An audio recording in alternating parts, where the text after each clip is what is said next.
Yeah. So Fran, Charlie's wife, made reservations and then found out fireworks were actually the next day. And then in the pilot a week or two ago, the big full page ad they had said Sunday, July 4th. It's on Monday. Well, yeah, Sunday is not July 4th. Right, it's Sunday, not So- So the question is, July 4th. I think it's gonna be, I think they changed the ad and just say July 4th. They didn't put the day on it. Yeah, So- it's July 4th on a Monday. So which night are the fireworks? In Corpus? Oh, yeah, what did you find? They're Monday night. I think so, yeah. Yeah. They have a great- You can see from Corpus to Rockport. Yeah. When are they here? Sunday night? It's the 4th, it's whatever the day. They're Monday night too. I love the fireworks in Corpus. We used to park on North Beach. Sorry? Are you working on that? Oh, yeah, I'm sure we have it all, yeah. In fact, I'm a little surprised they didn't close down on Juneteenth here, I didn't even. because I didn't realize it was a federal I holiday. didn't either. Well, Yeah, it Oh, I is. didn't know that. Mhm. Thanks for following. When you And, said I go to the bank a lot. My insurance company was closed because I called them and they said they're not open now. Why aren't they open? And then I realized it was celebrating Juneteenth. I didn't know. That. Yeah. Well, yesterday was closed. Oh, No, it's the 19th, Monday, the 19th. Monday, yeah. 19th is Sunday. Following Monday is the holiday. Oh, excuse me, I stand corrected, the day after. And people wonder why I carry a calendar book around.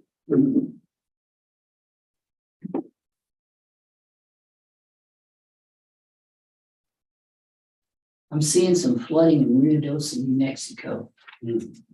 wow. I'm sure they probably do them too. Isn't that nice? I mean, not the flooding, but the rain. Yeah, maybe If y'all are interested, it is 8:30. I mean, we're rolling. Y'all could do your hearings if you want. No, it's up to you all. It's been our actually.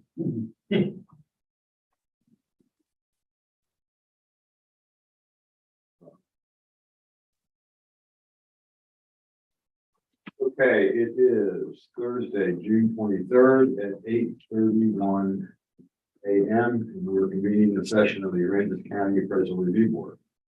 Do we have a quorum? Okay.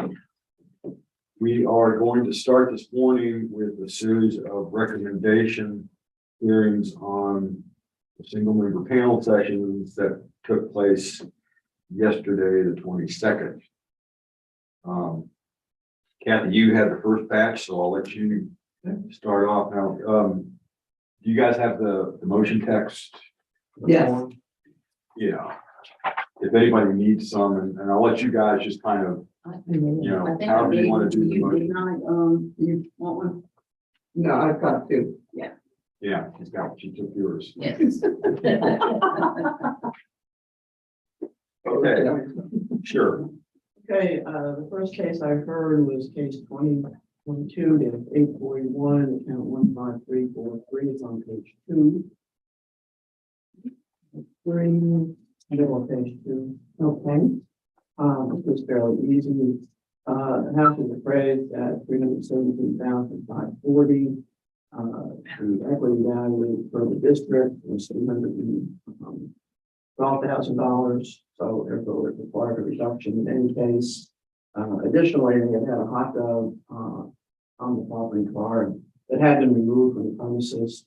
So we took $2,000 off of for that removal, and therefore it was lowered from $317,540 to $310 even. Is there a motion? You can make a motion. Oh, okay. I move that we accept the recommendations as presented. I second it. I'm sorry. Okay, that's fine. I gotta get my brain. All in favor? Aye. Anybody opposed? What do I vote? No. Okay, the second case. Do I need to read the numbers out too? Yeah, actually, well, Oh, so I gotta be. yeah, she did read them out. Well, no, for a motion, you really should put the Okay, thing on there. So if you get them off your page list, that'd be good. okay. You want me to do that one over? Yeah, let's. Yeah. Case number 2022, 841. That's the account number 15343. The ARB approves, I recommend that the ARB approve, the recommendations. I'll second it. Okay, all in favor? Aye. Anybody opposed? The second case is 2022-833, account 13477. That's also on page 2. The top one is a big house condominium. The appraised value is 328,520. The equity value, however, was the same, 328,000 even. So, however, this kind of had a lot of damage inside that had not been repaired from the storm. It was one of the buildings that was really demolished. And so what Ray did was reduce the effective age on the property from 2001 to 1990. And that reduced the value to 287,930.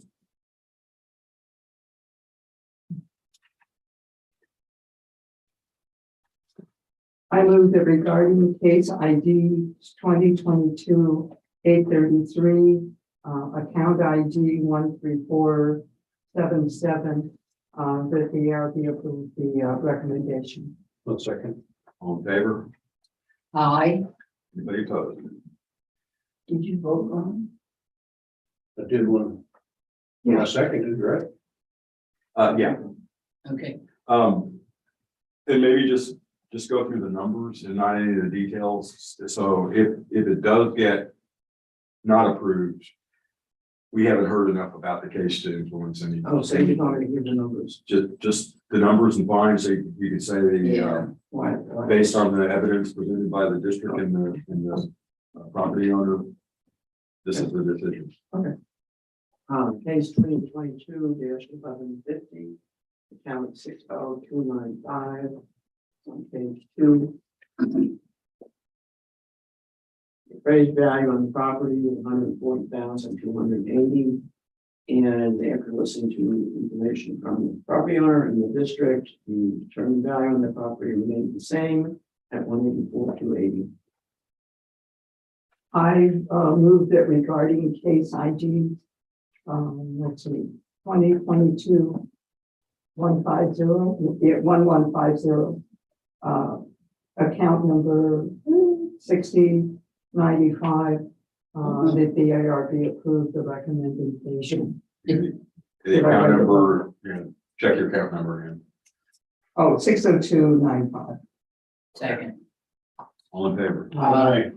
Anybody opposed? And the next one is account 2022, okay, case ID 2022-1405, account 30919.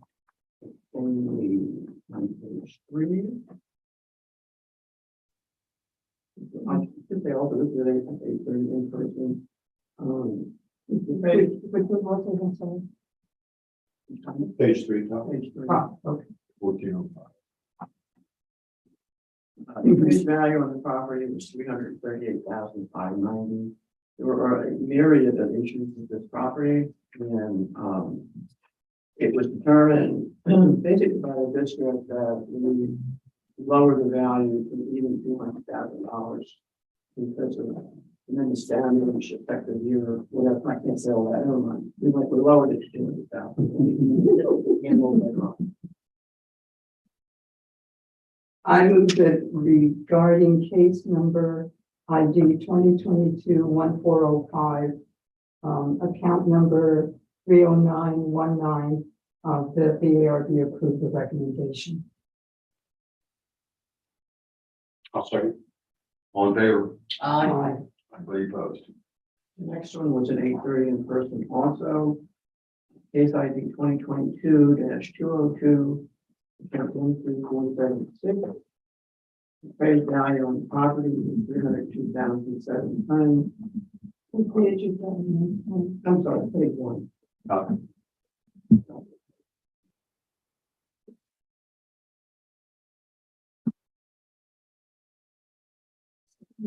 First one? First one. Which account, sorry, say again, please. 13476. Thank you.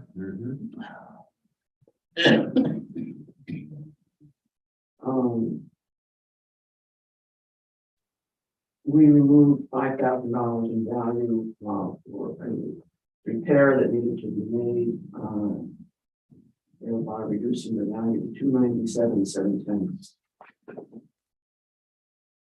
I move that regarding case ID 2022-202.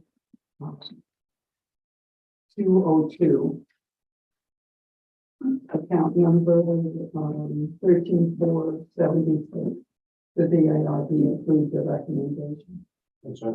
All in favor? Aye. Anybody opposed? Next one was also an 8:30 person. It's Account case ID 2022-310, account 35337, it's on page 1. Property was appraised at 68,620. For evidence by the property owner, the house is uninhabitable. We reduced the value to 40,000. I move that regarding case ID 2022-310, account number 35337, that the ARB approve the recommendation. Second. All in favor? Aye. Anybody opposed? Okay. Next one was the 10 o'clock affidavit. Case ID 2022, dash 1804, account 8810377. On page 5. Is an undivided interest. That's at 190. Wait, what number is that again? 1804 at the top of page 5. Okay. Yeah. But there's two. It says at 190 undivided interest. The equity value on comps was 188,392, therefore requiring a reduction. We also gave another reduction for interior issues, so that the net determined value was 117,390. I move that regarding case ID 2022-1804, account number 8810377, that ARB approve the recommendations as presented. What was the number? The bottom line number, 178,390. Because there's two on here. Well, At the bottom. it's an undivided interest, so it's So- 50%, so Okay. 2 times. Second. But it's so what you've done is just, It's handled You did by the- both, so by the both parent of them company, are- by the parent. that's the total. Okay, gotcha. Next one is case Hang on. But we didn't vote. Got the motion from, or the second from Ron, I believe. So all in favor? Aye. Anybody opposed? Okay, All right, the next one is case ID 2022-310, account 35337, it's on page 1. 330 affidavit.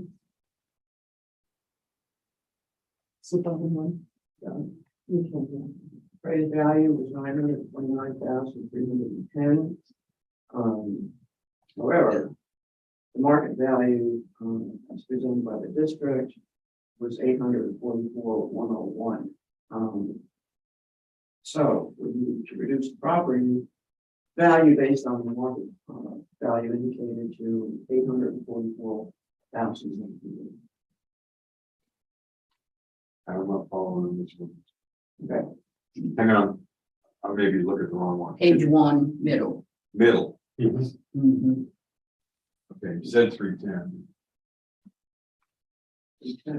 Yeah, Which is the bottom one. which is the bottom one. Oh, wait a minute. It's Like, but you're- 247. It's the wrong one. Yeah. It's, 247. Yeah. it's 247. Yeah. Okay. There's nothing like it. No.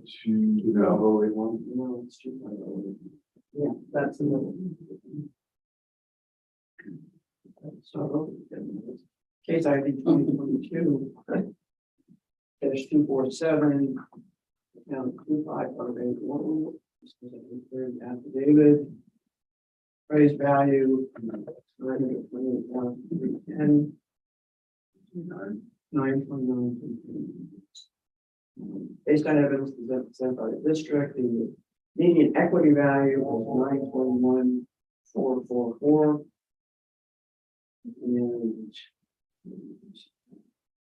in any case, we reduced it to, I'm sorry, I just want to remember, the market value was 844,101, which is substantially lower than the assessed value.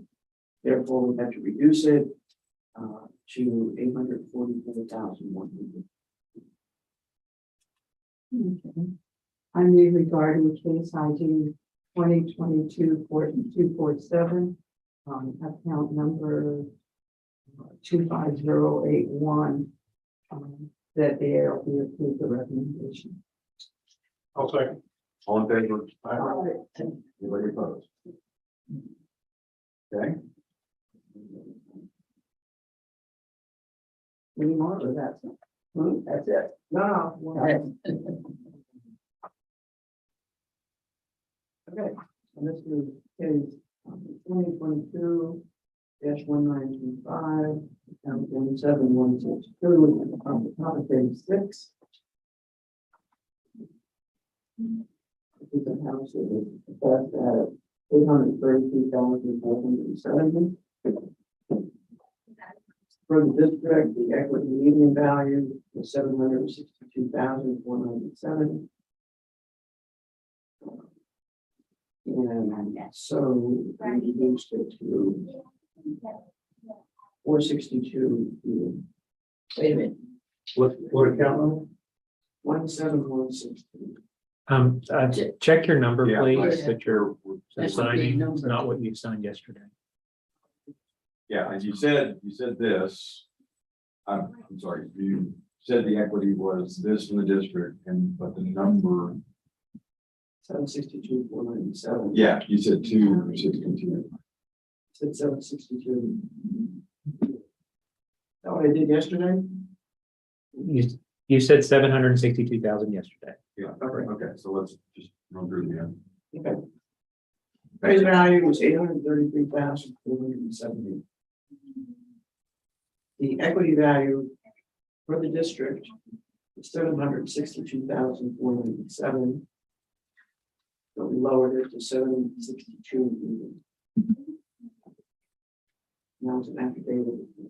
Okay, I move that regarding case ID 2022-1925, account number 17162, that the ARB approves the recommendation. I'll second. okay, all in favor? Aye. Anybody opposed? Okay, that covers the warning. Single member panel sections. That's all that matters. You had fun. The challenging part, I think, is just, doing paperwork and the clock and. Getting your rhythm. Yeah. So you did the 8:30 You did 8:30, 8:10. and 10. Okay. And then I picked up for the afternoon at 1:30. And we're going to start off with case ID 2022-344, account number 66301, which is at the bottom of page 7.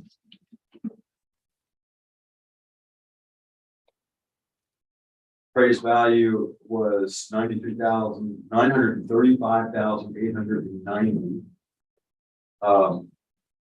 based on evidence from the district and the property owner and considerable discussion, it was reduced to $778,000 even.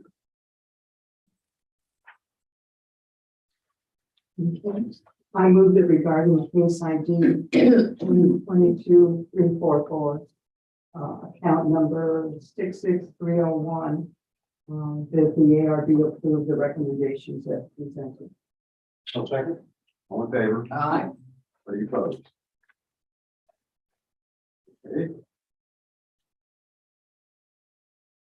The next case is 2022-839, account number 16895, which is at the top of the page. Thank you. The appraised value was $447,410.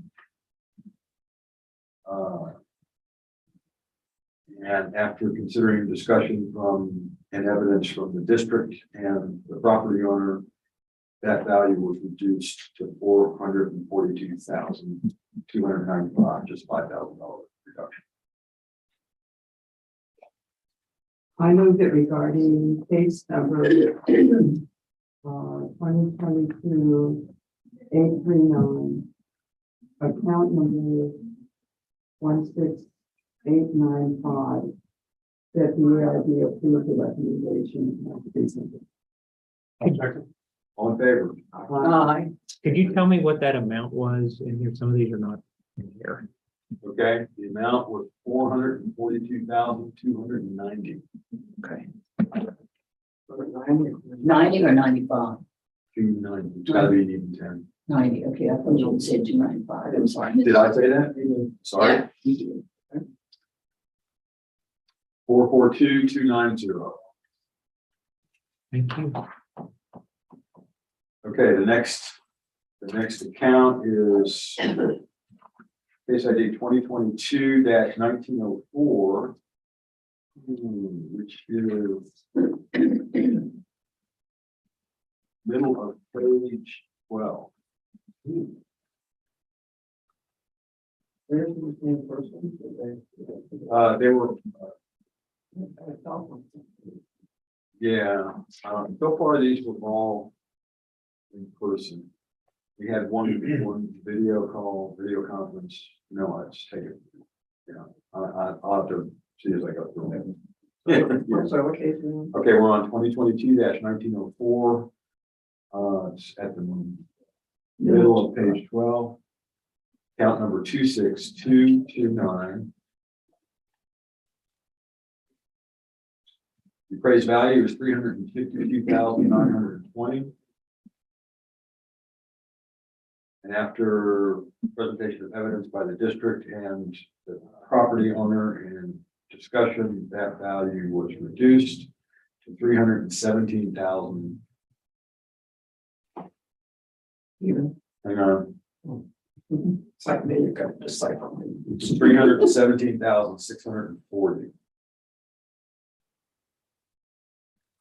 All right, can we slow up a minute, because I've got to put all this data in from the yesterday things on these two, on these accounts. And I'm back two on these, and I missed what you've done. Okay, So- so just, Sorry. we'll take a short break. Sorry. Well, It's not a somebody problem. stay here and tell me what the values are. I can do that. on it. Okay. Okay, which one do you? Sorry.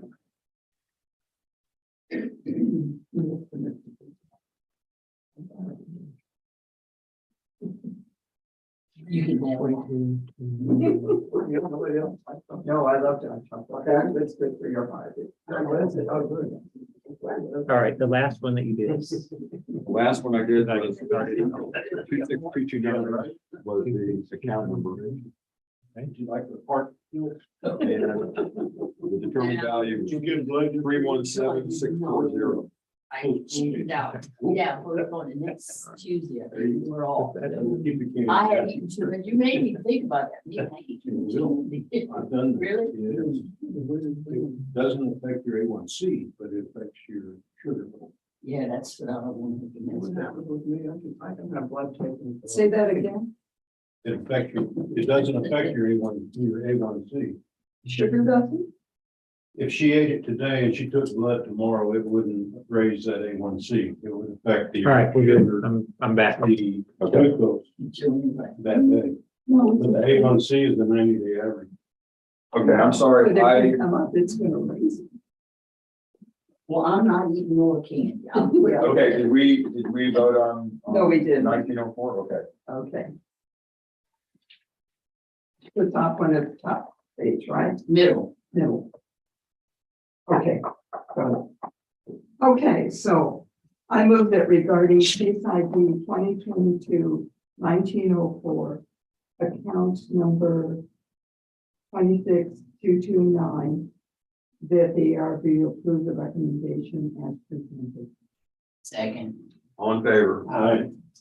Anybody opposed? Okay, Scott, can we, Yep, we're Okay. ready to go. the next case is case ID 2022-880.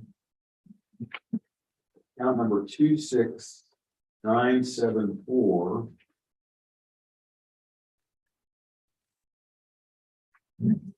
Okay. Here. It looks like it's, top of page 9.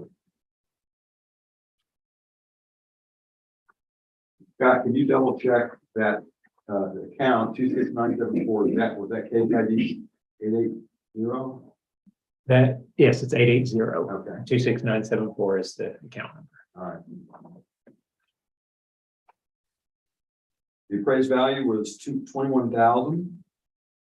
And after evidence presented by the district and the property owner, the new determined value was $16,790.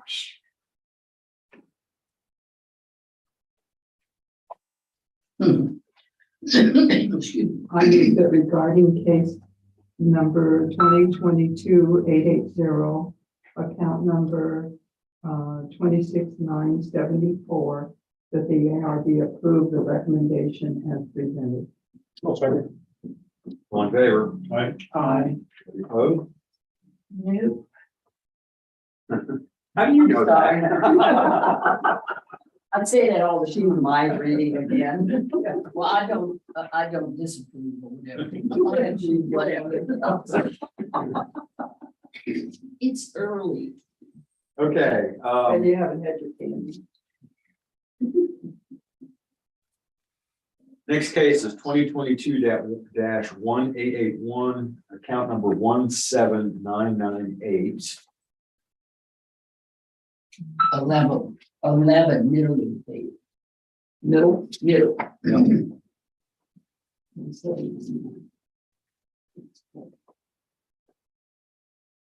The appraised value was $46,060, 44060.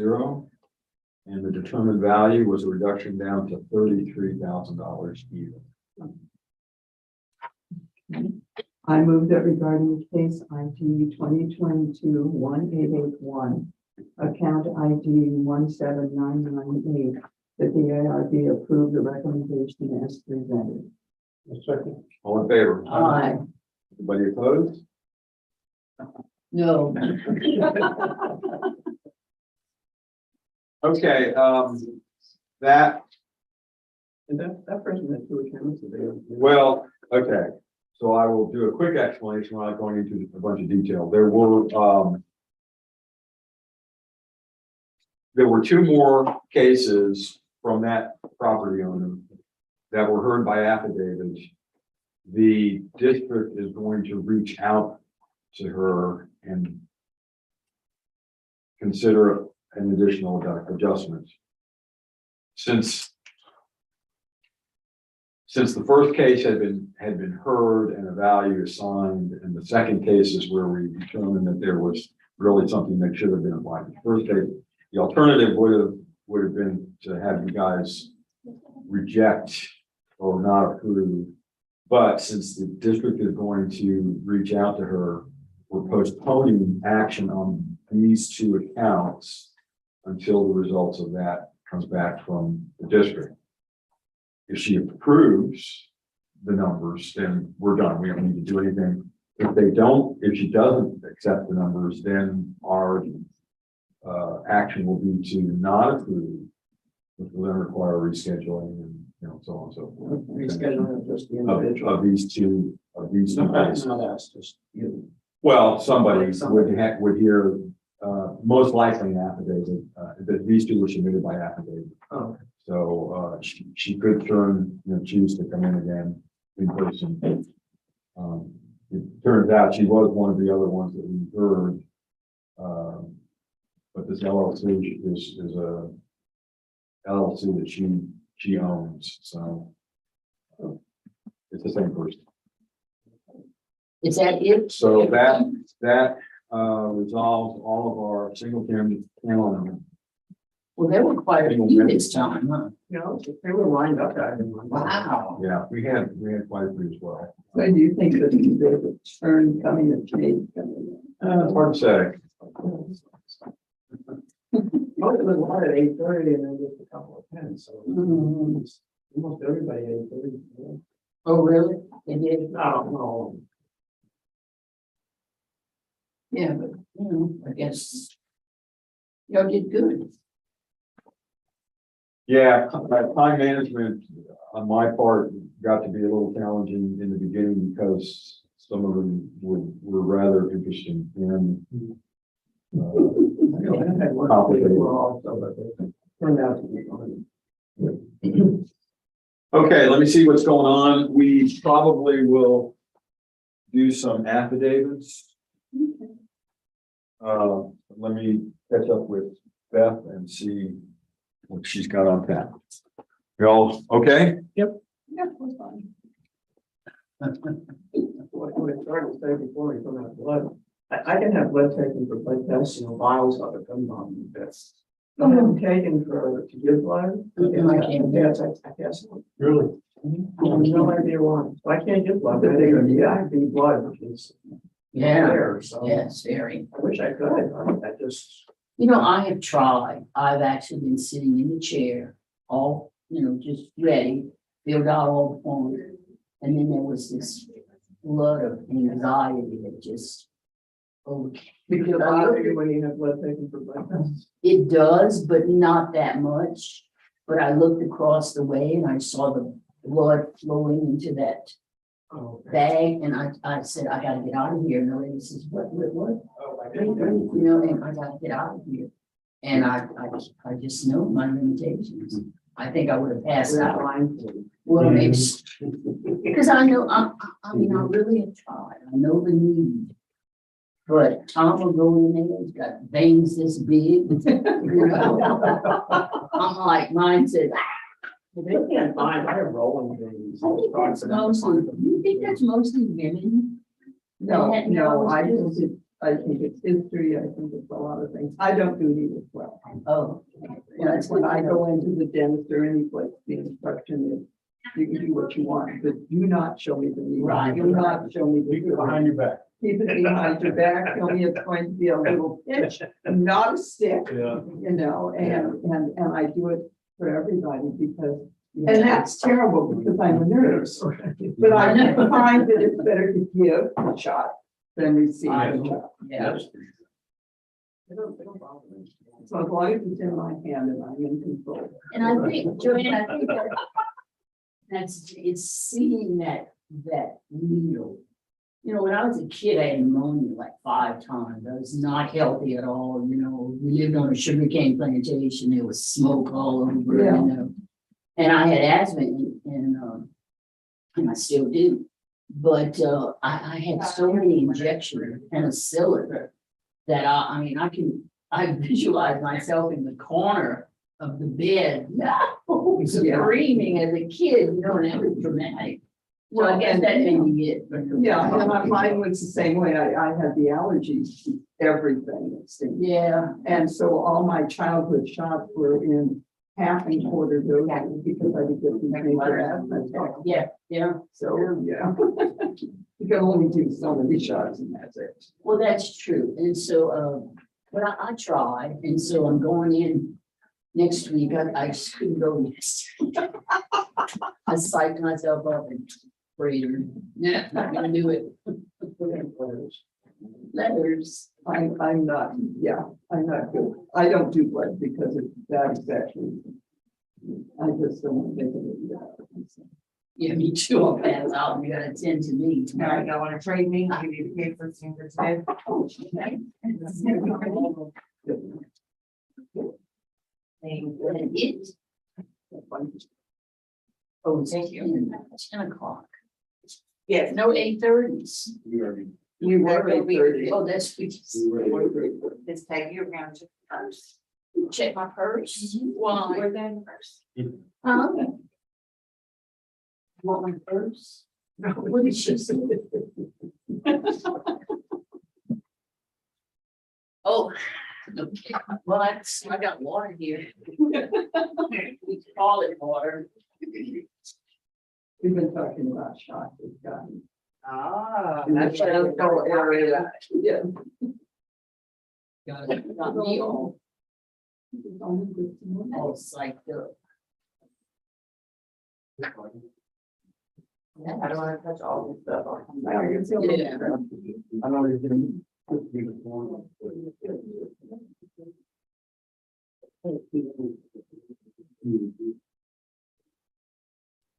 And Beth, Yes, ma'am. don't call me Miss King. I know I'm older than your grandma, but. It's me.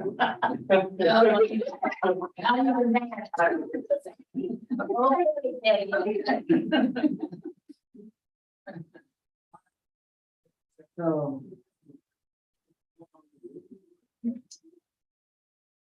Even now. You can see that. That would be. Okay. Oh, yeah. Okay, and before we get into that, I just wanna double check and reiterate the 28th is in fact single member panel day. Yes. It's Tuesday, Yeah, and the 29th is when we're gonna come in at 8 o'clock. Yes. To talk with Judy. And then follow that with the recommendation hearing from the previous day. And then lastly is July 1st, which is Friday, is the minerals accounts. And it should just probably be half day. At 9. And then I did that. At 9, yes. Okay, I got it. Got it. all right. Ready for letter? I am, yeah.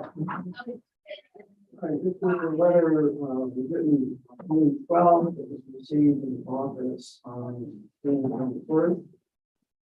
It is from, I don't see 1 hour. They're trying to get them into the oh, driver, yeah, please. I was looking for them as well. I know it's early. I was just like, okay.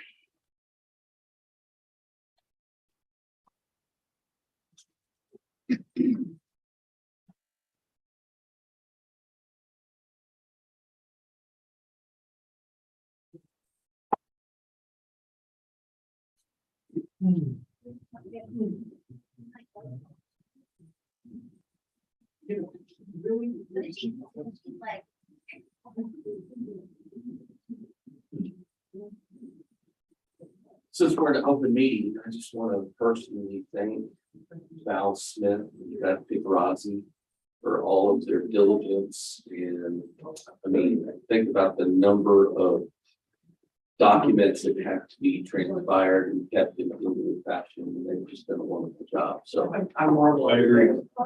Thank you.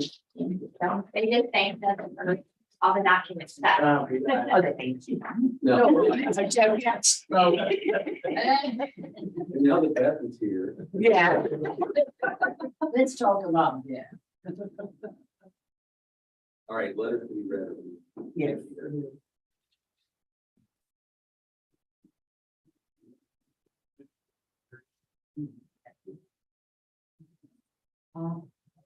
Don't see, you might have to go out and go like, no, completely out. Yeah. So the first one, the property I believe, 14,465. Get it, Heidi? I'm getting there.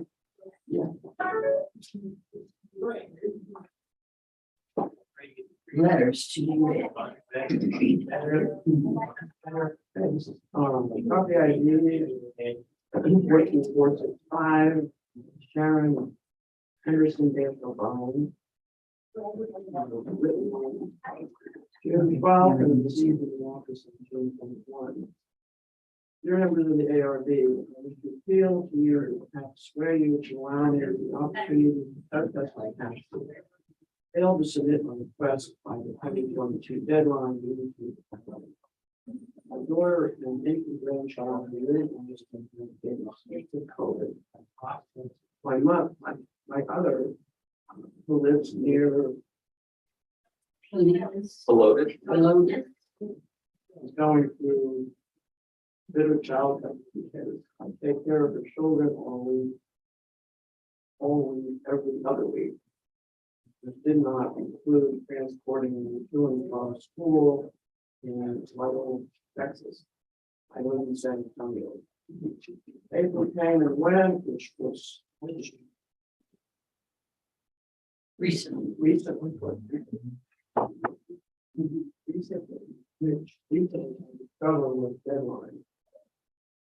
I hustle between 4 and 5 cities, I'm exhausted and handicapped. Just trying to stay afloat as all of us struggling to do since COVID. Pray under ARB, pray the ARB will allow me the opportunity to exercise my right to protest. But it's been brought to my attention in the past that we have an open door policy in Rockport. So hopefully this request does not create much burden. Thank you in advance for your attention and consideration of this matter. Respectfully, Sharon Henderson, O'Brien. Mailing address 118 Juliet Home, San Antonio, Texas. Yeah, you don't need to say the phone number. Okay. That is good. Oh, it's been a busy person.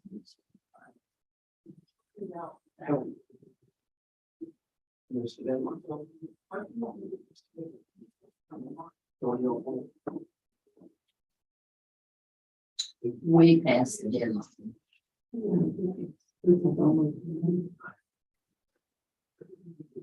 Although she does have. She actually certainly has to know.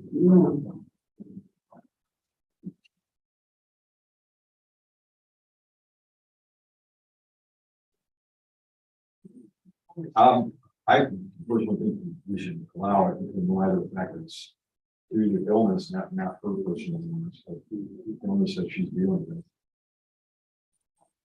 Illness, travel, doctor, transportation.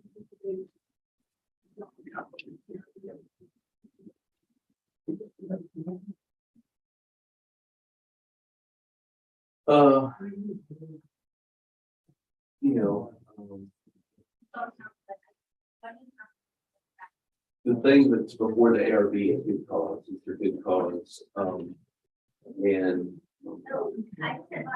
you know, we've received this on June 17th, which means that she would have had to have written it, it would be June 12th, so. The deadline date was 3 weeks before that time. Yeah. So, All she had to do was fill out the protest. Send it in. And then Right. they have evidence or, you know, just. you know, the I hard thing is, feel- the hard thing is when you get stuff like this, you don't. you don't know if, they just didn't attend to any of their affairs or how, you don't get you get a sense like this person is overwhelmed with their, children's lives. And she's a caring person, so she's she's trying to help her children and her grandchildren. So, I mean, that's, Helotes is just outside of San Antonio, Austin is north of San Antonio. She lives in San Antonio. Yeah. Vital. That area. Yeah, and so, she doesn't get to keep traveling quite a bit, but, other people can say the same thing, that, traveling quite a bit for this reason and that reason. You just have to determine whether you think this is good cause or not. We're talking about, so you get 30 days, and it was the 25th, right? The deadline date, so that's another at least 5 days, and then it was written on the 12th of June, and the postmark was on the 17th, so there's even a 5-day delay there. And you're 50 something days into it, I don't know. That's why they put it before you and not me. I feel bad, I mean, if she has good cause, but why is that it's extremely late. But if it's anything like me, then I can do a situation. I pull out the stuff that the bills that have to be paid, and then, Yeah. oh, well, this is just my appraisal map of the old value. Well, but it's really important that we open that because there is a deadline. And if we're going to present it, it's not like it's going to take place in May. We protest and then it's up to the district to set us up so she had some time to get her evidence. I really feel for her. I'm very sympathetic with her situation. But she is past the deadline. Yeah, Yeah, it's not up. well, it's up to us. Yeah, But that right. I've stated my, is that just cause? I guess in light of the missing deadlines by as much as she did, probably not. I think she has just cause, if she had sent this in earlier. Or she'd even mailed it the same day she wrote the letter with Ben. Yeah. Yeah, Okay. I'm sorry she's, all these things are happening, but, Okay, property ID 42465, Sharon Henderson O'Brien. It's the thing about the ARB that, the request for a late hearing is, not for just cause enough, and it was considerably late. I'll second that motion. Okay, all in favor? Aye. Anybody opposed? Okay. Next one is property ID 14, there's 3 of them. No sign. Protest ID, property ID. Property ID is 24771.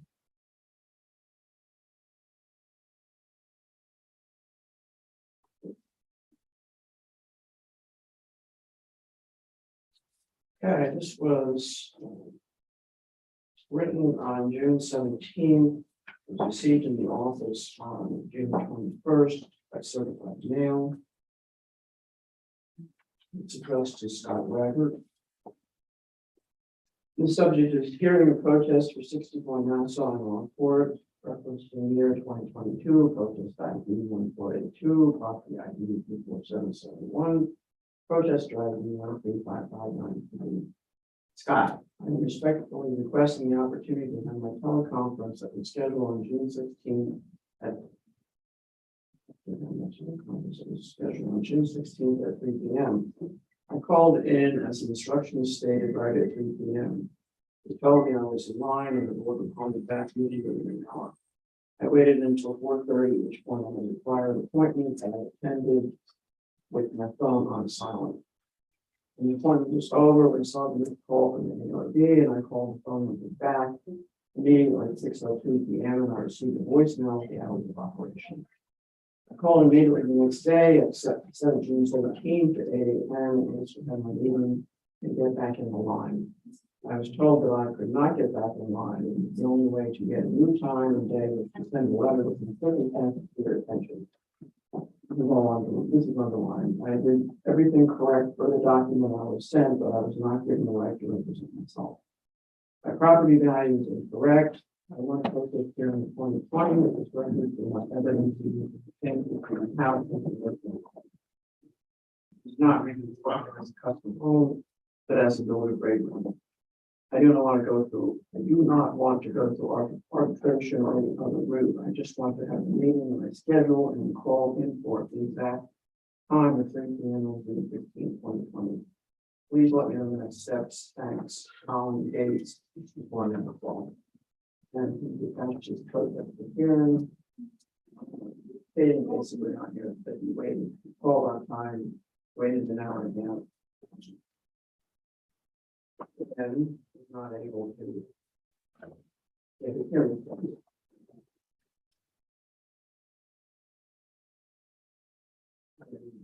I remember this vaguely, but the name is.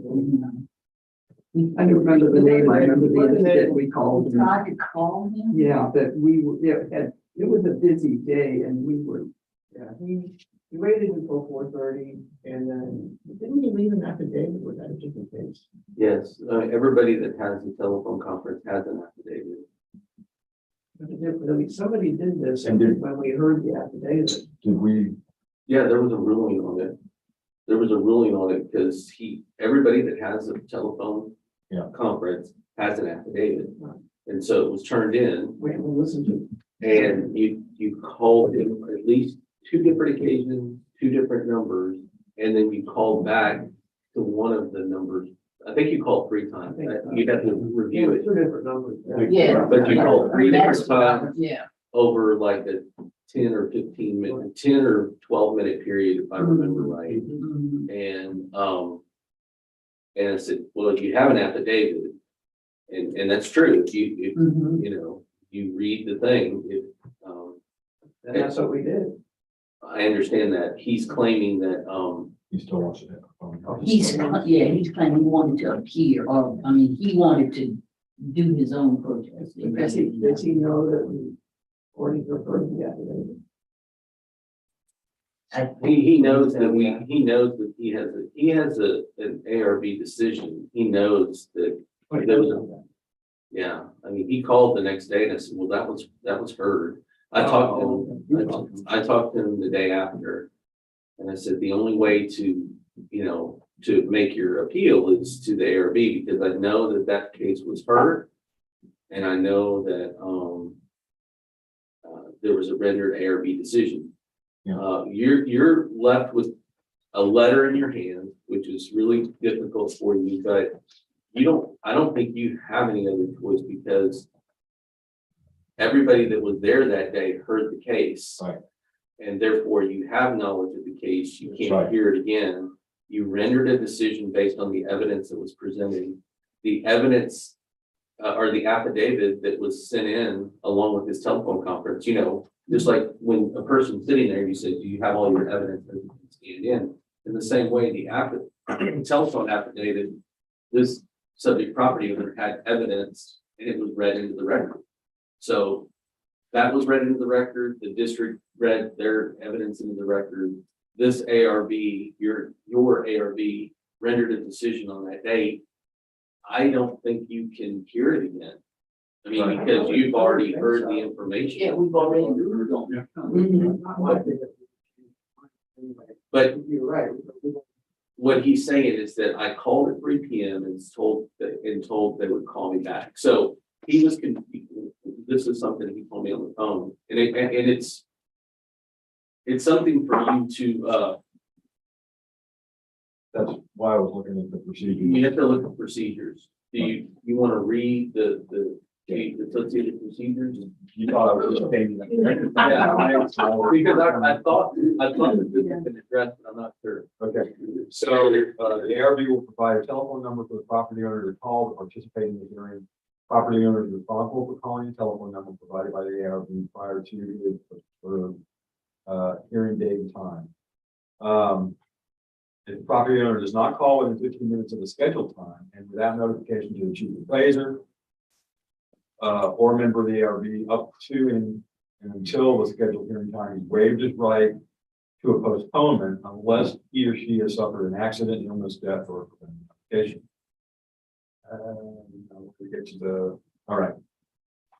Some other direct here, but it says if property owner not represented by an agent has had to wait more than 2 hours from the time scheduled for his/her hearing, and the hearing has not begun, the owner may, and the hearing has not begun, the owner may terminate the call or video conference if he or she is on hold. The owner should promptly call the ARB and state that he is exercising the right to request a postponement of the hearing. So I agree with what Mike said in terms of rehearing this. I don't think that's even possible now, as well as the fact that technically, it was an hour and a half, but it wasn't 2 hours. And unfortunately, sorry. So I don't think we have a whole lot of choice. The reason that's good, I think you should reference, he's looking at the notice of protest hearing, and I'm absolutely sure that all of this other documentation was in. Yeah, they get a copy of the procedures in in the notice. You might want to reference that in the letter response to that. Just a suggestion, so. And see if you can fit all that on 3 pages. Just right. Right, small. Right. So when you call, you would give them the information about what they're doing. Yeah. When, I don't know that I went to it in detail. All I said is that your affidavit and all of your evidence was read. I did say your affidavit and all of your evidence was read into the record. The district presented their case. The ARB rendered a judgment, and he goes, well, nobody, I didn't get to represent myself. And I said, well, I do know that they called on more than one occasion during that time period. And he says, well, it doesn't say right here that they will call me back. It says I'm supposed to call at this time. And right there is that 2 hour window. Oh, I think they do say that they're going to call Did back. you reference that paragraph right there? It starts with if the ARB is not available. Right, That's the one that talks That's about the that. one, Right. yeah. Yeah. So again, Try to call that him, was he his had his claim. phone on the phone, and I said, listen, for you to even, I said, there's nothing to do at this point. As far as I know, they've rendered a judgment. You have an ARB determining process. I said, if you want to write a letter, you're welcome to write a letter. That's the And- reason you have the letter. It says the owner is responsible for keeping the line clear and answering promptly. When the ARB, I can't see the colors, but I can read that. so the other thing you have to concentrate on, you can reference Yeah, I'm gonna that. reference those. No more Miss Peggy for you. It's just Peggy. See, I got young eyes. If you could also make a reference to the fact that a decision, determination was made, and that it's not Yeah. possible for us to rehear it. And as per the determination package, you can't of course appeal it Your arbitration. through arbitration. Yeah. Or just before the law. Or, and you don't even need to reference that, just say, appeal based on the information that's in the determination package. Motion on property ID 24771. That the ARB reviewed the information in the letter from Mr. Gates. We have already heard his case by affidavit, since he was not able to be here personally for the case, and so therefore we do not believe that we were able to hear this case the second time. I'll check. All in favor? Aye. Anybody opposed?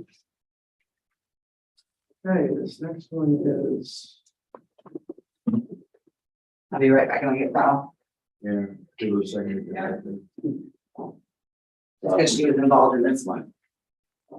This is in reference to one that is, scheduled for today, I guess, or was scheduled for today. Yeah, it's already been. It cleared off. Was that 24872, I right? think was emailed in. Mhm. It's case ID, it's not on here, but I used, there it is, 24872.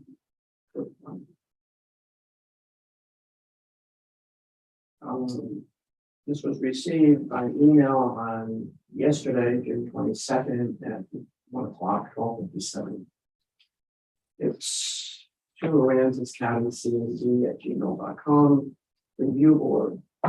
I'm scheduled for review tomorrow, which is today. And business obligations will prevent me from attending. I have attempted to reschedule both via the online system and by calling the office. My availability is on Friday or Saturday. Only one Saturday has been open in July, and unfortunately, I am not available for due to already scheduled training. Requesting the review board make available some Fridays and additional Saturdays to accommodate property owners, business and personal schedules. This is signed Augustine Gentilucci, 27 Sandpiper Lane. What is the statute? It says that if they call in the day prior, or does it give it time? But he called in timely. Okay. And Is I it the assume day he wants, prior or is it 24? And is it actually the time or is it just say the day prior? The day prior. Okay, so then it's the time here, the day prior. He knows what's. and I assume he wants an in-person? Yes, I offered, the affidavit and telephone, and he said no. He was be in person and it's his legal right. to Sure, be here. absolutely. That was his When he words. couldn't make the Saturday that we had scheduled. No, he said that's the end of the 4th of July week, and that does not work for him. We don't, right, well, we got that next Friday. It's coming. Friday. He's not available. Have nothing more to do. Well, I did not give him any options other than what we had on the schedule already. That 9 a.m. was just Pritchard and Abbott, so Oh, that's- I didn't want to Right. open it up, so. He's made it very difficult. He's setting the guidelines. It's not, it's your meeting. It's on. It's your meeting. Say, I can do this, and I can do this, and I can comment. Oh. Well, he's We're got on Friday. multiple options. Friday. There is, we also schedule Saturday session later. We only do one, though. You normally do one. Yeah, well, I mean, Is that, we currently talk about doing that in July or something like that? Yeah, it's on the Is that ninth. scheduled? Is that scheduled? The ninth, right? It is July 9th. yeah, the 9th, 9 o'clock. He didn't want that one either. Said he wasn't available. Well, Yeah, but that's not the 4th of July meeting. The weekend.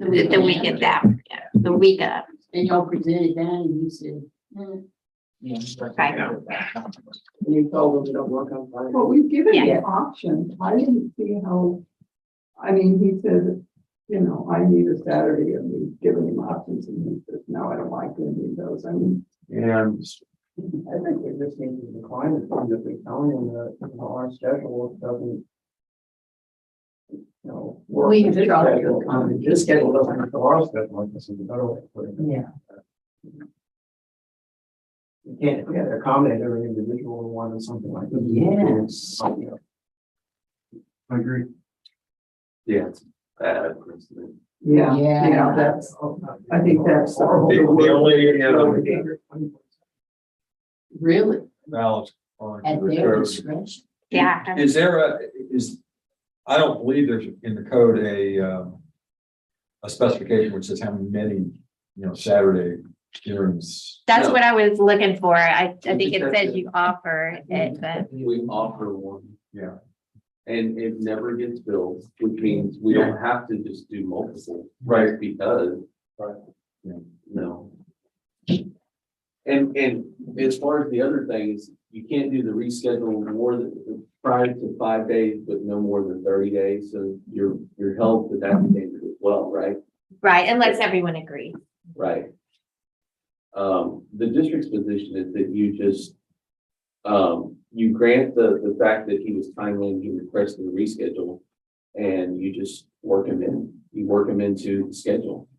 And he's gonna call in, he's not gonna be excited about that, because he's telling you what he has. But people have other venues, like there are affidavits. If he really wants to be here, then he needs to be here when the board has set the schedule. You set the schedule. Yeah, it's not really And- gonna and- take up this whole day, you know? And there are options within that, but they are limited options. I mean, this is what we have. Yeah, it's not an unlimited, you know. No, at his convenience. The, I will say that, you know, what do we have up, we're up to 1,400 or 20 something. I mean, so Protest total? Yeah. 2,300. we're 2,300.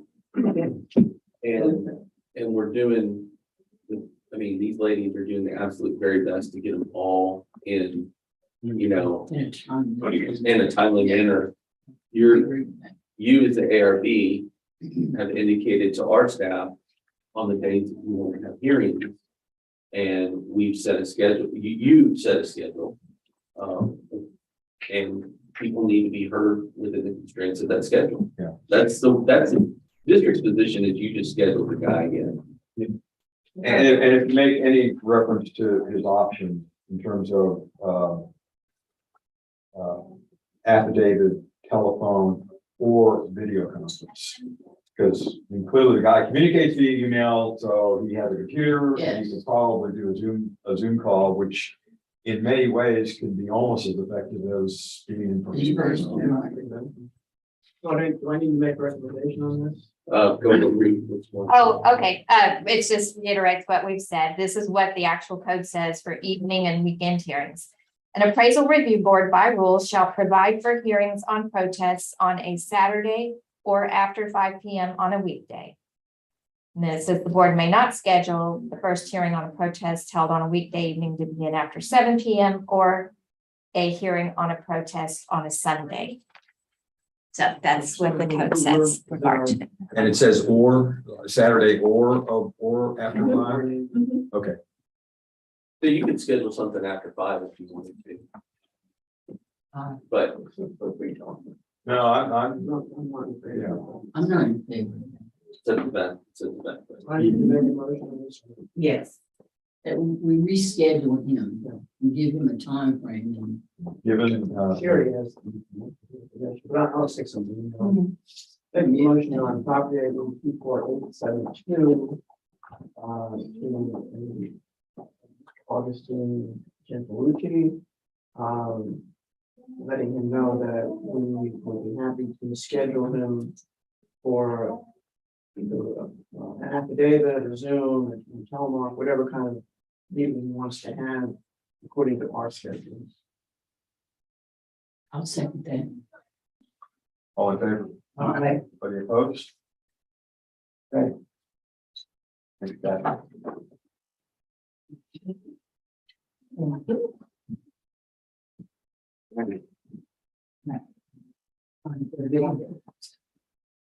Do you want to let y'all know that we did the affidavits a little bit different this time?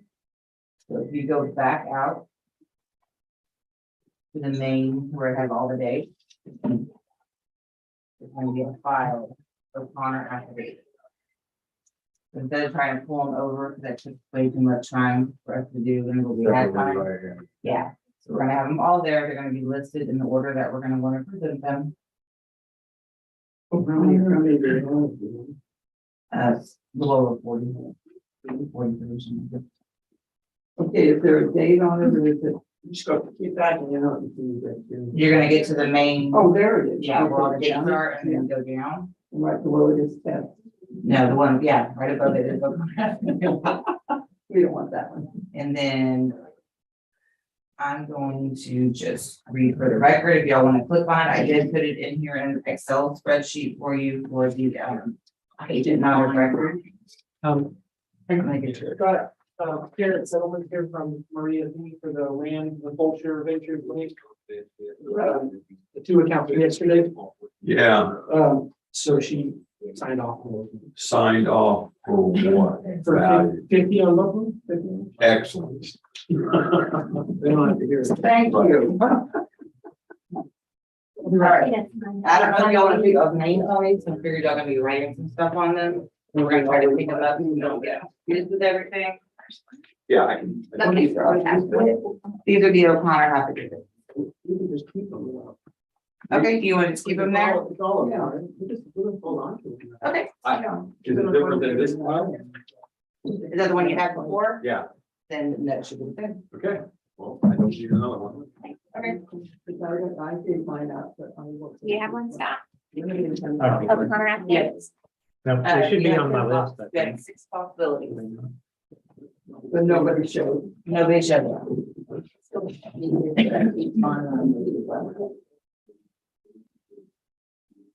23rd. No date. O'Connor Oh, affidavit. I didn't go all the way down. I did say that now, remember, you know.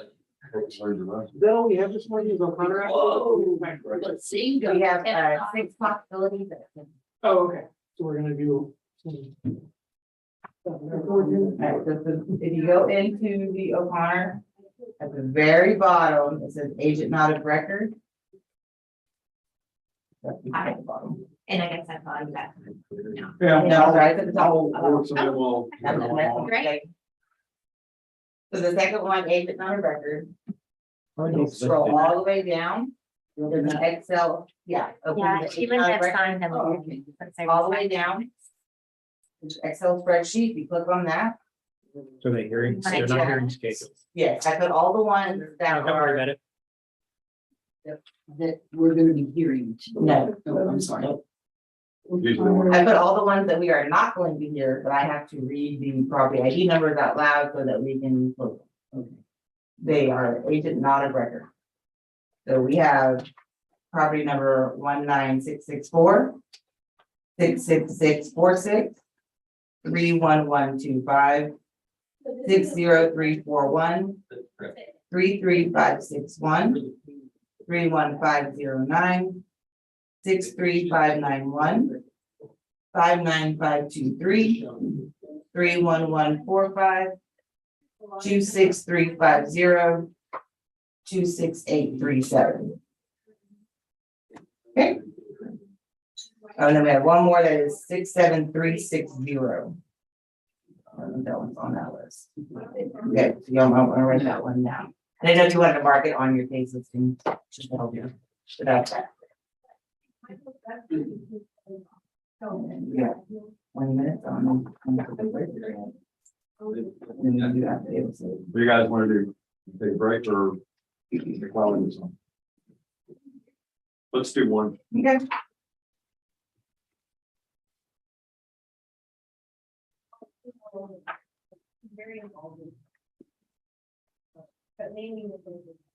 I'm glad that we got that other one right away.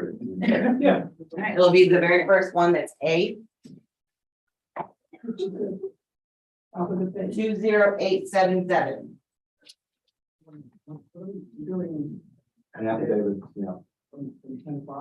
Well. We are doing O'Connor. So they're in the big list of, yeah, all right, there you go. What page? It should be A for the file number on your screen, 20877. Is the account number. I do not know where it is on your Case case number list. 859. I do not know where it is on that. Case number 859. Thank you. Okay. And this, okay, I'm. Yeah. 20877. On page 19, top of the page. Thank you, Peggy. So good. Well, I'm trying to be. You are. Page 19, you said? Page 19. Okay. Okay. top of the page, 20877. That's after After page page 18. Last Very good, Scott. time I checked. I was just double checking, right? Where do we go to line 877? It's, Back. Yeah. Well, yeah, how do you do that? I'm sorry.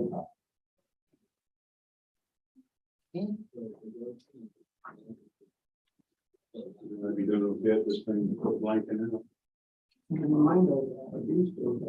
Now, that's the property owner tablet. I don't know if you want to go back to yours. I don't know if it got fixed or dealt with, or if it's still in the, okay. mine does. Okay, so we are commencing a hearing on case ID 2022-859 2022-859. The count ID is 20877.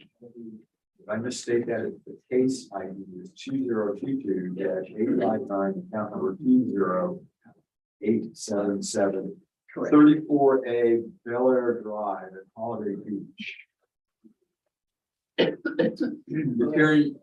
This hearing is being recorded and streamed live on YouTube. You can tell me what was. Market and equity. Okay, Q1, Q2. Okay. Yeah, we have a whole raft of other ones, which it looks like it's, but since this is an O'Connor one, they checked everything. Okay. Yeah. So- Well, yeah, but you probably in the motion need to make reference to them and say there was no evidence presented for those. I don't know if I already said that the protest letters are on that main screen also in a different file. Yeah, which is confusing the case too, because they put all that direct in here when it's not needed. Anyway, such is the way. We are the appraisal review board that will be hearing the protest today. We do not work for the appraisal district. We are appointed to perform an independent review of the protest. Protester has a right to appeal our decision, and appeal information will be provided to the protester with our determination. In accordance with tax code section 41.45H, it is assumed that all written material and evidence has been provided with the affidavit. We have taxpayer evidence. The ARB members who are considering the protest have not communicated with anyone about the protest and are signing affidavits to that effect. I, Scott Wagger, do solemnly swear that I have not communicated with another person in violation of tax code section 41.66F. I, Kathy Hoffman, do solemnly swear that I have not communicated with a person in violation of tax code 41.66. I, Joanne Ferguson, do solemnly swear that I have not communicated with another person in violation of tax code 41.66F. I, Ron McCann, do solemnly swear that I have not communicated with another person in violation of tax code section 41.66. I, Peggy Bird, do solemnly swear that I have not communicated with another person in violation of tax code section 41.66. All testimony from all witnesses must be given under oath. I am Kirk, solemnly swear affirm the testimony shall present to the appraisal review board in the county appraisal district is true and correct. Okay, the district representative will now read the affidavit into the record. 20877. It's double LLC. 18K Cactus Circle, Rockport, Texas 78382. Property description 34A Valero Drive, Rockport 78382. Reasons for protest: select or incorrect trade market value. And the values unequal compared to other properties. Evidence is described in 2 pages or images. Statement of facts or arguments as follows: OPD 395-152, sale data. Hearing type is selected, and I do not intend to appear at the hearing either in person or by telephone conference call. This affidavit and evidence or arguments submitted with it may be used in hearing if I do not appear in person. Here, signed and notarized, County. Tracy Clayton. All right, the affidavit hearing file is there evidence as follows. It's the description of the property, Holiday Beach is on Valero, shows the year-over-year valuations. Last year was 388, this year is 593. Says no sales or listing data in the last 3 years. For the subject, market data. Some market averages there, bar charts. Okay, the next page says sales data. And their affidavits say this is where their 395 one came from. I'm gonna try to understand what this is. There are subjects 34A, and then there's 13, 14, and 115 Valero. They're homes that sold. They were built in the last 2 decades. One of them built last year, bigger than the subject. Sold for 300. Oh, and then one sold for 284 and one sold for 299. Says the subject is 352. Let's see. So that's.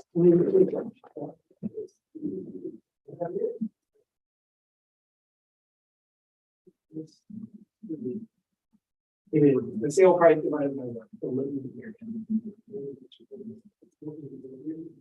Oh, okay.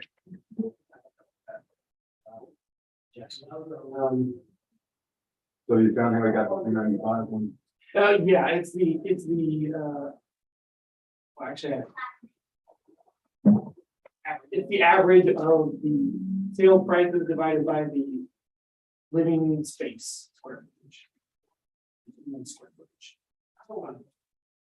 Which is the real ballpark way. Equity data. Nothing, I don't know what the equity, it's just listing a bunch of properties. I don't know. Just showing other properties and what they're valued. Oh, okay, there is actually a proposed equity value. So their median equity value is 328 per foot, so it's 539,000. So it's like their opinion of value is. Oh, that was based on sales. Oh, okay. Yeah, he just said what they were on. Yeah. So their equity number is 530. Okay, I think that's our here's a big difference. The sale number 1, that's 300,000 for a place that's bigger and newer, is because that's the purchase. That was just the purchase of the land. So there's a land sale in the system. They build a house on it. Sometimes it won't show up as, hey, this sold last year. Within 1 year, it'll sell and get a house. Our system doesn't. It'll show us comps. We'll be like, hey, look, they bought this brand new house for $150,000. But if they bought it with a house on it. Let's see what we do. All right, so this is a single family residential home in Valero on the water. See in Picto, there's a bunch of them. There's a bunch of them scattered along the little beach there. So it's 593, 690. Let's see here. Look at our scales. First one is it's the subject to the 5FB plus built in 2019. There was a sale of a 5FB plus on Newcomb Bend. Adjusted to be like the subject is 567. The major difference there is the length. Newcomb Bend is not as nice as the or not as valuable. The next one is on 204 Sailfish on a canal, and that sold for 617 last year, indicating value for the subject at 767. Strong sale. Let's see here. And then 565 Palmetto Point sold for 538. Adjusted to be like the subject, it becomes that's the 689.33. So we have 3 sales. One is below our number, one above it, and then one's way above it, and one's just above it. Okay. And the equity grid is 596, 587. This is just other homes. It's not hard to find 5 pluses on Valero. They're all, there's no weird adjustments. In this thing, it's 2019, it's not even depreciating yet. It takes 3 years for that to happen. And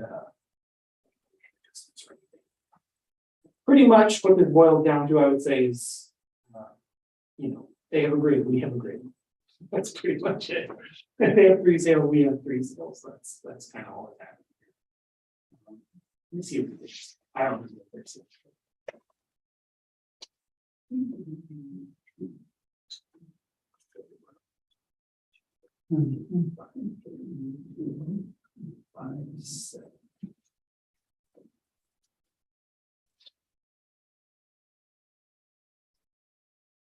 Okay.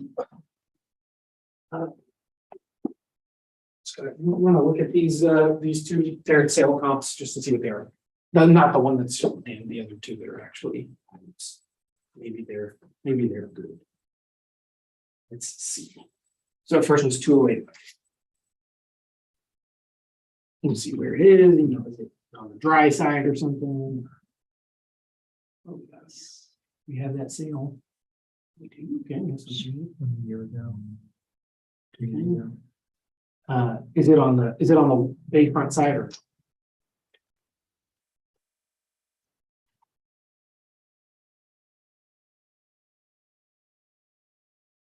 It is.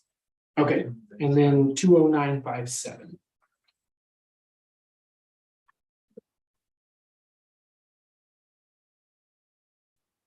Now, okay, and that one was 20957. Weirdly enough, that was their highest price per square foot. Other one is this. Here, that, Yeah, right, well, I'm ignoring that because it's not just. yeah. I mean, well, it is a land, we didn't buy the land.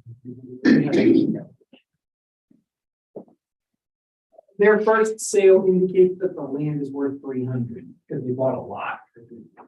We got 272 on them. So if anything, that just proves our land value, but it's kind of useless as a constant house. The other 2 are they're on the water. Or one's on the water, the other one's not. So there's going to be a difference in the land value there.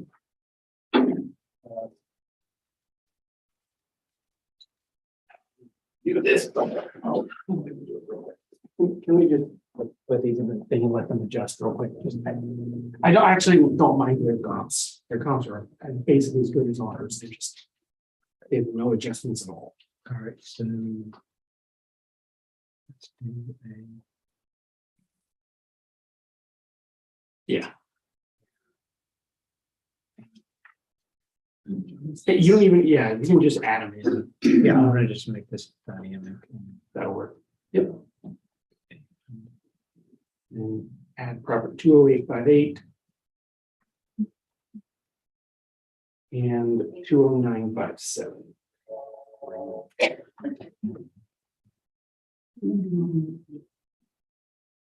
See what we get when they're actually adjusted.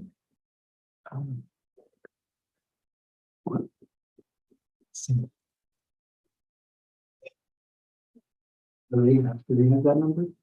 No, we have a different number. They have a higher number, right? 359? We have 350? 356. Okay, so what's 258 come out to? Sorry, I'm still at the bottom. 496. 496 619. and 619. And then what's that? That makes.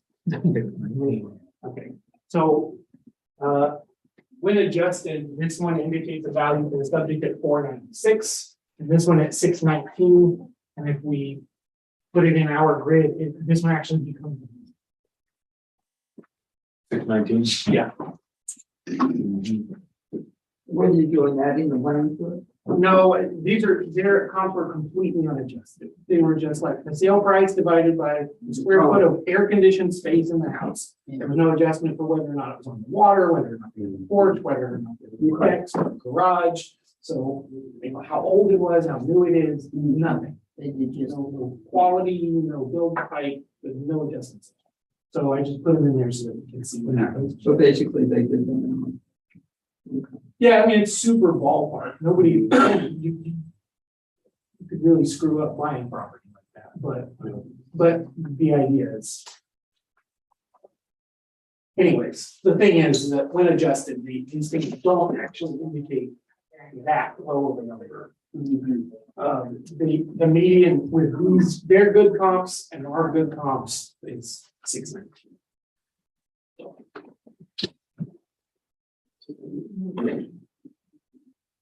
Yeah, We need to adjust them.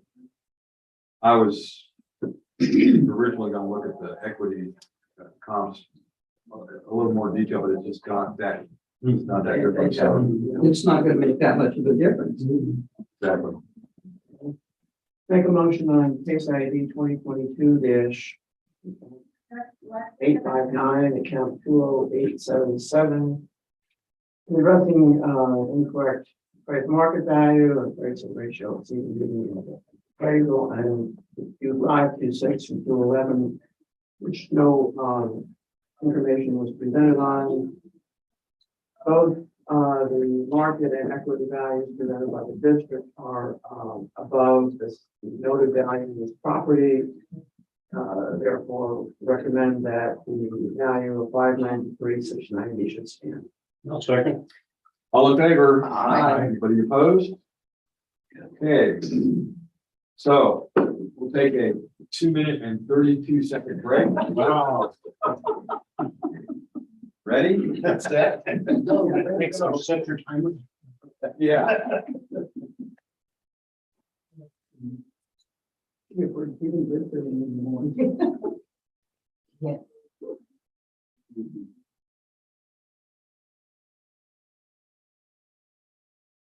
Oh, no. I didn't want to.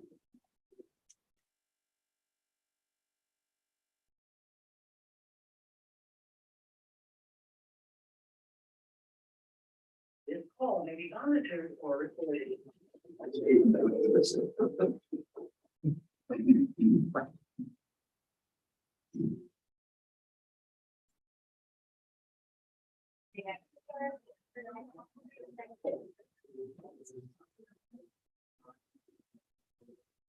Hey, do you wear contacts? No, So it's just, I had cataract surgery. I had, I have new eyes. But I have to have readers for other clothes. yeah, He didn't do the one where you, the different kind of lens, you know, but I can see, like Tom says, I can see. Well, Like a I'll tell you hawk what he at said, distance, yeah, right? a distance. yeah, well, I had similar stuff in, September, it will be 2 years in September. Mhm. And my eyes have been fairly good, although they're starting to, for the up close stuff, get to be a little annoying. Yeah. And I did get the lenses so I could see both near and far. Yeah, Um, well, my insurance wouldn't cover that, and I wasn't going to pay the extra amount of money for that, so. It's nice readers and dark.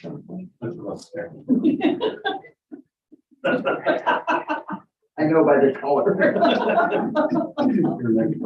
Yes.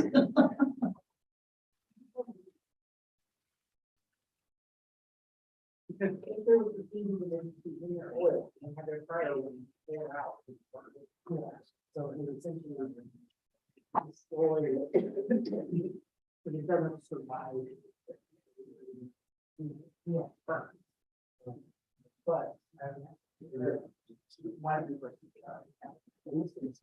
Okay. I'm hoping that.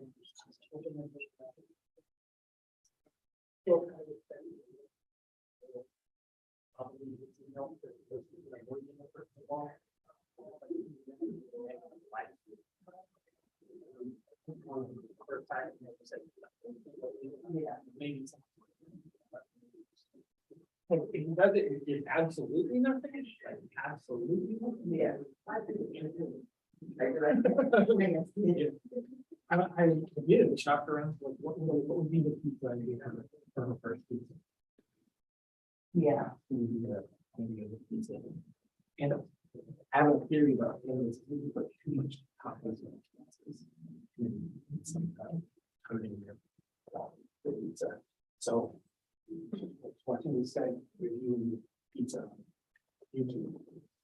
And I was like thinking about it. What opinions I asked for Yeah. But, what I did, it was. Because it's thin, there's too much moisture and too much. And so, like, this is the alien pizza, like, this is the outside crust. This is definitely the best part. And this part is only made worse. Yeah. So. I can see that. That makes sense. All right, we have an in-person. It's gonna be case number 1683, account 44691.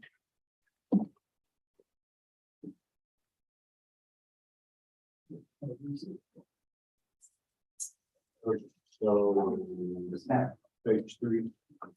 Bottom. I need to switch cases. Yes, yeah. Say it again, 1683. Oh, Yeah, 1683. I got it. Thank you. I know, I didn't say. I don't know if this is, helping or not, but I guess at the end of the day, It's gonna be fine. yeah. It's on page 3, the bottom of the page. Yeah, all right, 10 o'clock. 44691. And it's the 22nd, right? Page 27. Oh, yeah.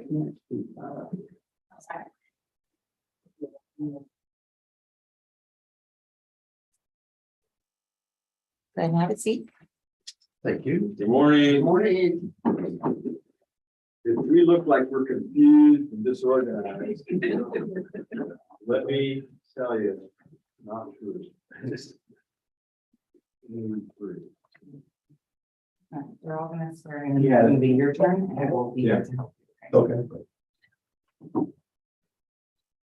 Oh, there.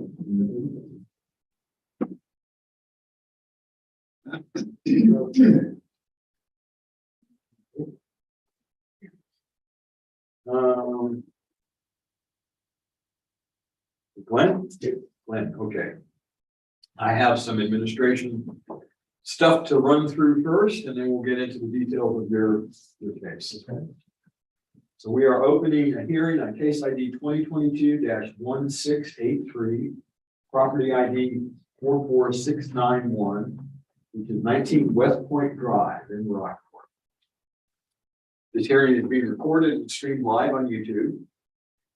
And let's verify what we have under protest. Market equity, that's fine. So we are the appraisal review board that will be hearing your protest today. We do not work for the appraisal district. We are appointed to perform an independent review of your protest. At the end of the hearing, you may complete a survey regarding your experience. And the survey, do we have one on the table? Yep. There we go. Look at that. The survey may be completed using that form, or there's one that'll be in the determination package that's mailed to you, or you can take an online version. All the information about how to take it or how to return it is at the top of that form as well. So I'll take that with me.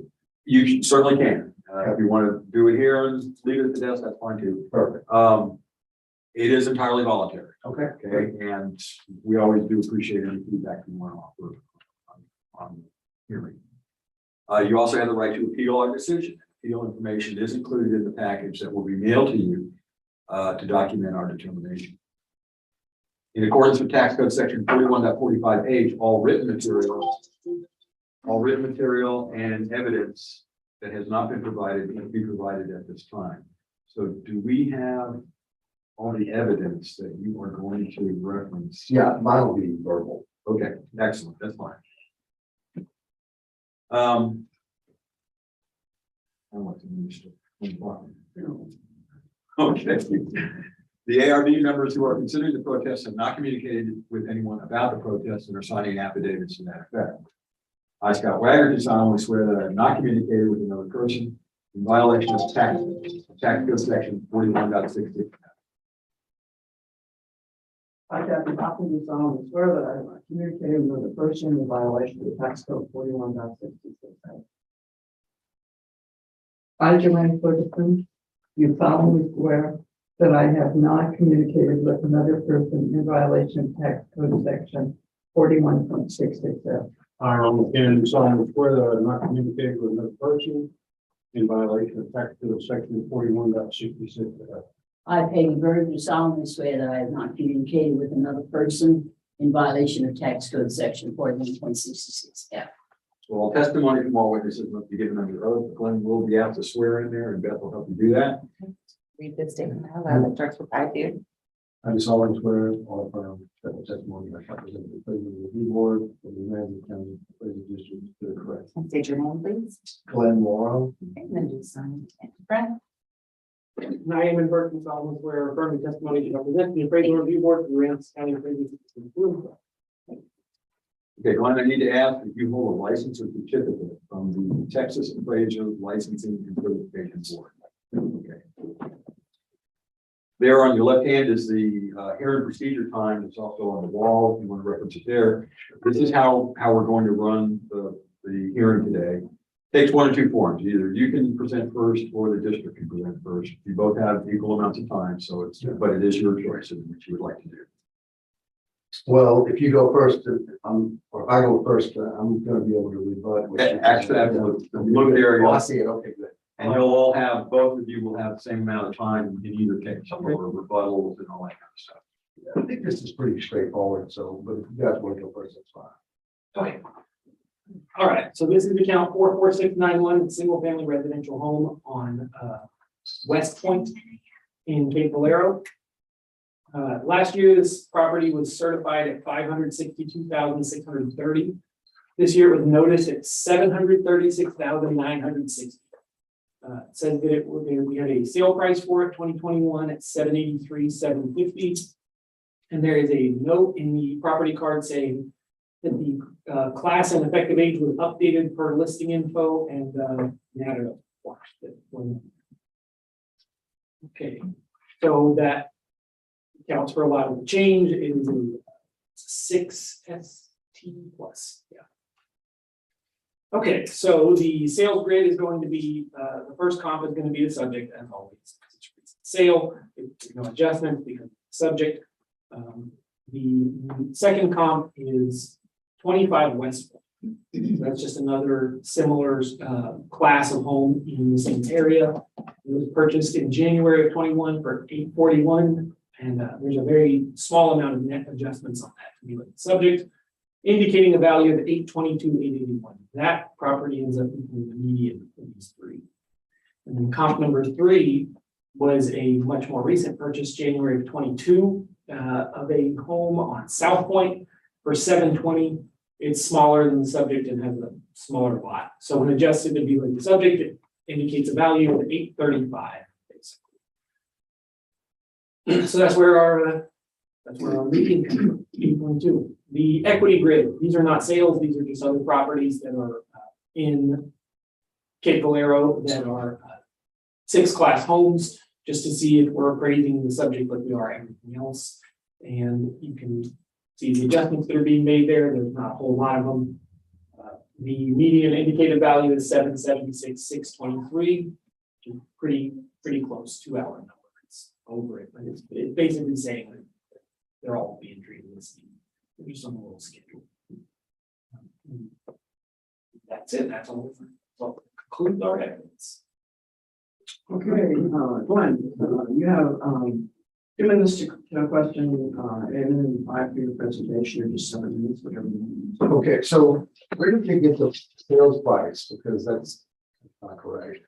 Oh, okay. It is I don't know. Let me see here. Right. I don't know. Actually, I can't quite see it. It's probably a percent of list number. Let me see. All I know is that we don't have it in writing. That's not correct. Okay. 'Cause what we. Oh, no, it's from, I think it's a percent of list, either that or it was listed on Zillow. I don't know. It's incorrect, so that's not Okay. near what I paid for it. Oh, And then number 2, the house was in complete disrepair. so I'll just wanted to say to me, I remember you, Right, and I remember your fish tank. right. I actually don't remember what we talked about. That's okay. I remember you the Did a person. lot, yeah. So they did try to get a higher price. nice. But once I got an inspector in there and showed them that, you know, they needed $8,000 of insulation and they needed AC work on everything, plumbing, you know, electrician work, they had zero landscaping. The dock bulkhead repair needed to be done. The whole house needed to be repainted and caulked. It was a mess. Plus, what's happening here is they are comparing houses that are much younger. This is one of the original houses built in this subdivision. Not to mention that in 1 year, you went up 35%.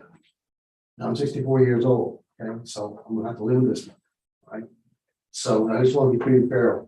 The valuation really should never, I mean, I've owned a lot of houses, lived in a lot of residential districts in Texas. Really shouldn't, that shouldn't happen, okay?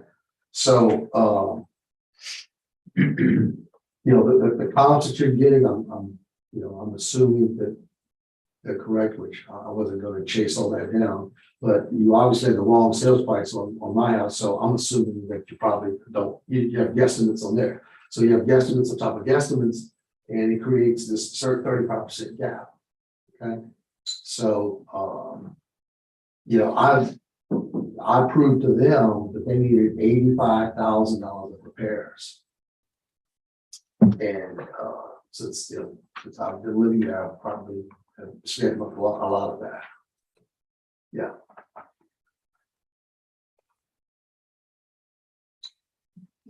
So there's all the things. Not a rich man, I'm retired. I'm trying.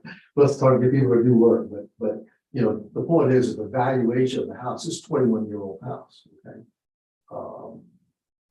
It needs a lot of work, still needs concrete work, I mean, you know, still, and then the bulkhead had to be, I was made for it, the HOA requires that, so that was $6,700. You know, the landscaping is kind of a work in progress, but you know, they literally had zero. From Harvey and then to the freeze, there was really nothing, it was bare. So, and I mean, I could go over all the other stuff with you, but you know, they had no insulation, the insulation was not up to code. So that was $8,000, and neither of the units, the AC units worked properly. And I've had to have 3 different companies come because 2 of them didn't really know what they were doing. So I can give you the right one if you want it. Yes, they finally found it. The plumbing repair, just it's a lot of little, you know, 1,000, 2,000, you know, like they have a shower in the downstairs that had an open floodlight in the shower.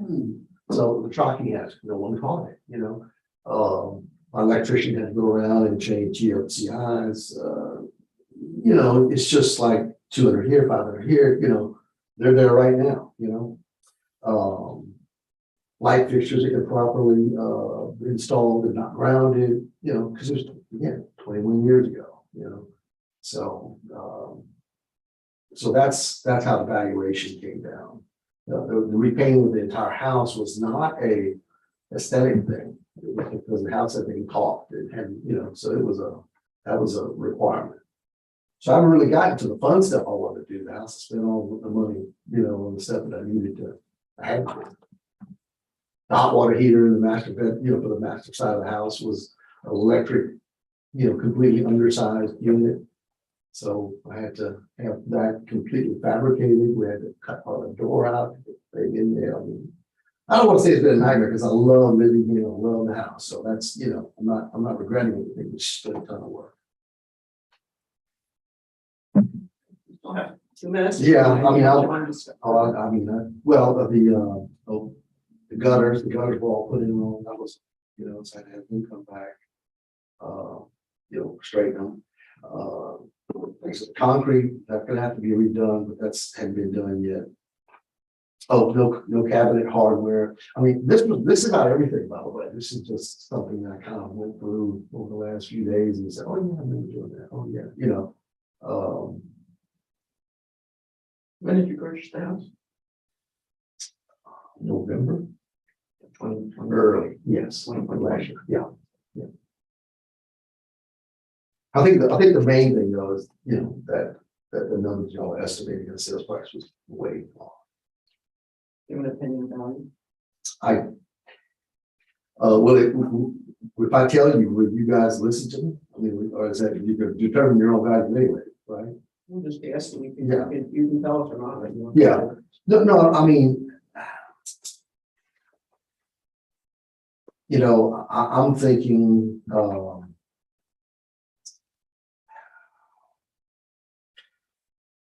since the last valuation was 562, I'm thinking 650.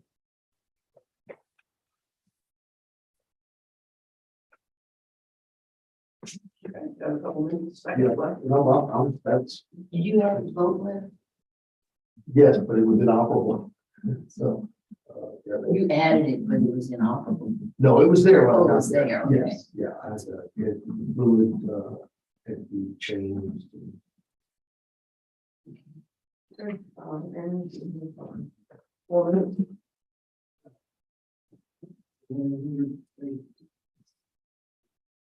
So the vote works now.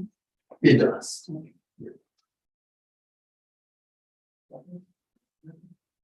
I mean, I remember the conversation, you know, like, saying like, our sales price is incorrect, I think, I don't remember if we talked about that, but there was a lot of repairs that needed to be done after the purchase that were on January 1 weren't done. If you look at the picture, you can actually see there's a truck out there. There's a truck, yeah.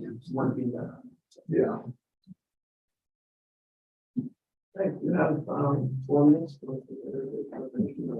Are you doing anything? I like to keep it simple. You know, I think you don't do this enough, so you don't know what you're doing. I don't think I need to beat a dead horse. Nobody's going to add anything further than ARB has 5 minutes to discuss. Can I ask you a question? Do you want to share with us what you paid for the property? 700. 700.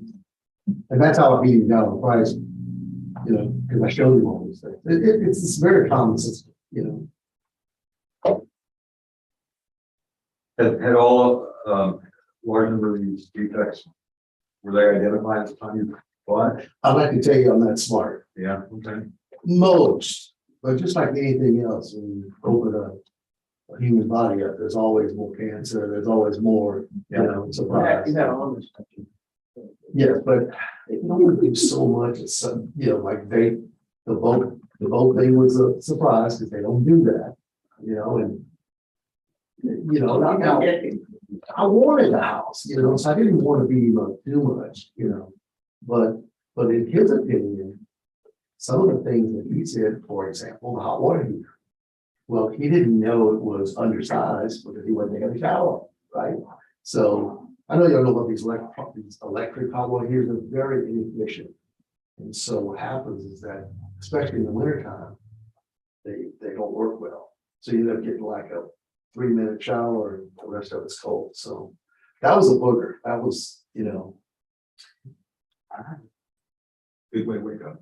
Yes. And you said you purchased it in October? Yeah, I want to, yeah, I think we closed October. I think we moved it October.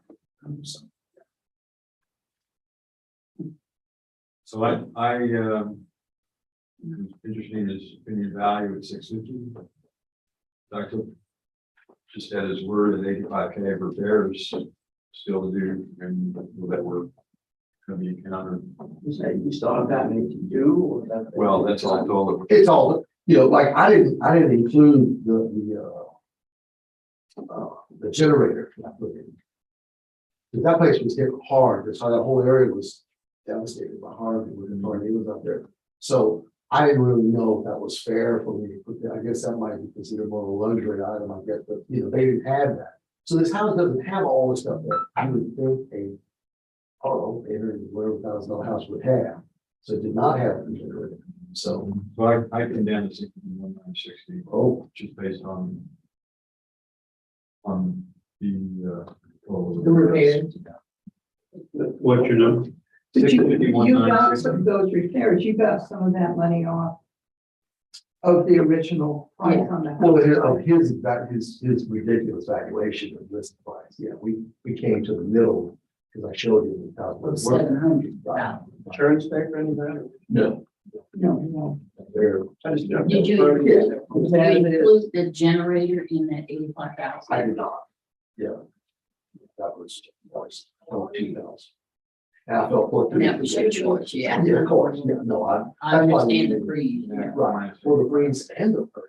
Well, that's true, yeah. My neighbors want to So go. it's, you know, if you, if that seems more than two, somewhere between 700. You know, I would, Yeah. workers, you know, come to your house to work if you want. Well, that's true. That's brilliant. 62. Yeah. Sorry? I said 62, you said? 651. 600. 651, 960. I think it's, I think that's too low. Yeah, I do I too. really do. I think the 700,000 paid for it. Yeah. And you know. Because of repairs, Which then would split the 60, the 61 and 70. it's 75. What? 675,000. If y'all are okay with that, I can feel That's below, that. That's below what he paid for it. Yeah. it is, Yeah, but he's done all that work. but he still had some work to do on it. We're basically doing $25,000. Yeah, I'm good. And I can tell you just right now, So- get in your, landscaping, was worth this 3,000. yeah, but that was your choice. No, I'm. Yeah, I was gonna say landscaping and. Well, if you have zero, you would expect a house of $700,000 or $800,000 to have some landscape. When you evaluate that house, you assume it's just like a roof. You would expect it to have a roof. Okay. Yeah, me too. I'm good. 670. Make a motion. No, 2022, there. That's something. Count 44691. And listening to both the property owner and the district, based on the sales price of the house that the property owner has testified to pay and the repairs that are still underway. We will reduce the value from 736,960 to 675. One second. All in favor? Aye. Ready, vote? Yeah. Okay. Okay, you understand the new number? Have fun. Am I escaping there? You are. Thank you so much. By the way, I've been to several of these, and this was very efficient. Oh, Very put well. that on Yeah, I there. will. No, We don't get anything for it. I just want to make sure. I've lived in many other counties, and I've done these, you know, several, you know. Oh, I wanted to ask you, you're living there. Correct. You don't show, you He's show a not homestead, 65. I'm not yet. but But a he's- homestead, Homestead, yeah. at a minimum homestead exemption. So you have a homestead exemption and then you have the over 65 exemption. How's that? Well, homestead exemption. Did you homestead now? Yes, ma'am. Yeah. It isn't, okay, it just didn't make it on, the case. Yeah, he filed. No, we moved here, this is where they go there, you know, so. Oh, okay. I'm not really sure. Yeah, but it's an exemption. Yeah, that's a great way to, So curiously, my birthday is January 6th. I'll turn 65 till 6 days. So I'm not gonna get that next year. Are y'all? On No show, no property. you have to be 65, I think, on January 1st. right? Yeah. Yeah. Yeah. Aiming it Talk to your mother about that one. yeah. She's not with us anymore. And we do, in fact, we don't show the homestead exemption. You should check with the ladies in front I will. and get that done. Say yes. Okay. They can handle that for you right outside. Yeah. Perfect. That's, Color one. that'll cap your appraisal increases and it will also, Kind of help Yeah. with your taxes. Well, I appreciate y'all listening. Y'all, you know, You- Yeah, a lot of times they don't listen. They just yeah. actually, so, you know. No, listen in the morning, listen. I got lucky. Thank y'all so much. Right. No, You can go ahead, straight ahead there. This one? Yep, that's the best way.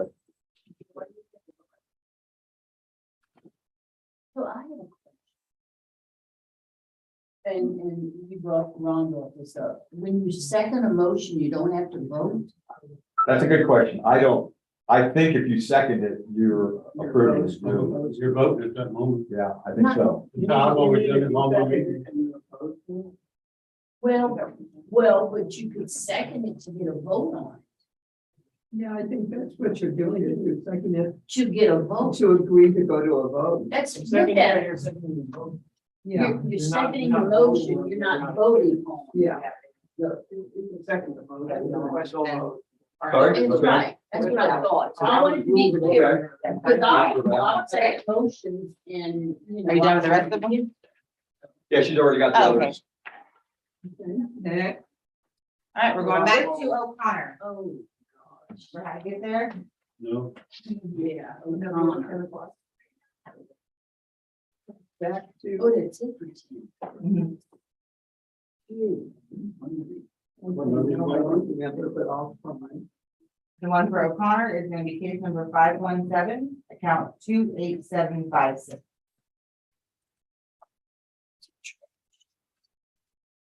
Connor, Try again. 517 is The property ID is 28756. It should be the second one B. Thank you. I don't know how to do it. It's okay, you'll get used to it.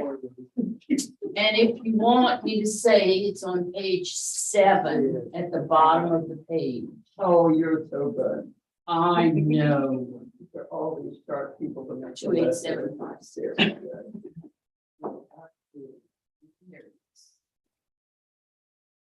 Down, down. Right. And then it's which one? Number 1, 2. 28756. On page 7. No, it's top on your, oh, here, it's the bottom on the page. The bottom. of 7.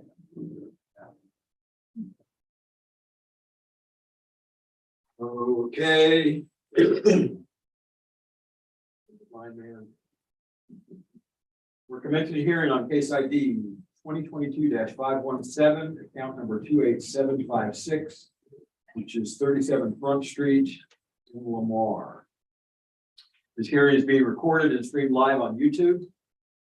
We should verify exactly what the, oh, yeah, with the O'Connor, so it's Q1, Q2, and the rest of others. Oh, they don't, why don't they have one? Well, that's all they printed, Oh, okay. since the, Address the other. yeah, the agent letter is applicable to all of them. Yes. The CAD's all that much. We are the appraisal review board that will be hearing the protest today. We do not work for the appraisal district. We are appointed to perform an independent review of the protest. But the protester has the right to appeal our decision, and appeal information will be provided to the protester with our determination. In accordance with tax code section 41.45H, it is assumed that all written material and evidence has been provided with the affidavit. The ARB members who are considering the protest have not communicated with anyone about the protest and are signing affidavit to that effect. I, Scott Wagner, do solemnly swear that I have not communicated with another person in violation of tax code section 41.66. I got nothing to solemnly swear that my communicated with a person in violation of tax code 41.66. I, Joanne Ferguson, do solemnly swear that I have not communicated with another person in violation of tax code 41.66. I, Ron Kennedy, solemnly swear that I have not communicated with another person in violation of tax code section 41.66. I, Peggy Bird, do solemnly swear that I have not communicated with another person in violation of tax code section 41.66F. All testimony from all witnesses must be given under oath. Peggy Bird, do solemnly swear affirming testimony shall present to the appraisal review board in the county appraisal district is true and correct. And the property owner's affidavit into the record. This is account 28756. It is a single family residential home. Yeah. Okay, so this is, owner is David and Melody Mocklock. 29212 Oakview Bend, Fair Oaks Ranch, Texas 780154926. It's described as 37 Front Street, Rockport, Texas 78382. No Front Street in the barn. The reasons for protest are incorrect appraised market value, the value of the property. The evidence is described as being 2 pages or images. Section 5 says, recent sales of homes in close proximity of subject property, similar age, class, and square footage, price per square foot is significantly lower than the home in question. OPD 370,070. Section 6 says they don't intend to appear at the hearing either in person or by telephone conference call. This affidavit, the evidence and or argument submitted with it can be used in the hearing, but not appear in person. signed and notarized in Aransas County by Kimberly. Their affidavit includes a description of the property. Last year, this thing was certified at 470. This year, it was noticed at about 550. Let's see, it says there was a sale in 2020. That said the sale price was $487.5. It's a sale type listing. I don't know what that. The market data. Just the description of the property and what's typical for the neighborhood.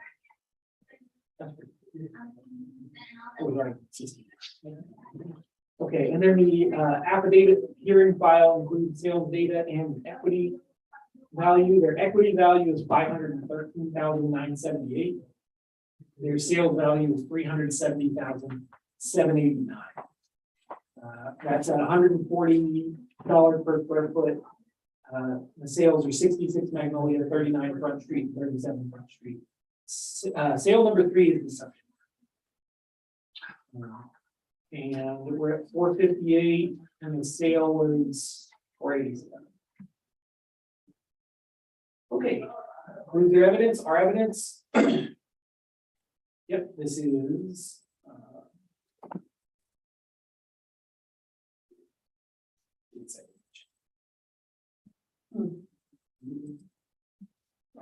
Is Fair Oak Ranch the same thing in Fern? It's just that side of the. Holiday Beach Rockport situation. Exactly. Yeah, say Rockport.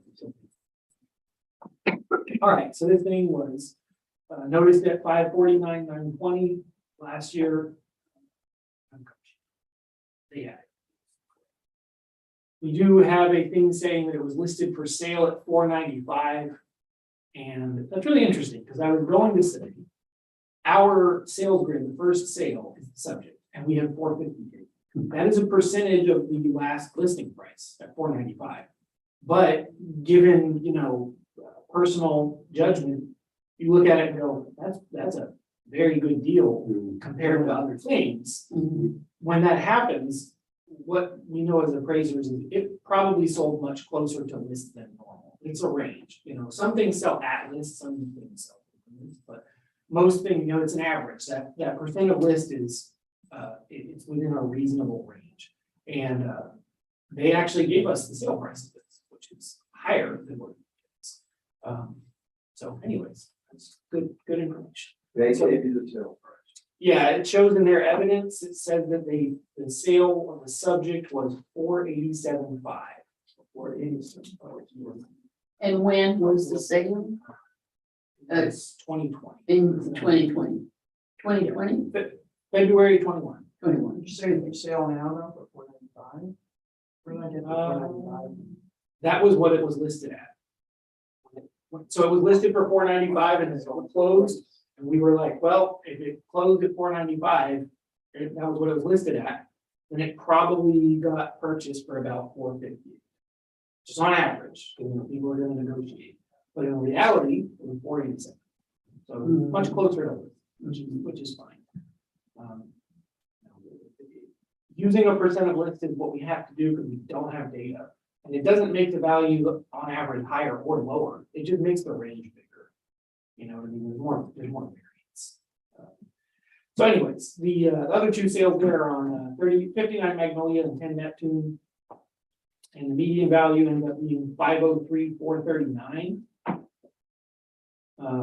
And I would say that given, what we just heard, that probably moved somewhat because our sales price of the subject is wrong. And 530. Here. And then the equity grid indicates a value of 540. This is just a 5-class home. You hardly a lot. So the median value is 503,439. So Yeah. Yes. significantly less than. Yeah. Yes. And it is. Eamon, what is, may I ask? It's less than what's noted for, but it's not less than. Yeah. They still. Okay. What is it says remove H code of site. H code for, yeah, so when the hurricane happened, Is that what that H is? yeah, everybody's home was H. ripped open, right? Okay. And the question is, how do you value a house that's missing the other half of it? And Yeah. you can't do an insurance adjustment because it's not the same type of appraisal. And you can't treat it like it's a construction project because it's not, it needs to be remedied first. The question was like, how do we do this? And we, over that year, we developed a system of H code, what we call them, but they're percentage adjustments for damage of the old depreciated value. Okay. And it worked, really, it worked mostly for certain subsets of properties. It wasn't perfect. But later we found out that actually pretty close to what, I think what FEMA does. But, what we didn't even know. And now it's law. Now it's. Wow, Okay. Yeah, they adopted it. Now everybody has to do it that way. Okay, well, good. That just. They're gone, they're all out. It's great. Our software company would not help us with it. They were just like, no. They do it all. The fire H codes. Yeah, okay. That doesn't even though, we paid more for the house and it's median market. Sales levels 509 or so. You would have to lower it. Based on that. Say that again, I'm sorry. The median sales level was 503, 439, and it's below the property, so it's lower. Okay, Three, yeah. 400. Well, Yo, 503, 400. Then motion case ID 2022, it is 5.7, account 2756. Addressing the price market value and appraisal and all the other issues brought up by the agent. By our own information from the district, the average market value on properties is 503, 439. Properties is 549, 20. Since ARB recommendations is lower the value, 503, 400. Second. All in favor? Aye. Anybody opposed? No. Okay. That's neat. Yeah, you look down your ear to the door. How do you do that? As soon as I hear you start talking, I come running. All right, the next one's gonna be on the tablet at C. And it is 20878, case number 860.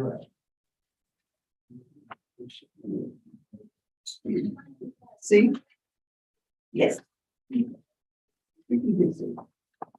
I feel back. It should be in there, so it's 20878. Oh. She said C, so that, yeah, I. I went to see, yeah. Gotcha. Well, I had them in numbers, and I mixed them all up, so I figured the alphabet, try to keep it in order. Yeah, great. It's much easier with it. Right next door to the one we did just a bit. Page 19. That's across the street, isn't it? No, Or no, it's on the in next the page. Yeah, it's split. Page 19 after page 11. That's fine. Across the street, what you talking about? Across. Oh my goodness. Yeah, it's really unfortunate that we don't get along. Okay. This would be a long. Oh my goodness, excuse me. I must have had too much coffee. Are you done with that? Might be the negative, you got me hurt. Oh. I took it out. Yeah, that's right. Okay. Yeah. Okay, let's Marky. We're gonna commence the hearing on case ID 2022-860, account number 20878. Which is across the street. 34B Valero Drive, Rockport, Holiday Beach. Interesting to see the conflict like this. We kind of did this. This hearing is being recorded and streamed live on YouTube. We'll verify what's under protest, which is the typical O'Connor stuff. All of their stuff plus. Market meeting. And Q1, Q2 plus the raft of other things that they have in the letter. We are the appraisal review board that will be hearing the protest today. We do not work for the appraisal district. We are appointed to perform an independent review of the protest. Protester has the right to appeal our decision, and appeal information will be provided to the protester with our determination. In accordance with tax code section 41.45H, it is assumed that all written material and evidence has been provided with the affidavit. The ARB members who are considering the protest have not communicated with anyone about the protest and are signing affidavits to that effect. I, Scott Wagner, do solemnly swear that I have not communicated with another person in violation of tax code section 41.66. I, Kathy Hoffman, do solemnly swear that I have not communicated with a person in violation of tax code 41.66. I, Joanne Ferguson, do solemnly swear that I have not communicated with another person in violation of tax code 41.66F. I, Ron Kennedy, solemnly swear that I have not communicated with another person in violation of tax code section 41.66F. I, Peggy Bird, do solemnly swear that I have not communicated with another person in violation of tax code section 41.66. All testimony from all witnesses must be given under oath. I am Bert to call for the testimony shall present the appraisal review board, the Aransas County Appraisal District, is true and correct. Property dated in the record. This is account 20870. Couple LLC 1810 Cactus Circle, Rockport, Texas 78302. Property description 34B Valero Drive, Rockport 78223. The protest select for incorrect appraised market value. Properties, evidence is described in the 2 pages of images. That provides an OPD 378 455 sales. The hearing type selected, we don't intend to appear at the hearing, either in person or by telephone conference call. This affidavit and the evidence and or arguments submitted with it may be used at the hearing if I do not appear in person. Signed and notarized in Aransas County by Tracy Clayton. There's an affidavit hearing file attached. So property was noticed this year at 500. Change last year it was noticed at 298, which is a declination from the year prior, just slightly. So something happened and this thing value made good out. But at 500 this year.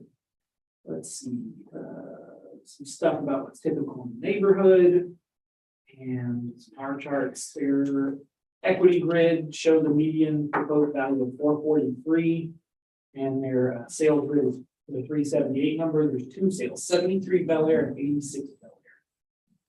Looks like homes, yeah, it looks like homes on Bel Air. Well, I think one of those, I don't know, we'll look at it. Yeah, and that's where the number comes from. So the sales there it was a sale for 320 and one for 274. So, you know, just looking at what's on this paper, they're both around 1,500 square feet, all 3 of them. And they're all about the same age and condition. And our number is crazy. We'll see.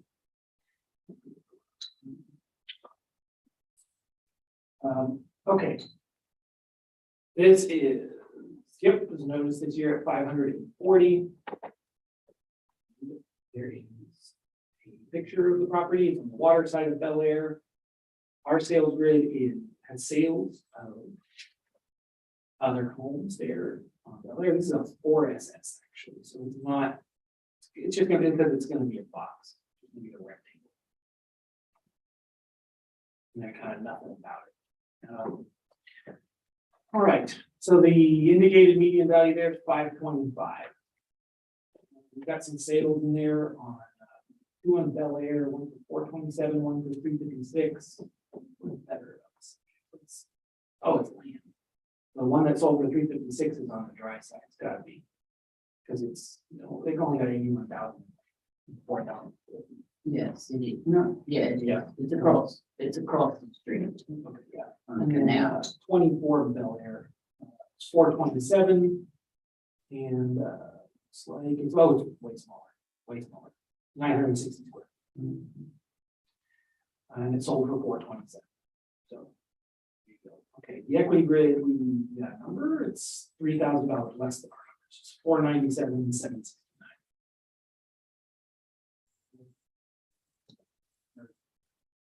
Piece of it is, yeah, zero, just median.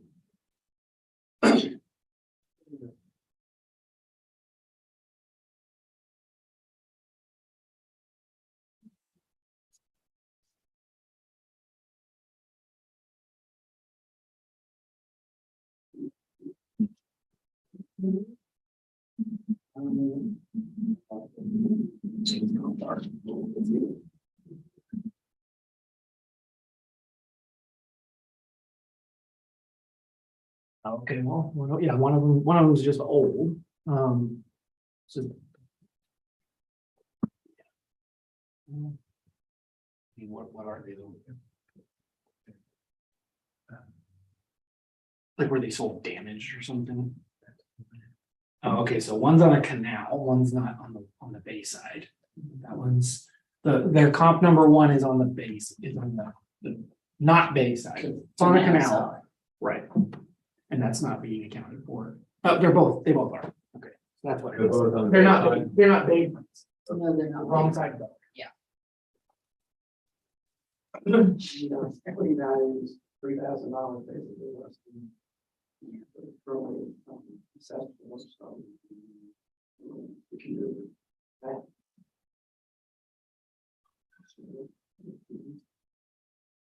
We can do 497, 497,000 or 700, whatever. I mean, So in your sales, are were there any of those? Oh, those were equity, okay, Those are on, yeah, that's, the middle one is on bay, the other one, not 24 Valero is on the bay. So their sales comps, it's not that they're like horribly uncomparable. They're Right. just not adjusted. So the number ends up being. Right. yeah, but how way off is way off? Well, it's hard to know now because one of those sales is 3 years old. Okay. Yeah. All right, I'm fine. So, all right, so 497. Yeah. We're still cogitating there. Yeah, no, that's fine. Case ID 2022-860, account 20878. Addressing incorrect trade market value, and appraisal issue exceeding the allowable appraisal, and all the other items brought up by Connor were not discussed, and information was presented on them. Based on our own information from the district, the median equity value is $497,769. ARB is recommending reducing the noted value on this property from 500,840 to 497,700. Second. All in favor? Aye. Anybody opposed? It's scary, even though. I'm saying. It's either scary that you and I are like. Okay. Beth, it's messing up. Hey, late. She didn't have the volume on. What? No. You wasn't looking at the door. Good be. Okay. Lunch number. Ron, did you need to leave early? Oh, No.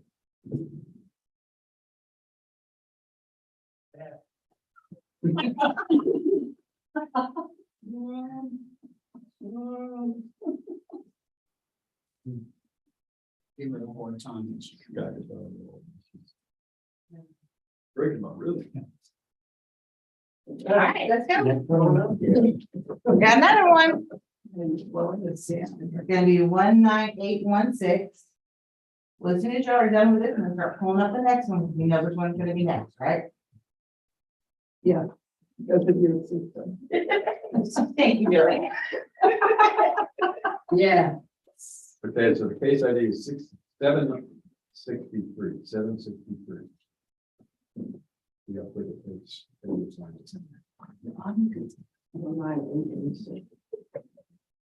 What's the, account number? The account number is not 6763. Account number is 19816.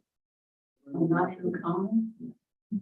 Should be, go down low, should be. Okay, now you are. You went into the continuum. Oh, okay, we are on. Let's see, we just did, You're doing the alphabet, aren't you? yeah, good The question. next one. There's There's an issue with our system. Page 15. No, I mean, Yeah, but On the pad. Yeah, she Thank was you for the thing. trying to use the, All right, what's the fee on that one? what? All right, we're on C. Yeah, that's good. I thought we did see. Judges, you see? Yeah. All right, so 22866. I just got a thing for the. Yes, give me that back. Okay, hang on. We'll get it. Okay, All right. which one are we doing? We are doing case number 861 and it is account number 22866, which is D in the list. Oh, there it is. See, We're not doing this one? yeah, by that. So So it should just in principle, come right down. take it to a look at that. Which one are we doing now? I am, oh, 861 is the case ID. Which is probably on page 20. 22866. No.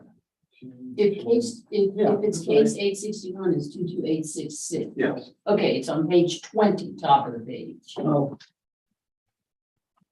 Okay. Okay. You have the right one. You were in the right one. Oh, here it is. Ooh, ace. Yeah, got it. I don't know why I'm having difficult time today. With me, I mixed y'all up. We've been on Don't today. do that. Make sure you're not paying attention. We are. Okie dokie, we're opening a hearing on case number 2022-861. Account number 22866. 437 Palmetto Point Road in Holiday Beach. This hearing is being recorded, it's streamed live on YouTube. Verify exactly, Market and equity value. and all the other O'Connor stuff. We are the appraisal review board that will be hearing the protest today. We do not work for the appraisal district. We are appointed to perform an independent review of the protest. Protester has the right to appeal our decision, and appeal information will be provided to the protester with our determination. In accordance with tax code section 41.45H, it is assumed that all written material and evidence that has been provided with the affidavit. The ARB members who are considering the protest have not communicated with anyone about the protest and are signing affidavits to that effect. I, Scott Wagger, do solemnly swear that I have not communicated with another person in violation of tax code section 41.66F. I, Kathy Hoffman, do solemnly swear that I have not communicated with the person in violation of tax code 41.66. I, Joanne Ferguson, do solemnly swear that I have not communicated with another person in violation of tax code 41.66. Our own candidate solemnly swear that I have not communicated with another person in violation of tax code section 41.66.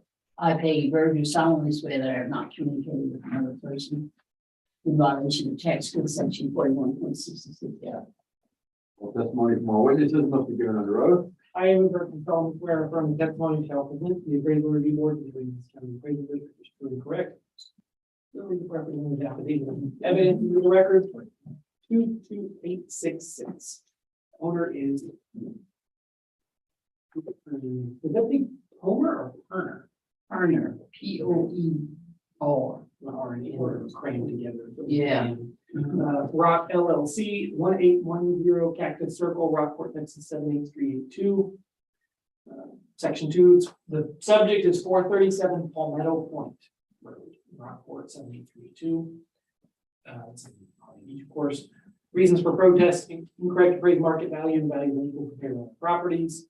Section 4 is that the evidence is 2 pages or images. There's section 5, so OPD 372, 171, equity data. Hearing type selected, if they don't intend to appear at the hearing, either in person or telephone conference call, it's affidavit and evidence and or argument submitted with it, and use at the hearing if they don't appear in person. Signed and notarized in Aransas County by Tracy Clayton. And their evidence shows the property this year. It was noticed at 437,700. Last year it was 337,130. Looks like it's got it's a house. Let's see here. 1,700 square foot home. And it's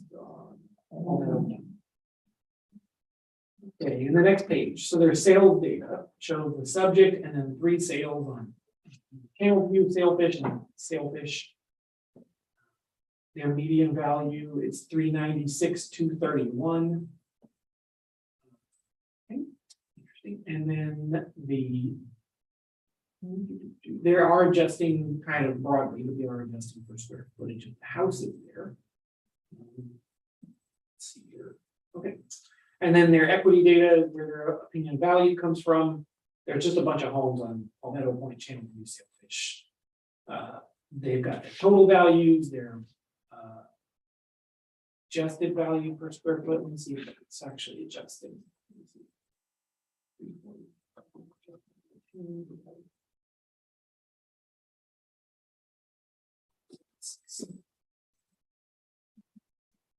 They are making some kind of adjustments to get the values per square foot. So the let's see here. Then put the proposed appraised value at 372,170. So that's where they're.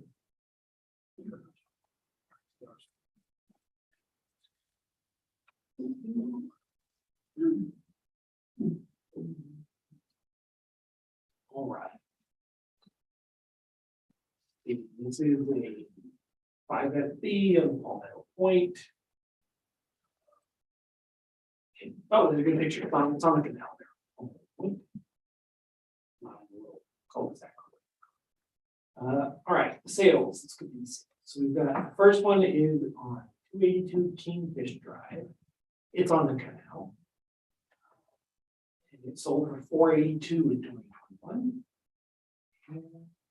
It's a little bit smaller lot. But when adjusted to be like the subject, it indicates 496. So then the next one is a purchase of Sailfish, 5FB plus, newer house, 617.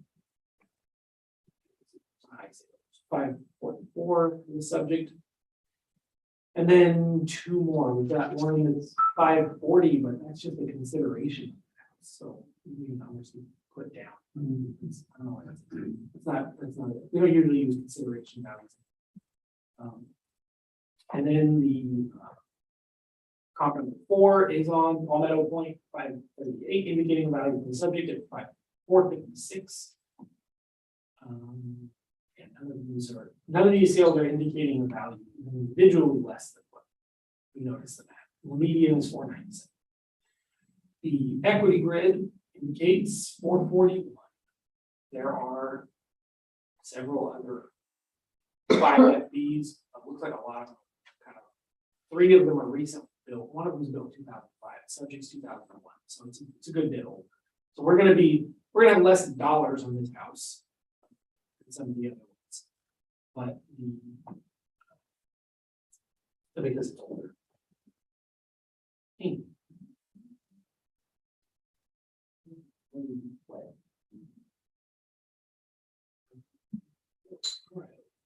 Back there. Let's see if I've got anything. There's context.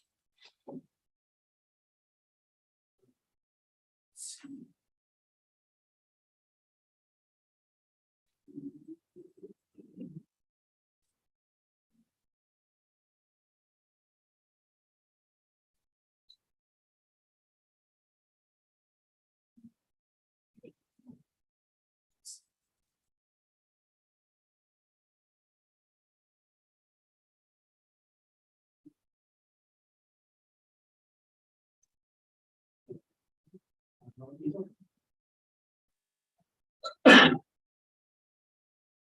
So their basic argument is the equity.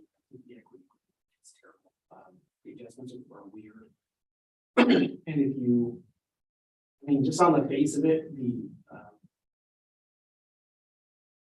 the indicated values, it's just, you get a weird result. If you look at the total values and you look at. What are you talking about? Theirs? Yeah, their equity grids just adjust really weird. What are these sales? It's just these sales. Subject is on Palmetto Point. Yeah. Things look pretty good. But I don't know anything about them. They're only showing. There's nothing even. Mhm.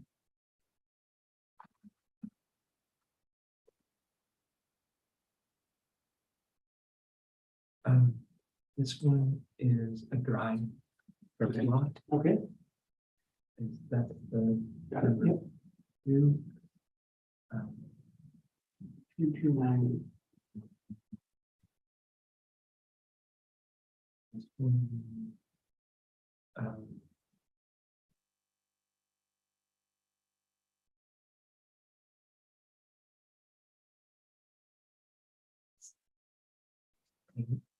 It's we had it with more than sale. What is it?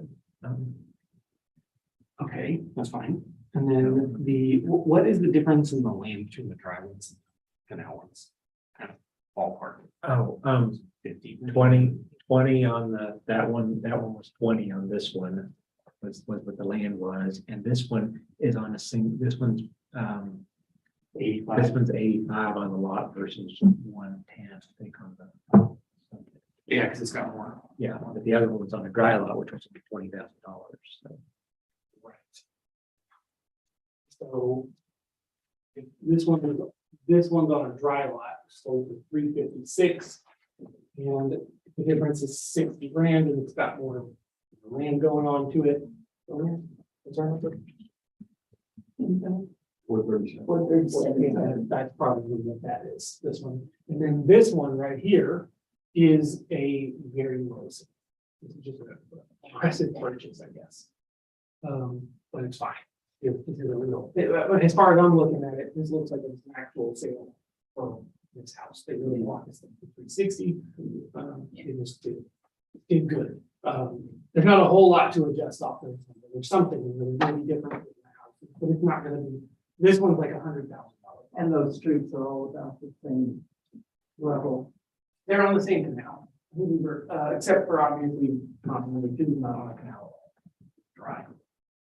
Now, they do have two lots looking at this. Yeah, that's what I'm saying. So this one is not only dry, it's got less land. So if you put it on the canal and then made the land bigger, Yeah. you'd be right over where we're at. So this isn't helping your case really. But this one is with the new sale, but. There you go.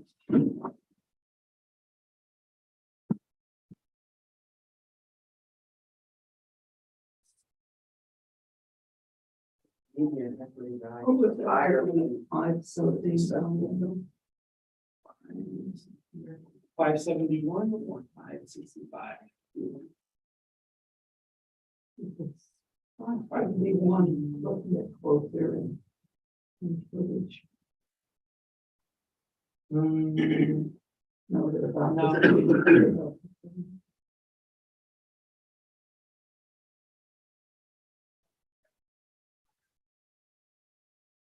Those are right there. Yeah, that 571 Palmetto. A lot of house, a big number to be just the principal on the house. So like, I don't want to know if you can print.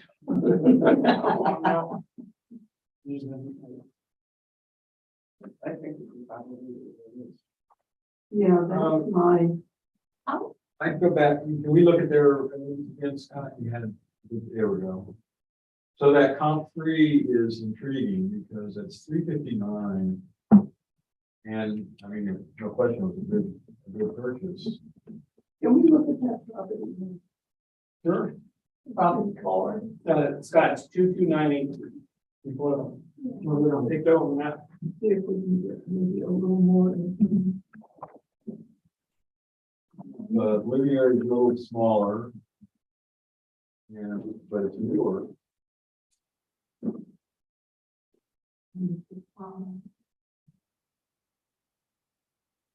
I mean, it's at the end of the canal, Yeah. which is a little bit of something, but. It doesn't the canal at that point. Yeah, I was gonna say, it's kind of dry. It's actually January. a concrete house. Built about 15, 18 years ago and never was finished until last year. This is actually the bottom of the canal, you can see. the water. Yeah. You mean the They water own it clear all that? 22.9. No, there's no water in it. That Oh, is, no. yeah, Yeah. well, it's real, I mean, it's very low. We looked at property out there and we couldn't get a boat down. I owned that 22,984 and it was about 2.5 foot out there. Yeah, it silts in and, you know, Oh, yeah. it Yeah, happens it's time of year and like that. tides. So they have to dredge it out every once in a while. No, they don't dredge it. They just wait for it. Yeah, because they want it to be full of water. Yeah. We don't, I go look, you got water, I can tell you don't have water. It's a- I. Just based on the, on that one sales comp, I mean, I might consider, I wouldn't go down to that value, but I might consider something like 400. $400 or 400,000. 400,000, going down to 437, because the other. Yeah, Okay. $400. Going once, going twice. Well, I had 416 based on that also. And then I've got two figures here. 416,900 or 420. Well, what I did is I took their values. We look at their evidence, we had the page up really Sorry, we're switching. perfect. No, he's good at this. Yeah, the 396, 230. And I minus that from the 427, 700. I don't know. I mean, 437, 700, yeah. yes, that's- and I divided, whatever that was, I divided it in two and I came up with the 416,900. I'm not sure if that's the right way to do it, but that's how I did it. 400. Oh, 437. Yeah, So that's- basically 20,000 now.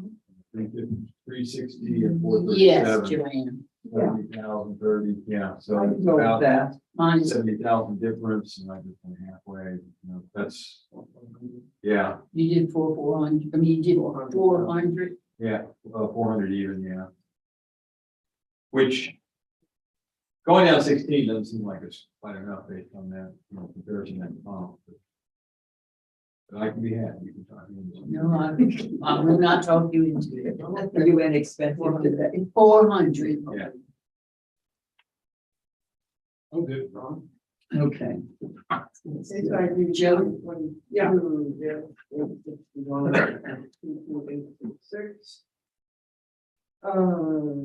And the rest of the market value and trade agency appraisal and all other. The Q number that was presented by Congress, no evidence was presented for. It's the opinion of the appraisal review board that the noted value of 437,700 lower to 400,000. One second. All in favor? Aye. Any opposed? Good. It's just that one.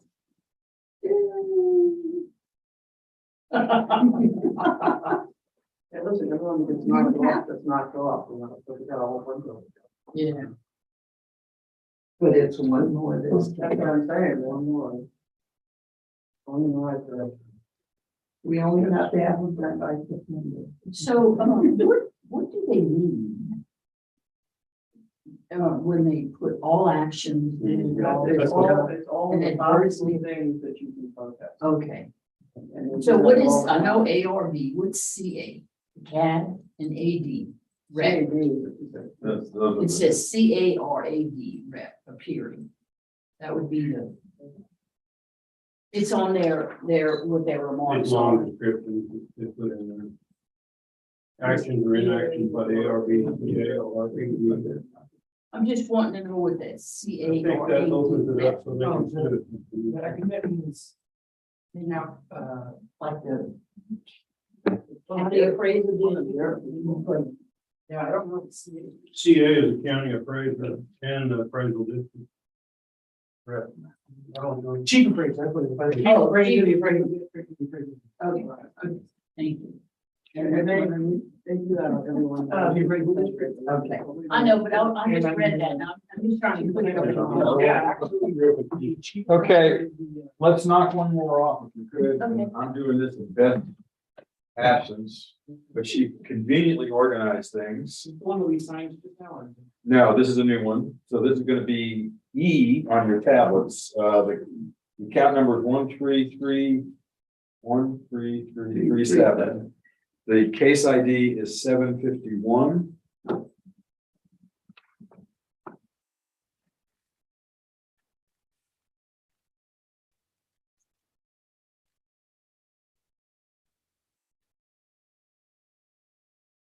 And that's on page 14. Oh, top of the page, right? Thank you. You're welcome.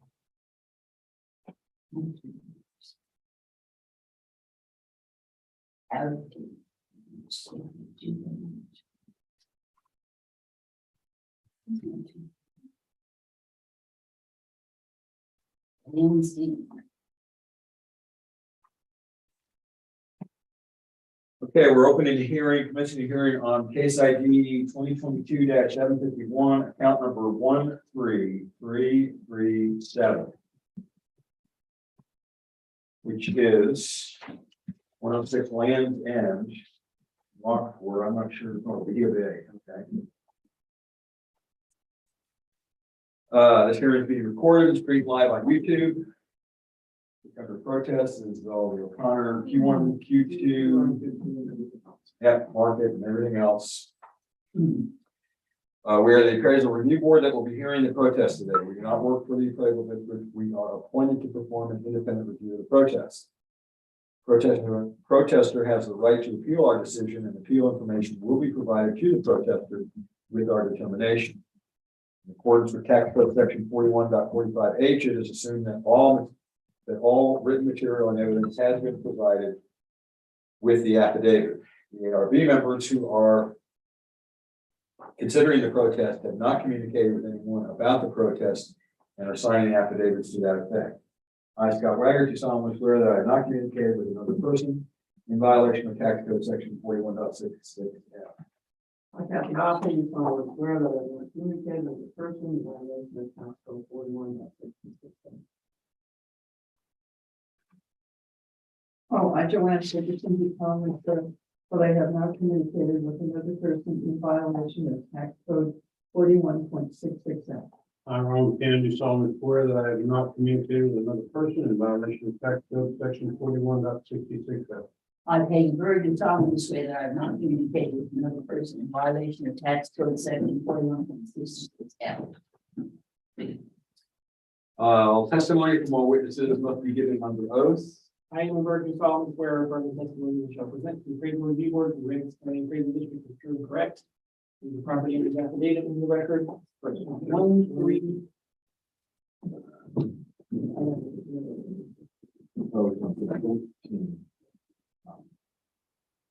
All right, this is account 13337. Stephen M. and Kathy M. 3423 Triple Meadow, San Antonio, Texas, 782635038. Property is 106 Land End, Rockport, 78382. Section 3 says incorrect appraised market value and value when compared to the properties. The evidence is described to be 2 pages. The statement of facts or arguments is as follows. Recent sale of homes in close proximity of subject property, similar age, class, and square footage, price per square foot is significantly lower than home in question.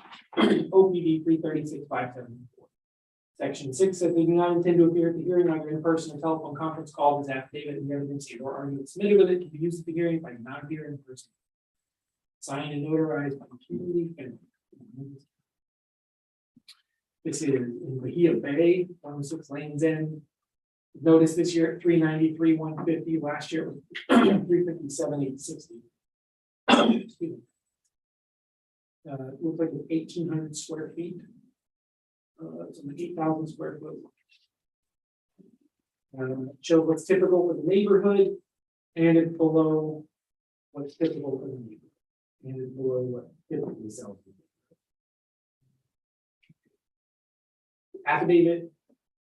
Continue with sales data, so there's no equity data. And then the sales are 222 Lands End and 228 Lands End. And it says that they sold for 581 and 690.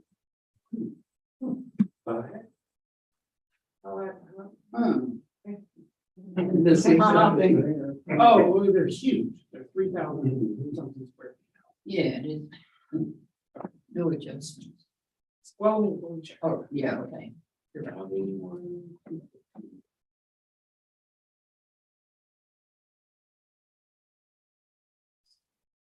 Yeah, these are just the sale prices divided by.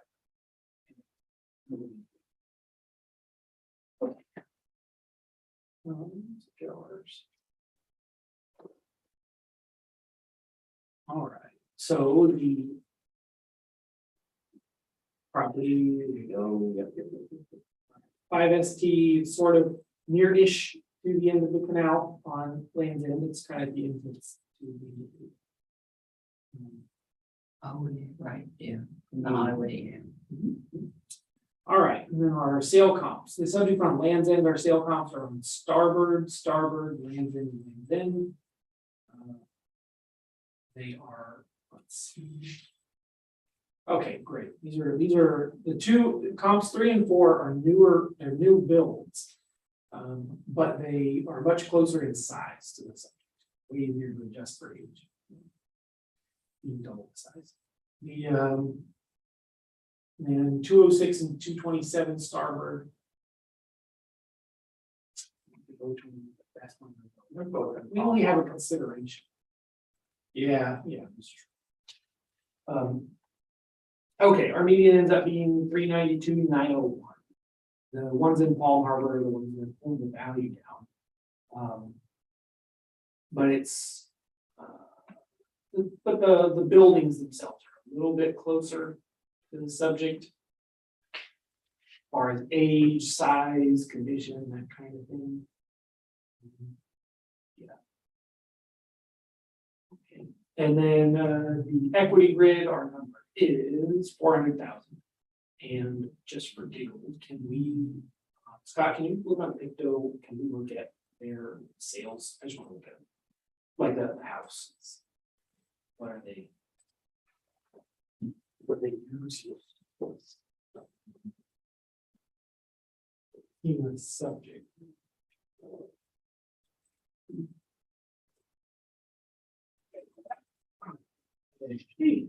Right there. That is a very different class. So, the subject is basically like it's not a box, but it's a pretty basic home as far as how, it's nice, nothing wrong with it. But that thing was like custom. Well, and Just look at that, yeah, totally different thing. And it has food. and it's way bigger. So it's tough. The idea that this sale will indicate less per square foot than the subject. Yeah. Not passing a reasonable test.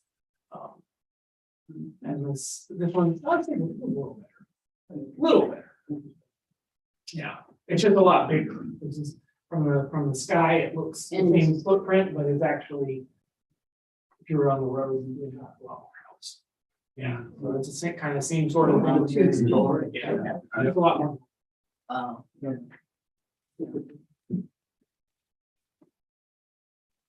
Well, equity. Market value is down.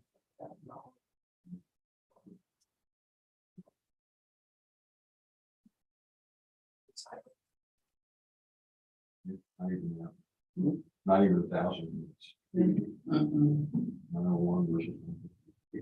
But the equity is up higher. Yeah. Yeah. I think it just come down to CAD. 392. Yeah, for CAD. That's not even. Yeah, well, a bit more than this coach. 392,000. How about 390? Too much? Too low. I mean, too little? Well, limit I think we're there. 392. 392. I think we're there at 392. Yeah.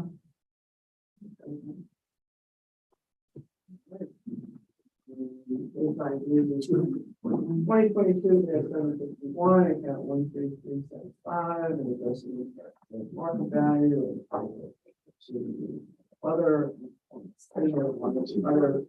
all the other, cues brought to our attention by counter associates, but there's no information presented on them.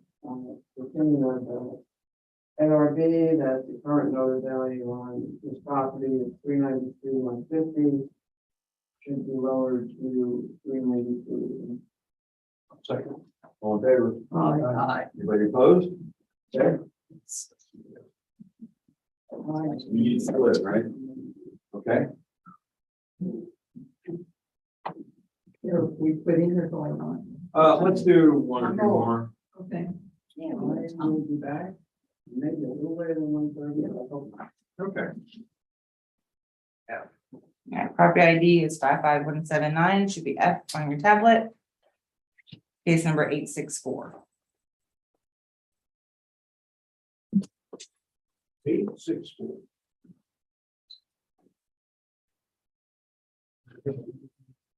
The last page, page 21.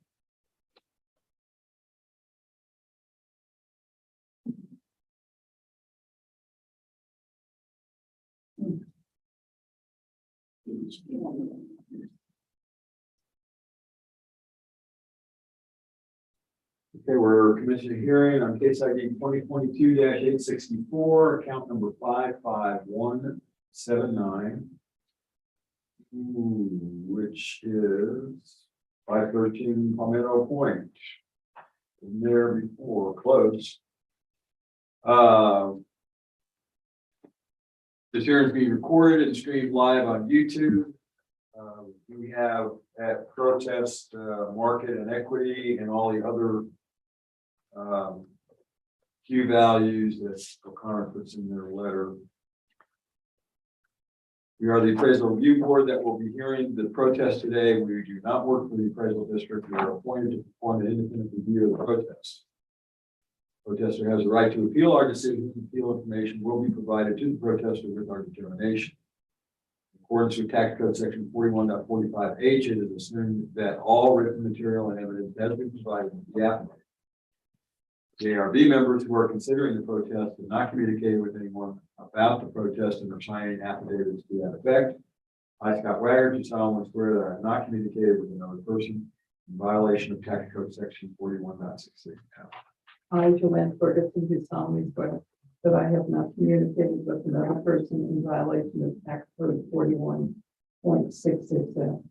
I, Ron Buchanan, do solemnly swear that I have not communicated with another person in violation of tax code section 41.66. I, Peggy Bird, do solemnly swear that I have not communicated with another person in violation of tax code section 41.66. Yeah. All testimony from all witnesses must be given under oath. I, Andrew Burke, do solemnly swear affirm the testimony shall present to the appraisal review board. True.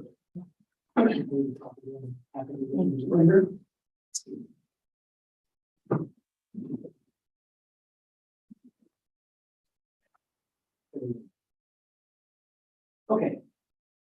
The account 55179, owners Donald R. and Margaret K. Cleary. 1645 Boulder Lane, Dale, Texas. 78616. 413 Palmetto Point Road, Rockport 7832. Reasons for protest: incorrect trade market value and value of unequal compared with properties. Section 4, the evidence is 2 pages. Statement of facts or arguments is as follows. OPD 34365, sales data. Hearing text likely they don't intend to appear at the hearing either in person or by telephone conference call, but after read it, and the evidence and more arguments submitted with it may be used at the hearings by the magistrate in person. Signed and notarized in Aransas County by Tracy. I'm getting used to it. So this is property is noticed at 382, 390. Last year it was 354. It's got 1,300 square foot house on it. Looks like it's above what we normally have on stuff for the neighborhood, but lower than sales. Here, wow. The affidavit hearing file continues.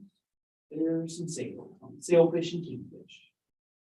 And they're proposing a value of $343.65. And they're doing the thing. Not making adjustments. So.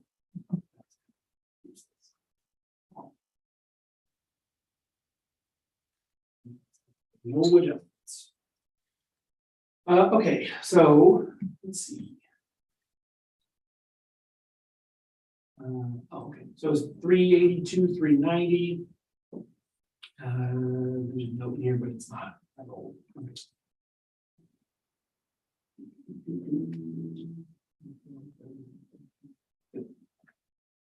All right, so there you go. There's a picture of it. It's toward the end of the canal on Palmetto Point. 1365 square foot home. Carport under it. See our sales are going to be the usual suspects on Palmetto sailfish and kingfish. The median indicated value being 448.57. Adjusted to the monthly subject. The lowest one is 435. All right, the equity grid is showing 385. Oh, there are also 5 FBs on this canal built in 2018. Right, these are probably.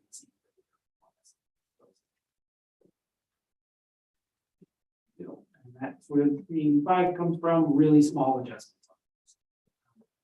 Yeah, I would say the only difference between where their number coming from is they're just not adjusted at all. They are completely untouched. They're just dividing it by the square footage of a home.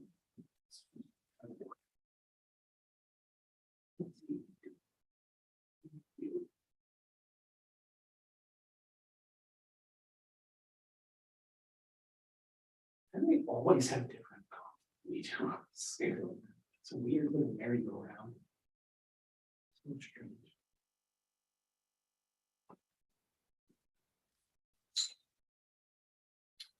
Okay, pretty much it. It's probably the only difference. Yeah. Yeah. I mean, I don't, it's there. It is. Yeah, it is. Yeah, I'm with the 382, 390. Yeah, I can't see any reason for changing this, especially when what she wants less than what Yeah. there was last year, which, wait a minute. That's a good, Right. that's a good number. You wanna do it? Yeah, Okay. Joanne, you wanna do it? Okay, Let Joanne do it. okay. I move that regarding case 2022 864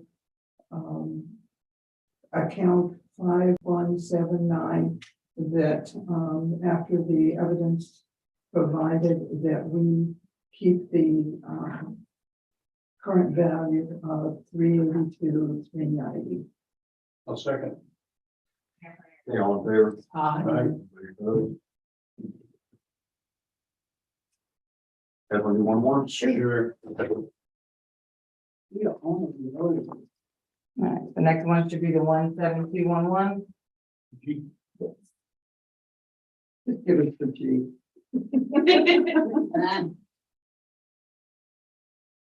And thank you for doing this. This is what this is. I'm trying to make it easy on everyone.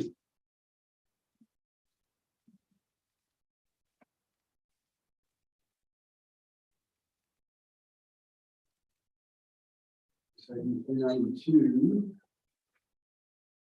608. Actually, it's on the first It's on the page. first page. Oh, gee.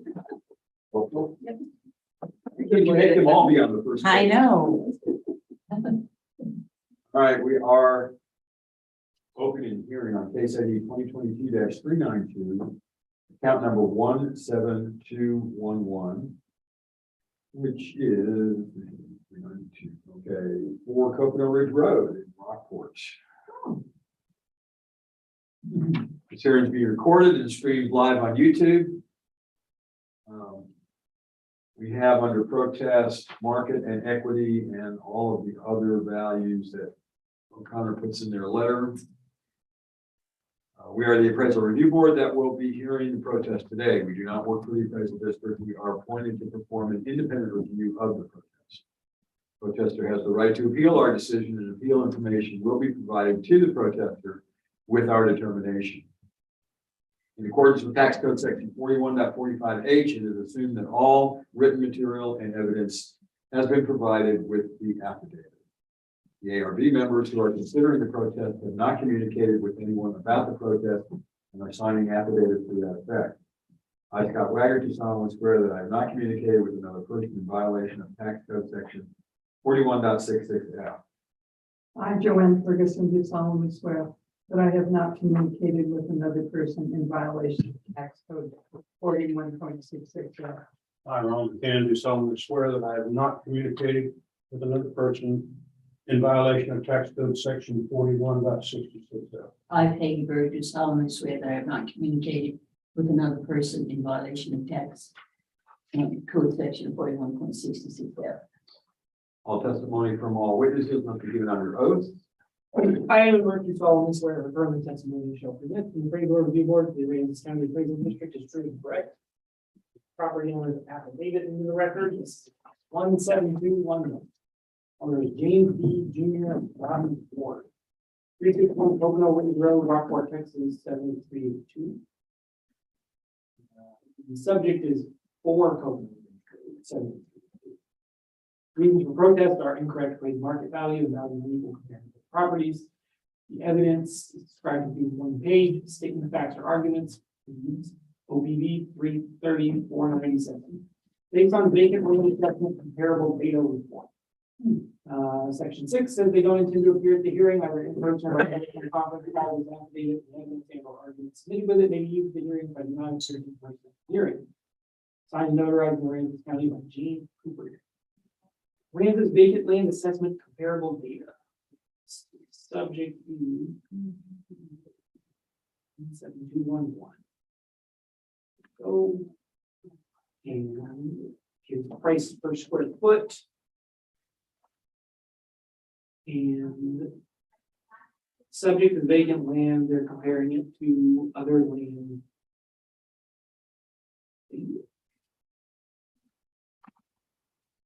So anyway, I'm just presenting it. So they're showing a bunch of prices per square foot that are all less than $492 per foot, which is what the subject is at. So they're wanting it to be lowered from what to 361 to 330. I guess it is vacant land. All right. Yes. All right, so this was noted this year at 361,470.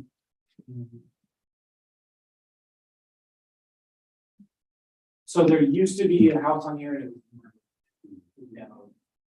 Let's see, this thing sold in 2020. It's platted kind of weird. If you look on the map, it looks like it's part of a 2-piece thing. Like they had a little house. and- Right. Yeah. Actually,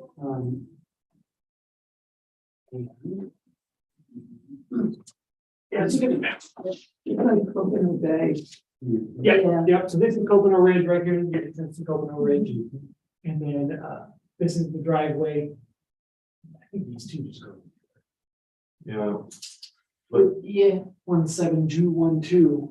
Yeah, we'll look at the go alongside other stuff. And how did you get into it? It looks like there's a house still on it. I thought there was that house.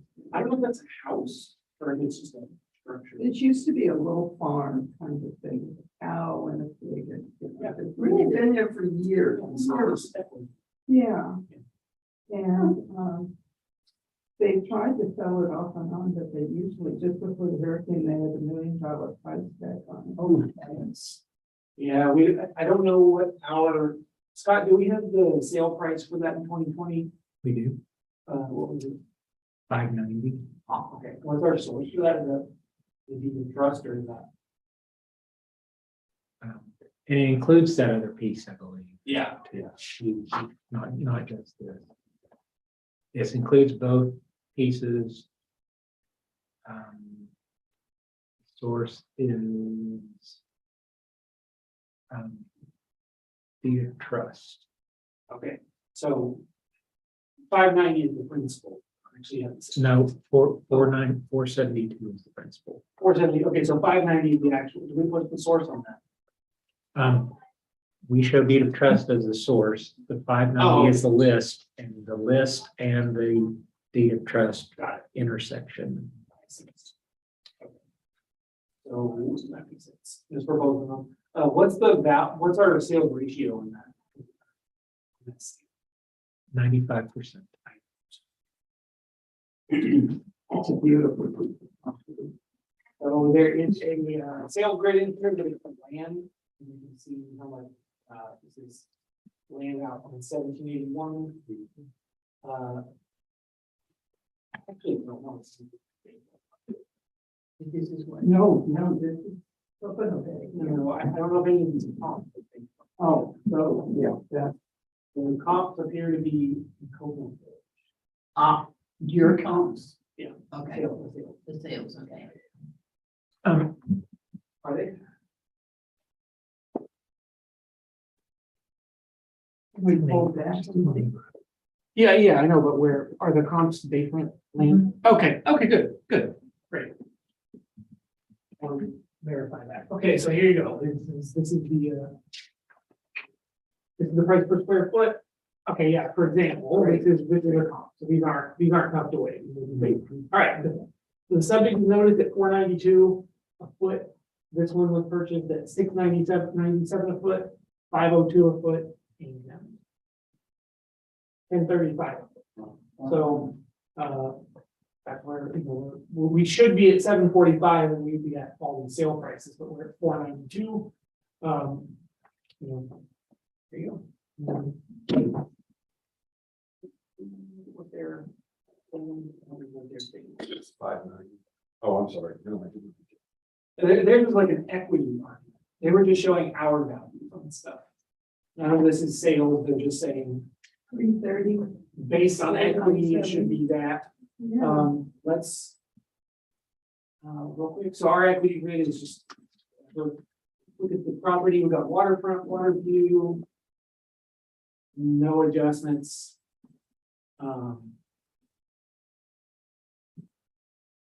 Yeah, it's just on the local land tables. There's nothing. Yeah, let's,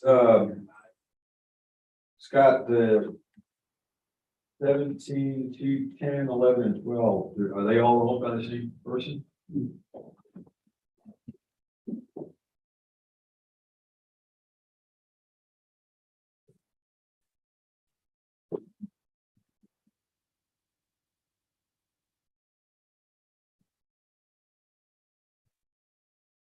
It's amazing. They use different things that we use. They distribute. Where they get it from, you know? Well, what did he say? When he said here, All of this is coming in. Yeah, it's just- 117. Oh, they're months. They don't know. Why was no distributed? Two or not, yeah. It's right next to the. What they're laying. Mhm. Yeah, see, yeah, but, yeah. And then the water. This is Oh, pretty- Well, it's owned by the same people, isn't it? Yeah, so the, pull up the picture real quick, the other one got. Sorry. That's right. It's okay, we can work with that one.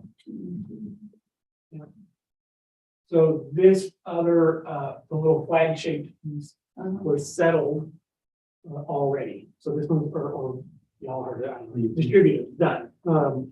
So this thing and this thing are owned by the same people. This property has waterfront land, and so does this. This is like the waterfront part of it. Yeah. And then this is what we call water view. This is getting like a tiny value per square foot, because it's just a driveway, little access piece.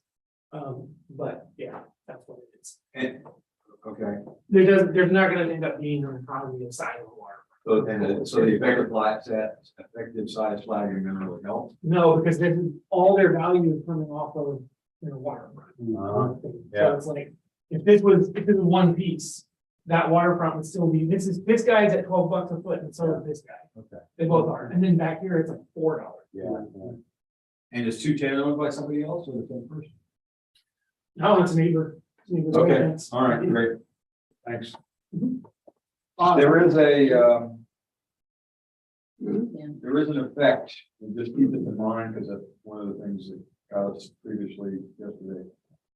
When two properties are owned by the same, two adjacent properties are owned by the same person, there's a flag that they can set called effective size, which basically increases, for the purpose of calculation, the size of this, one lot or one property or the other, which can, in some cases, cause everything to considerably go down. In this case, because the big driver is the waterfront, Yeah. it doesn't have an effect. Doesn't have an effect, so. But both Explain have, that right? Yes. both have water view, waterfront. Yeah. Yeah. But it's just in comparison to, In comparison to the small. taking those two together. Gotcha. All right, So I, I think we should stick with the, Yeah, it hasn't changed since the last year. Yeah, I know. I'm amazed.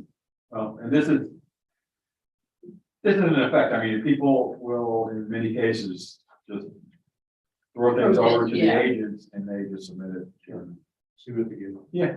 yeah, it'd be great if mine things. Okay, if everybody's okay with that, then we'll take a motion. I'm good. Okay. Okay, And just real quick, when you make your motion, just reference the other values, the other Q values, saying that they weren't addressed by any evidence. okay.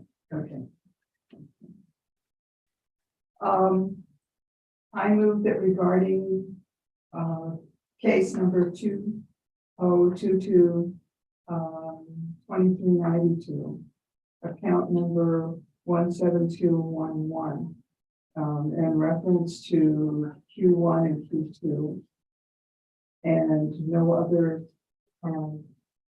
subjects were brought up, that we leave the price of this land as what it has, and the value will not change. And the value. Nothing. 360. 470. Go ahead, Ron. I'll check. Get all in favor? Aye. Anybody opposed? We both said no, you got it. I'm running off on it, Ron. Yeah. We'll break for lunch. How are we looking for possibilities? At one, We had to do an agent reschedule. We're going to be doing affidavits for the rest of the day. okay? If I don't come back, because I. Oh, I just remember. Yeah. No, I may have to leave early. I have something that's come up and I need to attend to it, so will we have a quorum if I don't and? If we have, there'll be three of us, so that's sufficient for a quorum, and then Kathy will end up showing up. She may be a little late, she said, but Okay. but we're okay. You're We're okay, so, all right, because I need to take care of it. Yes, understand. It's not an emergency, but it's very. As long as we have three. we're good. It will be an emergency if you don't take care. That's right. There you go. Thank you. Does anybody need And to writing a charge letter their will tablet? not help. How are y'all on? Yes. I'm at 56, and if I don't get it back, I don't care. This I'm about one ready to jump that. gives him a lot of trouble. I'm at 51, so please. Just when you get down to the last page, you need to, like, That's what mine was doing before, so. Frustrating. All right, y'all have a good lunch. thank you, you too. Yes. Oh. Get in the rhythm.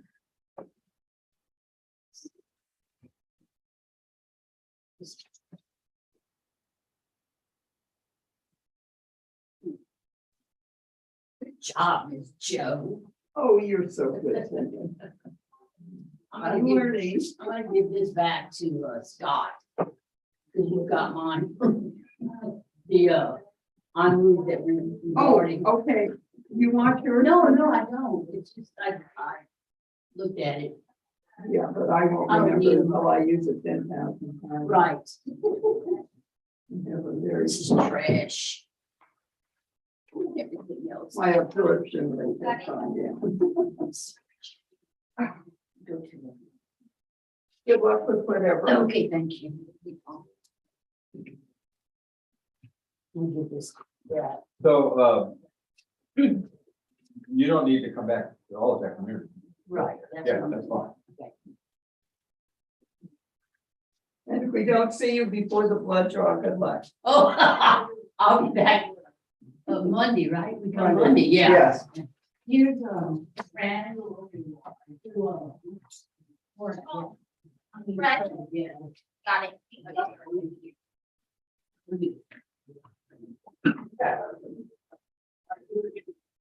Okay, see you at 1:30, okay, that's it. I insist.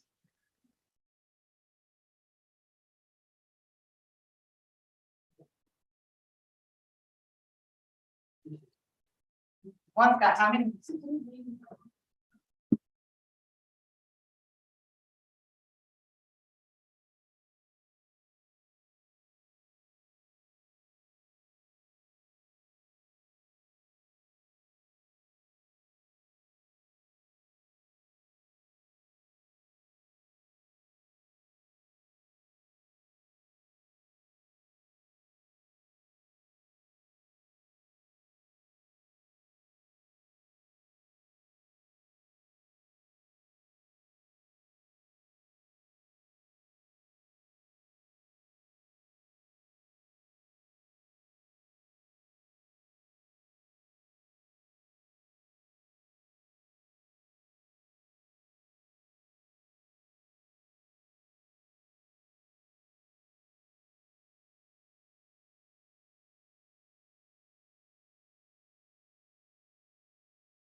see. Glasses on. I can see it if I concentrate with my glasses, bring it in. Perfect. Yeah, but from here, there's really glares on it. I couldn't read it. Looks good. But Okay, it looks nice, Frank. so we're commencing a series of hearings. We'll be announcing each hearing as we go into it. This set of hearings is being recorded and streamed live on YouTube.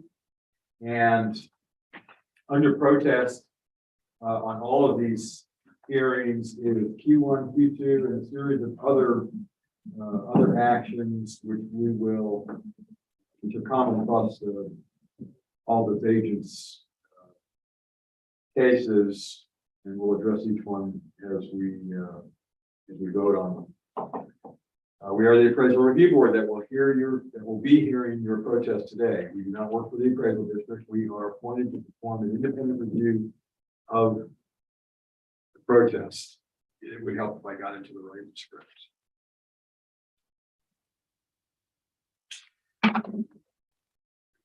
The protester has the right to appeal our decision. Appeal information will be provided to the protester with our determinations. In accordance with tax code section 41.45H, it is assumed that all written material and evidence has been provided with the affidavit. The ARB members who are considering the protest have not communicated with anyone about the protest and are signing affidavits to that effect.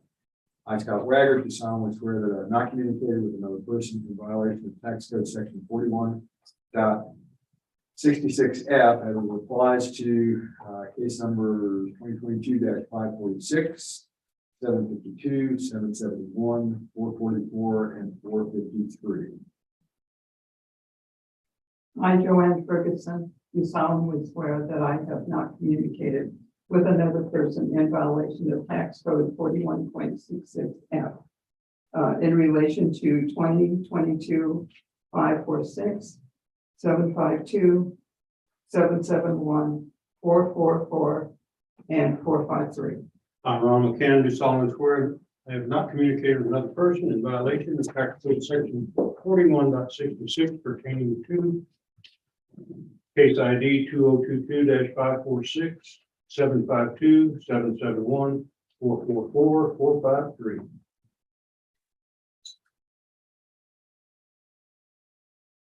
All testimony from all witnesses must be given under oath. Very much to solemnly swear from the testimony shall present to the appraisal review board for the Aransas County Appraisal District is true and correct. And this is swear in for case ID 456, 752, 771, 444, 453. Okay, so we are now opening a hearing on case number 2022-546, account number 12135, 620 South Fulton Beach Road, apartment 406 in Rockport. The district representative will read the affidavit into the record. Jackie, will you go get that? Yep.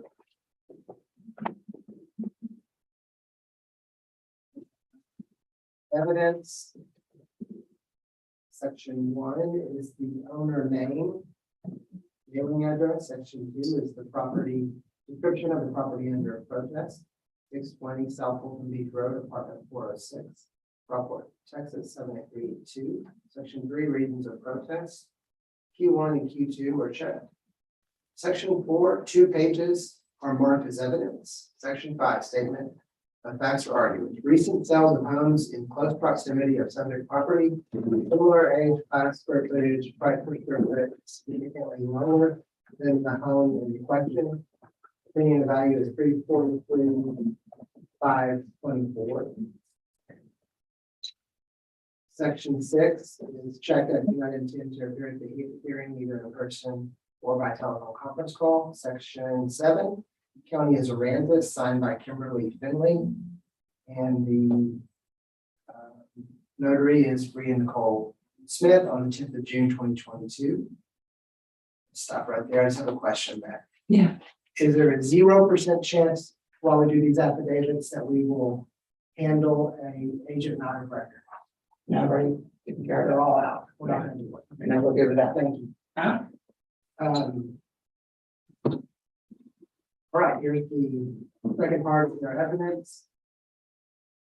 starts off with the account number and the tax year and the legal description, which we'll see is the Labor and North condos, unit 406.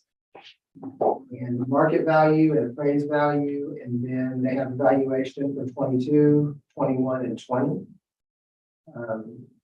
And the land value that hasn't changed, and size hasn't changed, living area hasn't changed, but there's been changes upwards every year in improved value, appraised value, and market value. The last sale of this property was June of 2021. Says here for 360,050. And then this market data below is an overview where they have the subject property and the square footage and the improvement value and the land value and the year built. And then they have a typical property for neighborhood with a living area of 12,075 or 1,275 and an improvement value of 270,775. Land size, build date, and land value are the same as the subject. And then a typical sold property for neighborhood. 1,297 square feet, 281, 530 improvement value. Everything else is the same. They have a chart down here that says 4 properties were sold in 2021. And then they have another chart that's average sales per square foot. And then there is a sales grid with the subject and then 2 account numbers. 2 sales, one that happened, one is the subject. And then one is another unit of the complex. It's sold for 327. And then they have an average of the 2, rendering a value of 343,524. The next thing down here is an equity grid.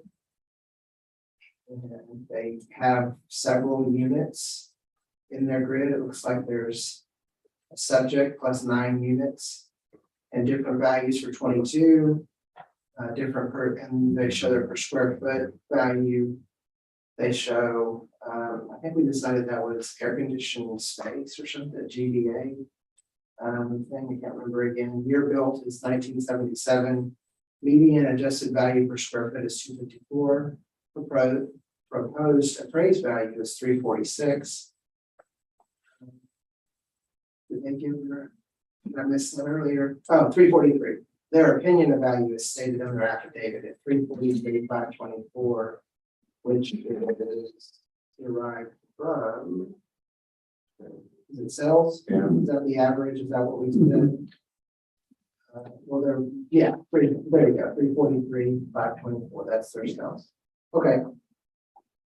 That's the end of that evidence. I don't have anything to add or say about it. We'll go into the CAD evidence. Again, this is a condominium in Labor North. And our sales grid, it's comp number 1. It did sell in June of 21. We have comp number 2 in here, the comp that they also have. And it sold in April of 21 for 327. And then comp number 3, another sale in here in March of 22 for 375, and then a sale that was in January of 22 for 398. All of these units are the same size, same effective age. Very little adjustments. One of the units is adjusted for a different size porch, and one of the units looks to be adjusted for the same thing. Maybe there's a different type of porch, although it has the same square footage. Yeah. I'm not sure about that adjustment. They're pretty minor adjustments, so not sure why that is. There could be a flat value or something mixed in there. So then we're going to do equity. Our equity is going to be units that require no adjustments. They're going to be very similar units. Everything's the same. Median equity value is 360,770. That's all I have.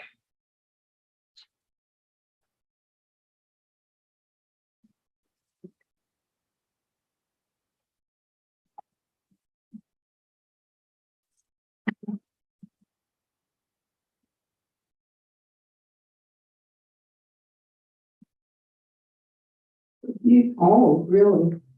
Are close, It should be, you know, yeah.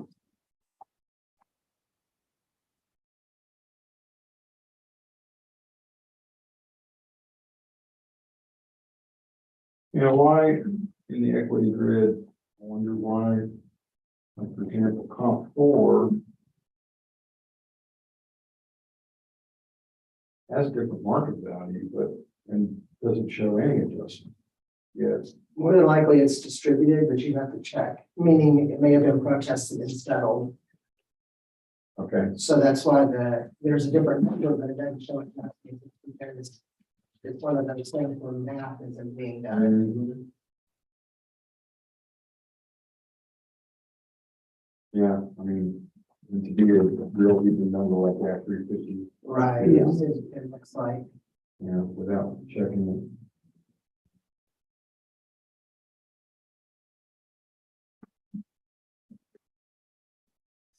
Well, okay, I think the only thing we can do on this is just a really slight adjustment based on the sale on the June 21 sale of 360.50. Make it 360 even. So I see. Yeah. There's no other data or evidence that would indicate that there's any other defects or things that would influence it otherwise. So take it down 770. Yeah, 360,000. yeah. And at a minimum, we just go down to 360, what was it, 50? $360,050. You're right. But let's just take it down to 360, make it. It's 360,025, Okay, so what, but let's take it down to 360. so 3,060, no, 360,000. oh, so 770, yeah. Okay.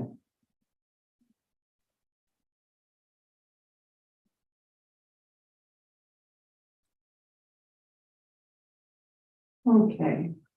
I move that regarding case ID 2022-546, account ID 12135, after presentation of the evidence by the owner and Aransas tax appraisal, that the amount of the property be lowered to 3,600. No, you said you had it. 3,600, 360,000.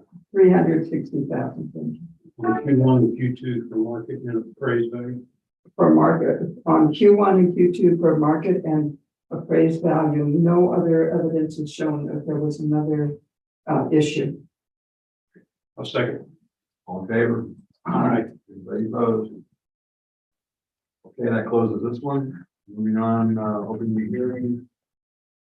Case ID 2022-752, account number 13422, which is 1506 Bay House.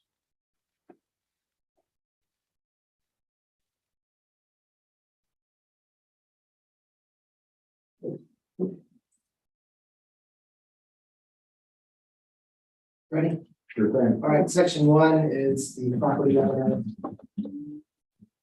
name and address. Property 2 is the property description, property under protest, White House condominium, unit number 1506, 116 entrance and common elements.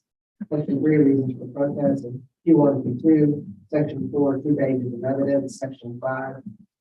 Observation made in recent sales determine median from market data.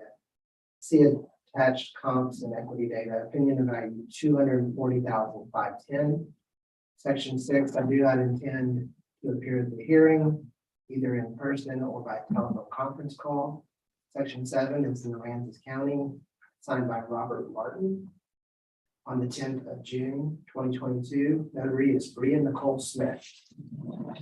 Affidavit, hearing file shows this to be 1506 Bay House, tax year 2022, with a market value of $312,200.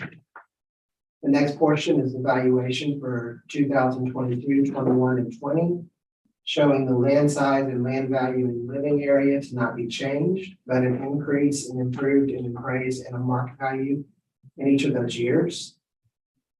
Sales and listing data is not available for subject within the last 3 years. The next thing is number of improved parcels in the neighborhood is 120. And then characteristics are subject property is 1,233 square feet with an improvement value of 237,200, land value of 75,000.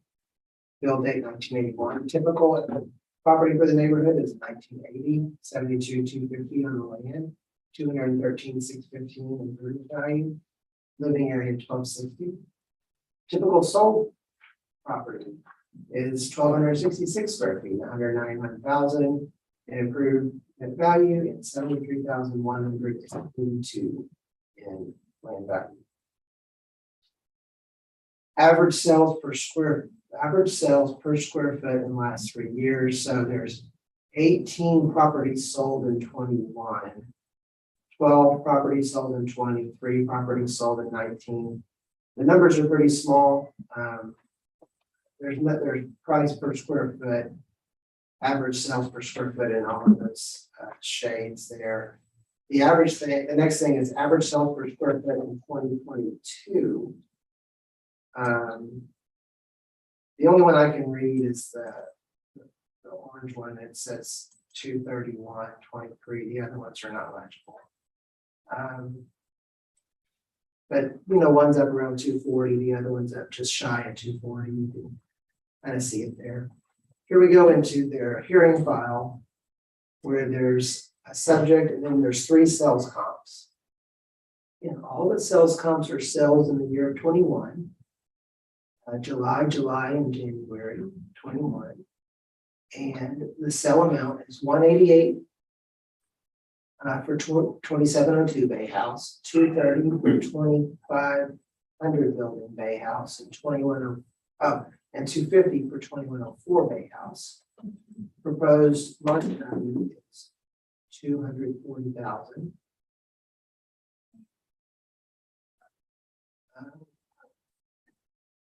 Okay, and then there's an equity grid, all in Bay House, and all the different account numbers, all the different values.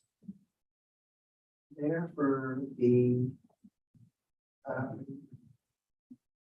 for 2022, and then adjusted price per square foot has a proposed appraised value for equity of 224,455. Their opinion of value in their affidavit was the sales opinion of value of 240,510. And that's the end of the equity. The only thing I would add to this as a little bit of a cross-reference is cell number 1 is 2702 Bay House. That is that's the building that overlooks the road instead of the water. It's not on a canal, it's not on the lake. It's parallel to Broadway. All right. What we got here?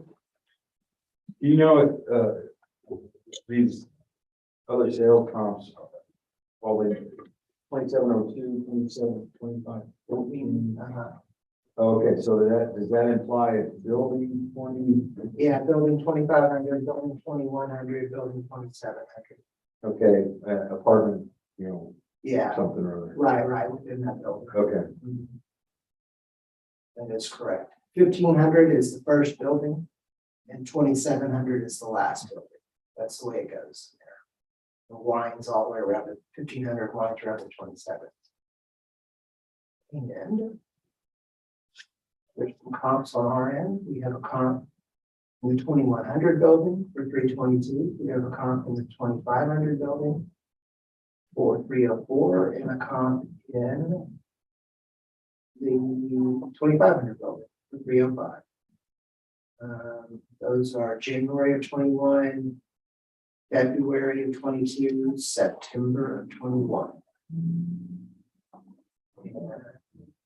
Rendering a median value of 313,387. Equity is all in the 1,500 building with very little adjustments because, as we've said before, there's just not a lot of differences amongst the condo. The last two are larger, but they're in the same building. So you can kind of see what we noticed the other people had in that building, 312,000, 312,000. And then the other two more because they're larger. That's all I have.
Jackie, could you go back to the evidence? Their evidence? Yes. Okay.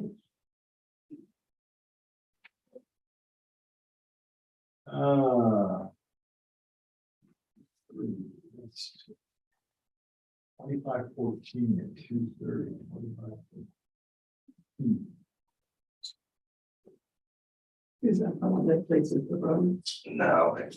Yeah, but it doesn't match. 13512. 1, 2, yeah, open the cell. The.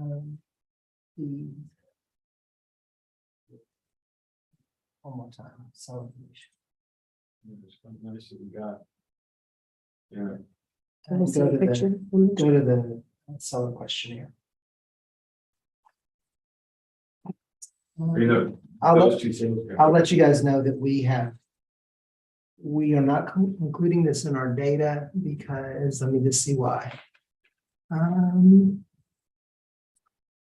Sometimes we block stuff out that has this. This is a reported seller finance. And go and see if there's a listing price real quick. So deeds and sales. No, not deed, this right here. That's okay. In here. That and just go to sell price and let's I'll see. get to them, yeah, the two comps that they've got, sale comps, or at least the 2514, 2104. So take a look at it Districts. What? Sales online. and sale prices. Really It's different. okay. 2514. Or are these older? What like, what do you think? Well, they're using the same comps, so versus the line with. Which one, Scott? You were looking at 13512. Did we have that in our evidence also? Yeah, and you had it at 305 in your evidence. Make sure I'm not misspeaking. See if there's pictures. Two. Oh, it was an equity. What did I see?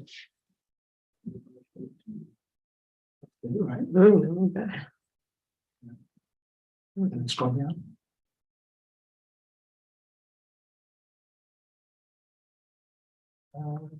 Okay. Yeah.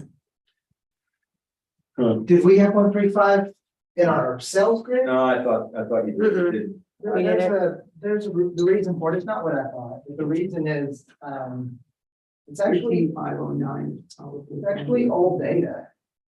There, Well, yeah, the data is a little bit old. There's so many transactions that we just felt it was like an outlier maybe. And then we also blocked it because of the seller financing. We don't get warm fuzzy feelings sometimes with seller financing. Sometimes there's just stuff that it makes it hard for us to know. But Yeah, I mean, I.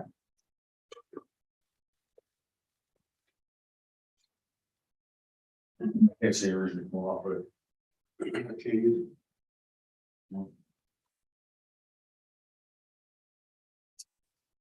I would be more, that's an opinion. I don't know where they're getting their data from either, so. Yeah. Okay. Okay.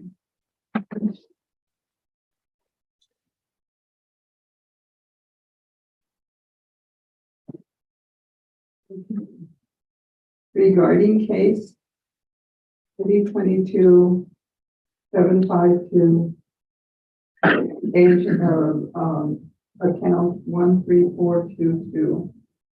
After listening to both the appraisal district and the evidence supplied by the owner, it was decided that the price of 312,200 will remain the same, and that no evidence was brought to review any of the other indicators that they have, except Q1 and Q2. I'll second. All in favor? Oh, yes. Anybody opposed? Okay, so the value is 312,200. Yes. 312. I was watching Jackie wheel on No, I'm on the different case already. Stay with us. Yeah. I've got a lot of back stuff to do when we start a new one. Okay, and the next one is on page 17. 17. Okay, so we're opening hearing on case ID 2022-771, account number 30220, 119 Port Avenue in Rockport.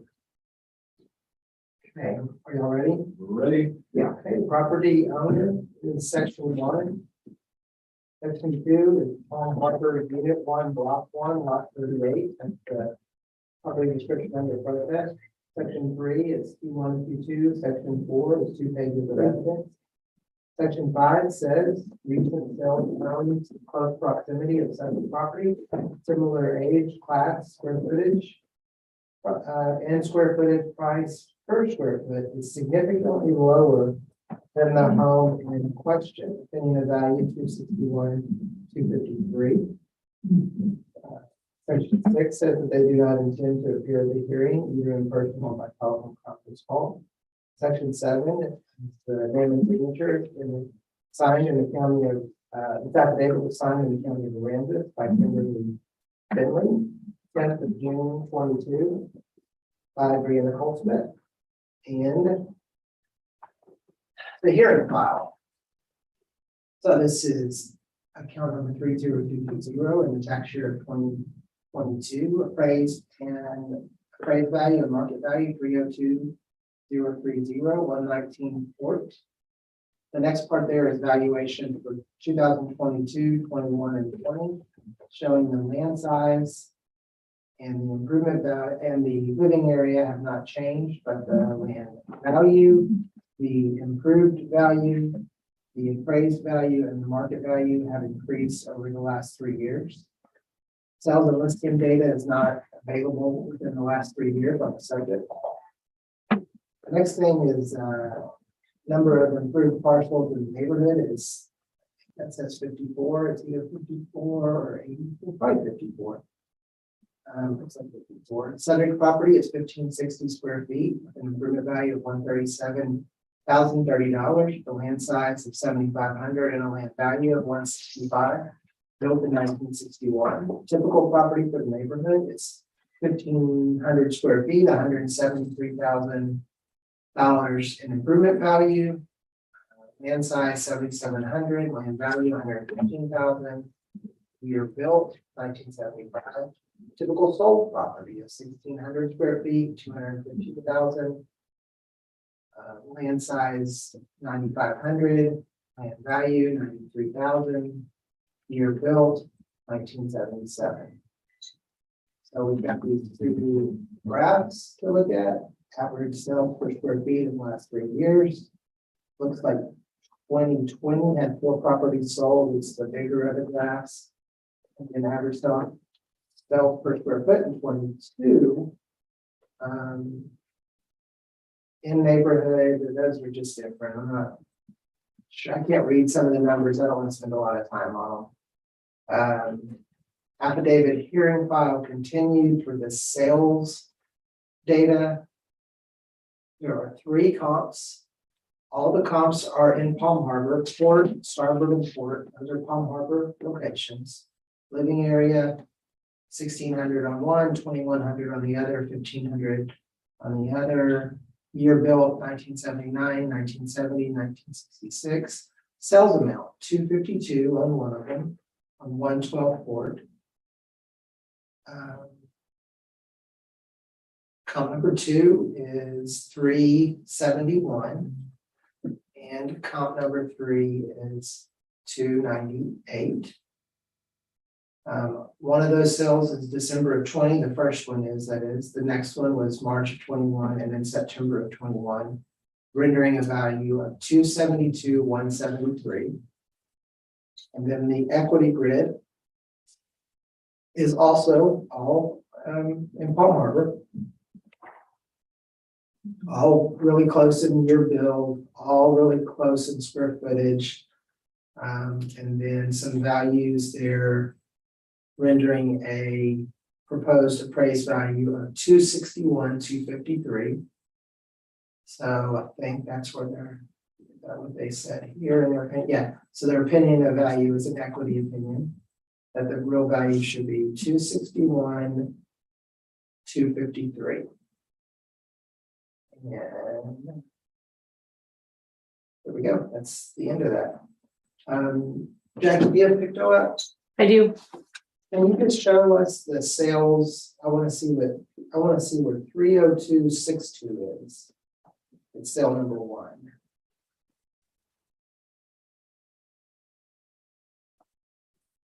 It's right here, So cell number 1 is a dry lot. right here, 302. Okay, the subject's on the canal. There's the next one. And then show us also 30253. Right here. Yeah. I just saw those numbers being kind of low there, the 250 and the 290. That didn't seem right. That's why I was curious. But conversely, also put 252, when we're looking, can you look at that one? 30253? You want to look at the card? No. Yeah. That's right same- here. Same thing, okay. Yeah. Because the sale comp, that was pretty close to me, but Yeah. dry lot, so, Yeah. okay. The numbers just kind of stood out. And our sales, we're also going to be in Palm Harbor. And we're going to have Oh, sorry. a 329 sale, a 371 sale, both in March 21 and a June 21 sale for 403. Let's see here. All of these sales are larger. And they compute out to a median value of 312. Their effective age and all that's pretty similar. Equity is also Palm Harbor. See what we got here. We got some class 3, one class 4, and one class 5. And square footages are pretty good. One of them has a larger square footage. One of them's a little bit larger in class. The median equity value comes out to 327. None of the adjustments are too bad. The comp number 2 has the largest adjustment at 75,000. The rest of them are less than 20,000 in adjustments. If you threw out comp number 2 just for grams, since there's 4 comps here, the median value would be 319 instead of 327. That's all I have.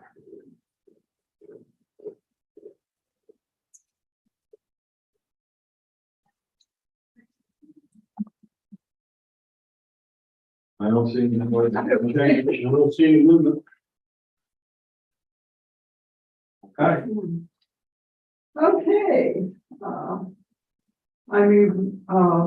move regarding case number 2022-771. Account 30220. That with the presentation by the client's information or the owner's information and the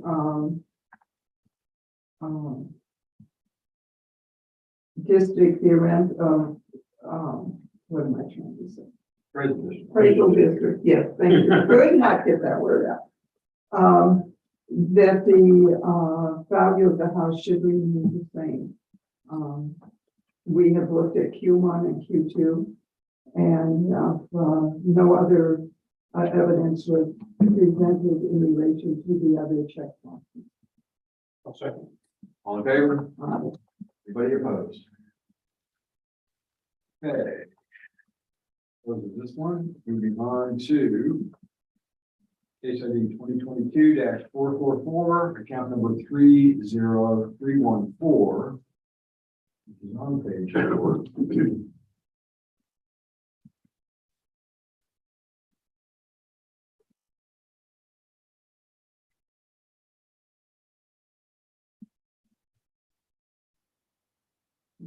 Four.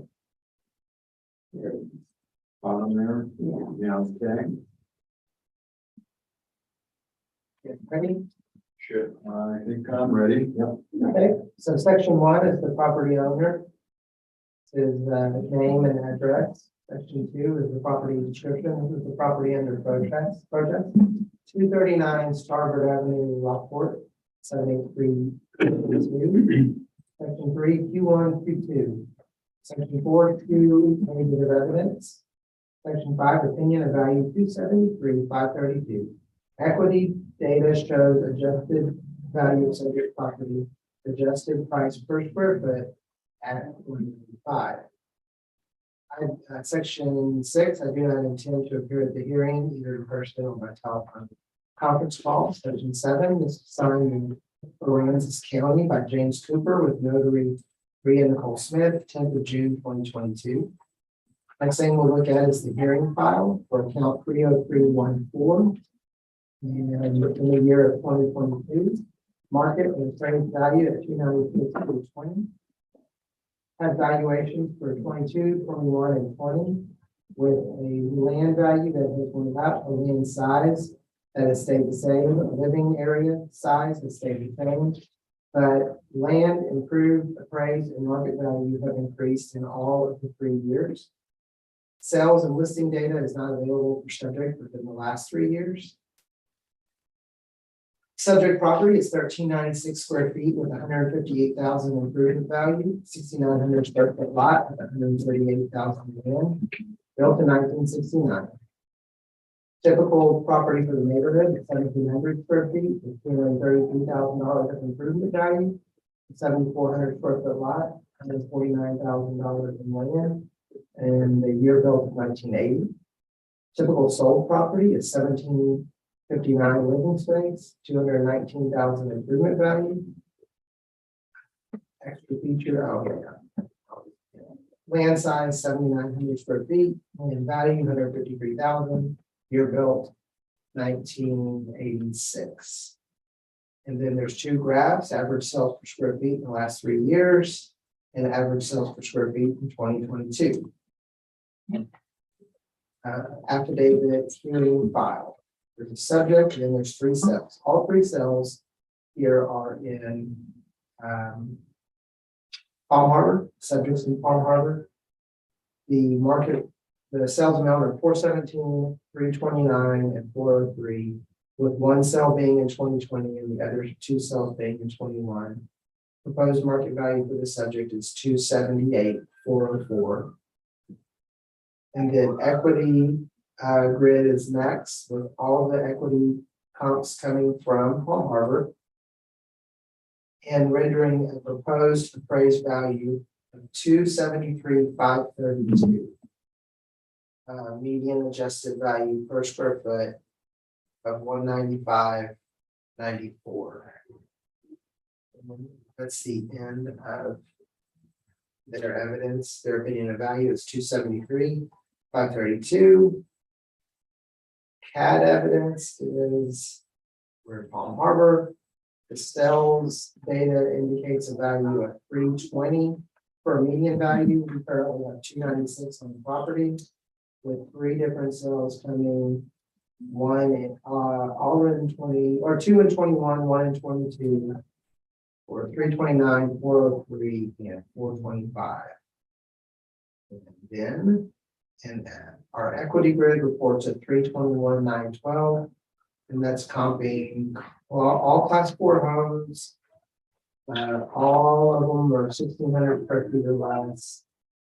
And 1, 2, at least 3 of the comps have really good effective ages. One of the comps is newer in effective age, but right on the target of square footage.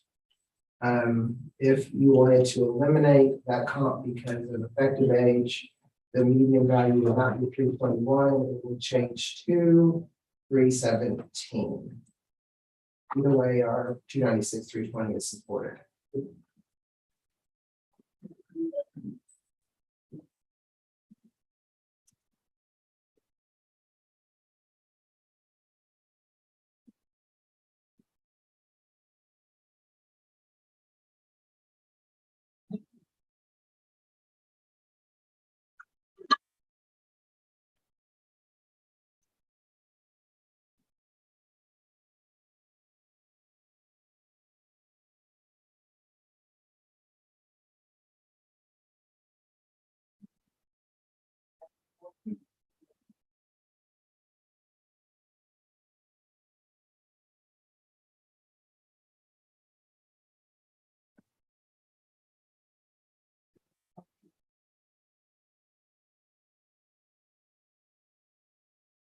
What the address is like 237 Strawberry Avenue, number 2.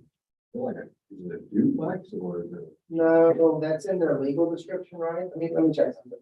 I think that has more to do with the real free.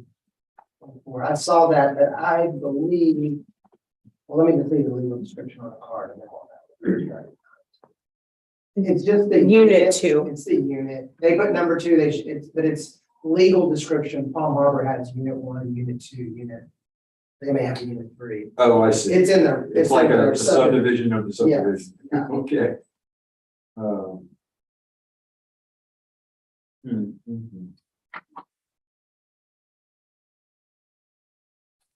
So let's look at picture up for a minute on 30313.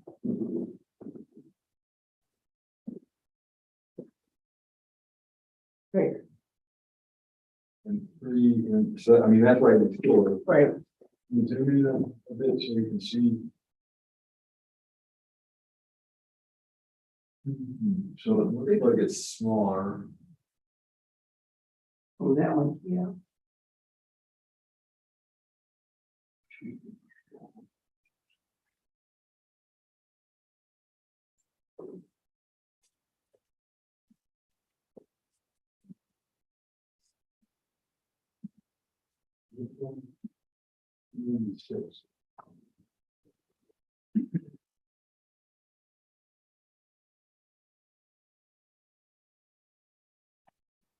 Do they have, is everybody on the water or do they have dry lots as well? It's the same, they have dry lots. You have to to have a dry lot, you have to be on either Palm or Port. So anything that's on starboard will not have the possibility of being a dry lot. Okay. So the Palm Drive ones may be dry. It's possible. Yeah.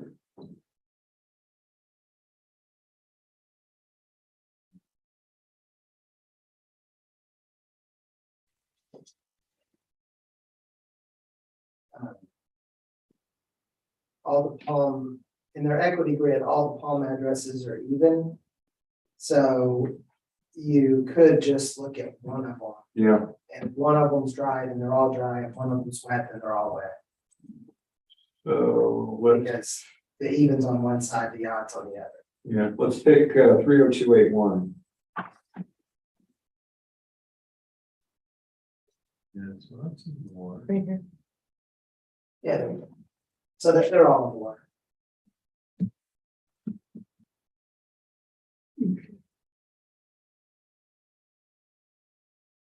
Yeah, I mean, it's not a lot of change, but at the same time, all of their comps are. No, there's one that's 322, 270.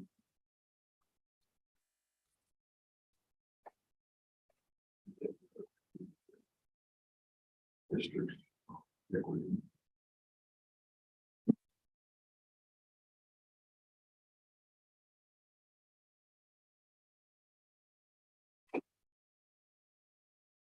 And Starboard, you said, everybody on Starboard is It's gonna be wet. gonna be wet. Yeah. And even number of palms are wet. Okay. All right, I'm sold at what it is. Okay.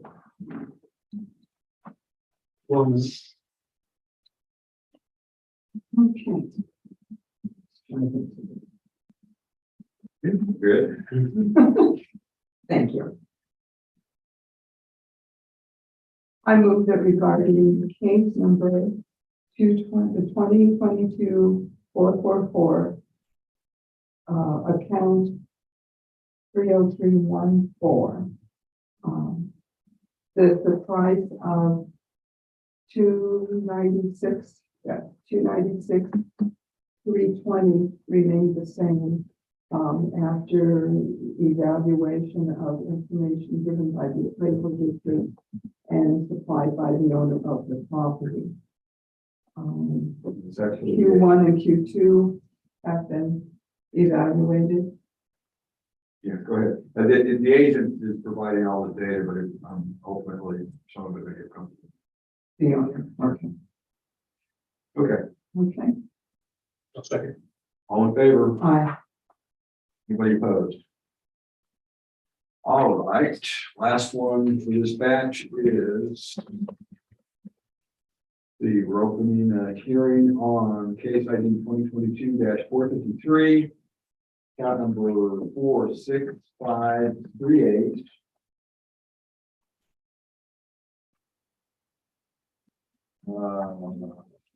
Which is 1021 Water Street, apartment 213.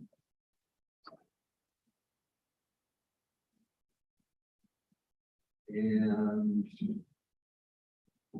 I'm ready. You guys ready? Apartment 213. Yes, ma'am. Okay, just making sure. Owner's name is section 1, section 2 is the property description. 1021 Water Street, apartment 213, Rockport, Texas 78382. Section 3 is Q1 and Q2, reasons for protest. Section 4 is evidence, it's 2 pages. Statement of facts or argument, opinion of value, it's $200,540. Based on the equity data report, it shows the adjusted adjusted value for the property at 323. I'm guessing that's square foot. Okay. Section 6 says I do not intend to appear at the hearing either in person or by conference call. Section 7, this is signed in Aransas County by James Cooper on June 10th of 2022 by notary Jimmy Smith. The next page is the hearing file for 46538 in the year of 2022. Appraised and market value for the district is $266,370. The valuation portion here for the years of 22, 21, and 20, where there's a land value, a land size in the living area that has not changed. Between the years of 20 and 21, the value went up. Between the years of 21 and 22, the value went down. Sale and listing data is not available for the subject in the last 3 years. Subject property at 621 square feet has an improvement value of 221. And a land size of 1, land value of 44,000, built in 1986. Typical property for the neighborhood, 619 square feet with 174,000. Improvement value, land size 1, land value 44,000, built in 1986. Typical sold property, 540 square feet of living area, 170,000 square feet of improvement value, land size 1, land value 38,000, year built 1986. 2 graphs, average sales per square feet and average sales per square feet in 2022. Leave that data up to you guys. I want to look at that. The next thing is sales data. So we've got 3 apartments on 1021 Water Street. And all 3 of these sales are from the year 2020, March 2020, December 2020, September 2020. We have one for 59,000, one for 75,000, and one for 185,000. Rendering a proposed market value of 152,716. And then we have equity. So on the equity side here, all of the square footages are the same. So they're comping the same sizes, and they're also comping within the complex. And the average per square foot is 317 or 322. And they have a proposed value of 200, 540. With an average square foot of 322. That's the end of the evidence. I guess I'm a little on this one. I'm a little bit confused that their average square foot is 322. Okay. Is that price? No, I see. They're taking the 322 and then they have this proposed improvement value. And then they have everything from the first floor. So I was a little bit confused, but everything's from that grouping of data is from one level in this complex. And I'm not sure where the subject is, and I'm gonna guess it's not on the first floor. It's on the second floor. So it's just a data grouping in a place like, this is Laguna Reef. I'll go on to my evidence. So Laguna Reef is like a hotel that's been condoed. And all the floors, there's some uniqueness to this place, and kind of a pain. But we went ahead and comped the current year in our sales data. So their sales was 2020, we chose to use 2021.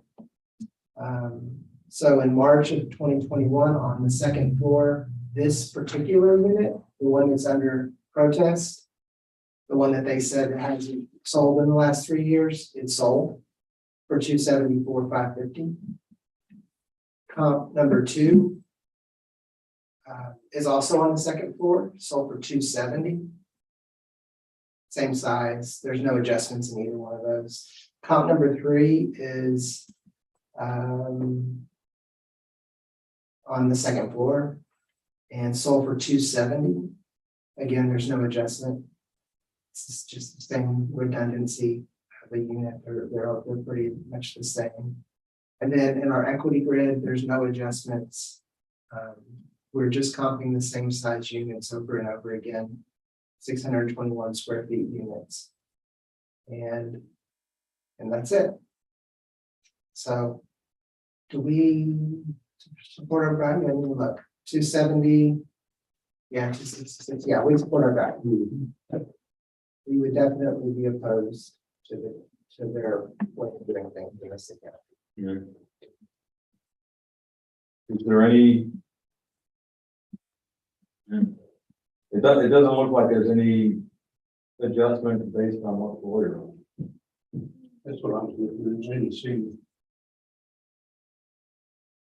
I think the last 2 or Floor three. Yeah, I'm not sure. Four. Right, I'm not sure, like, if we were to look at one of those first floor, because we didn't comp any first floor stuff, if we were to look into our data at first floor, we might see that we have a different neighborhood codes on first floor than we do on the other stuff.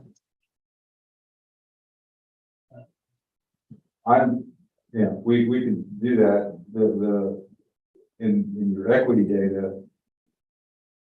You're not comping anything on the second floor. At least in the sales data, you had second floor sales, right? Yeah.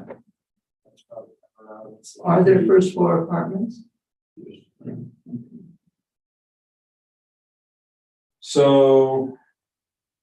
Okay, so just for grants, let's look at 2656H. And look at the property card.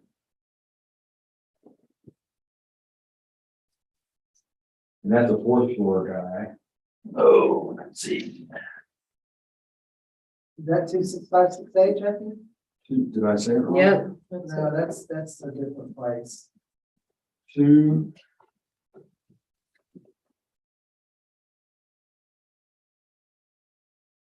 Is it an R evidence? I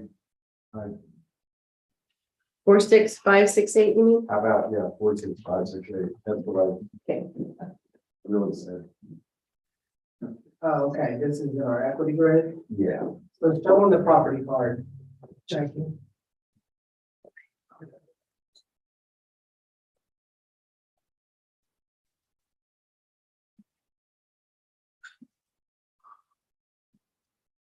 This would be the place to look, more than likely. It's that neighborhood code right there at 320%. 7468, and this is. And it doesn't look like there's any difference based on the floor. At least it's because the subject is still is using the same order of codes. Okay, I can't see anything to change. Okay. I move that regarding case number 2022-453. Account 46538. That the value presented by the appraisal district remain. We have reviewed evidence from the what is it? From the owner and his. Just to get through. So from the owner and found that as far as Q1 and Q2 are concerned, the evidence does not hold up. Okay. The value of 266,370. Yes, the value of 266,370 stands. I'm sorry. All in favor? Ready, Hold on. I'll give it over. A lot of numbers, a lot of. Well, here, We're gonna take a little break. thank you. That's not. My eyes are crossing. Again. You are enjoying Want the it. old one? I wanna get this over with. Me too, but. Well, Kathy, maybe, oh, it's big time. Yeah. Well, not big time. Yeah, Still- When you, yeah, please, are all messed up. You can just put the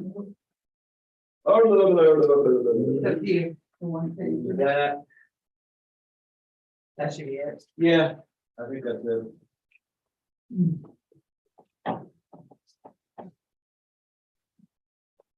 Well, my wife hasn't called me, which means that she's not doing very well in the shock. Uh-oh. Well, that could be good. She may not need any more money, see? Yeah, well. No. No. That ain't gonna happen, huh? She lives by the rule, it's, what's yours is mine, and what's mine is mine. I know that. Wouldn't have video, You know, still in the. wouldn't have video. Yeah. That's why he was. 63. That's what we need. Well,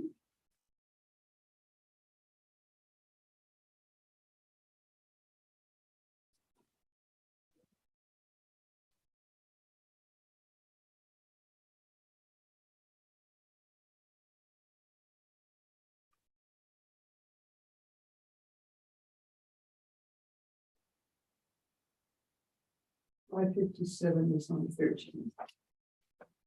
I knew that. I know you did. I just confirmed You it just with beat, you. you just beat me to it.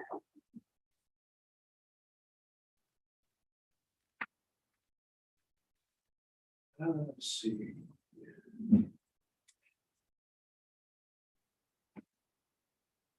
Twenty-eight's gonna be on 9. Okay.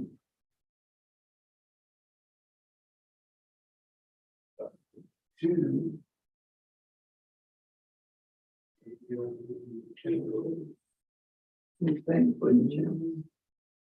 52 is gonna be on 12. 502. Oh, that is way back. I'll be back here on 6. Okay. We can do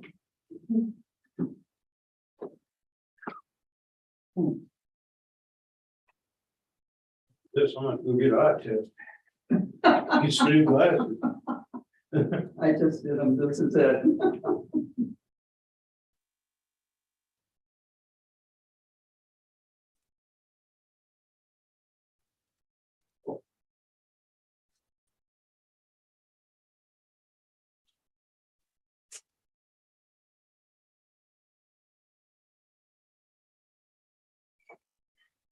Let's see.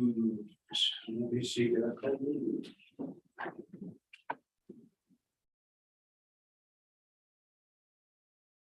It's coming slowly but surely.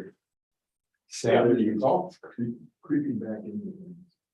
Yes, sir. How you doing? You mean the swing of last year? Well, I'm talking about the San Francisco School Board restores merit-based admission after voters. kicked Yes, out sir. multiple And it'd be progressive- easier on y'all if it was early in the morning to get up that early. You know?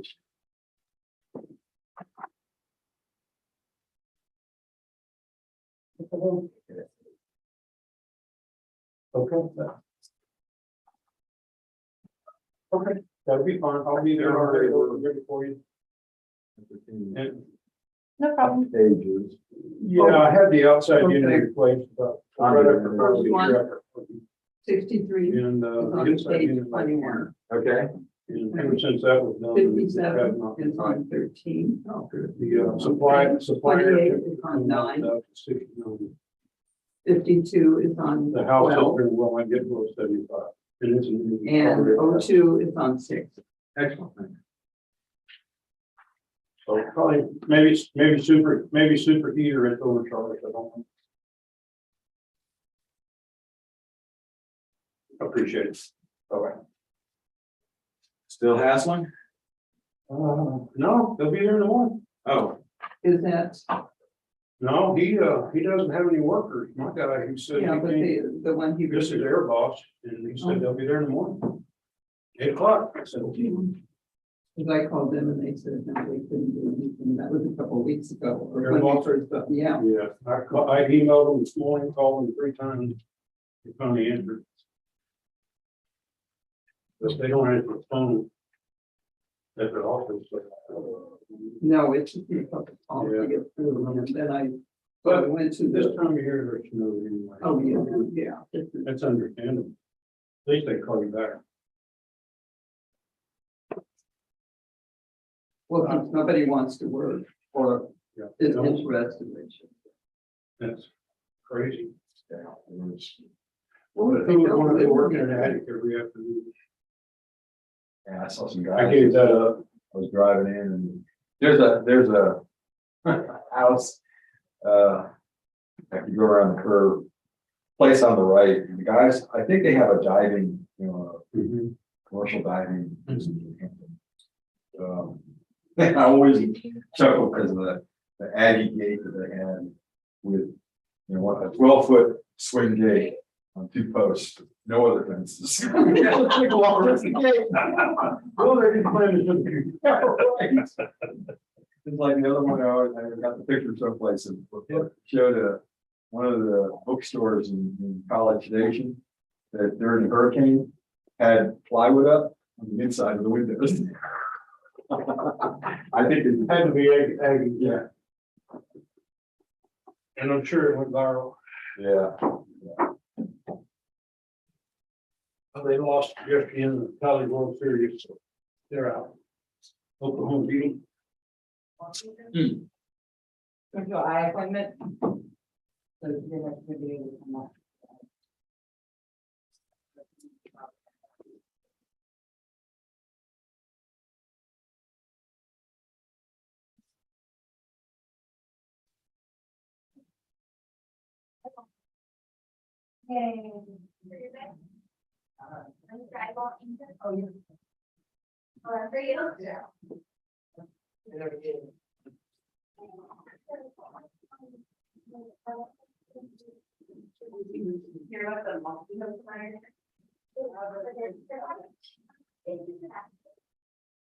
Well, I have the hearing stuff, so I'm gonna put it. Yeah. Like this.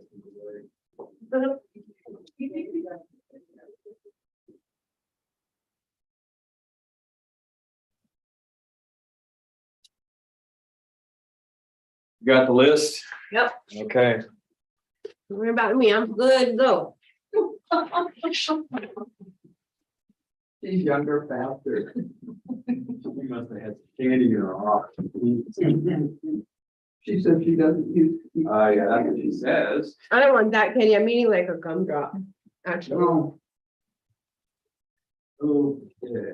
We just want straight sugar. This is straight. It probably is.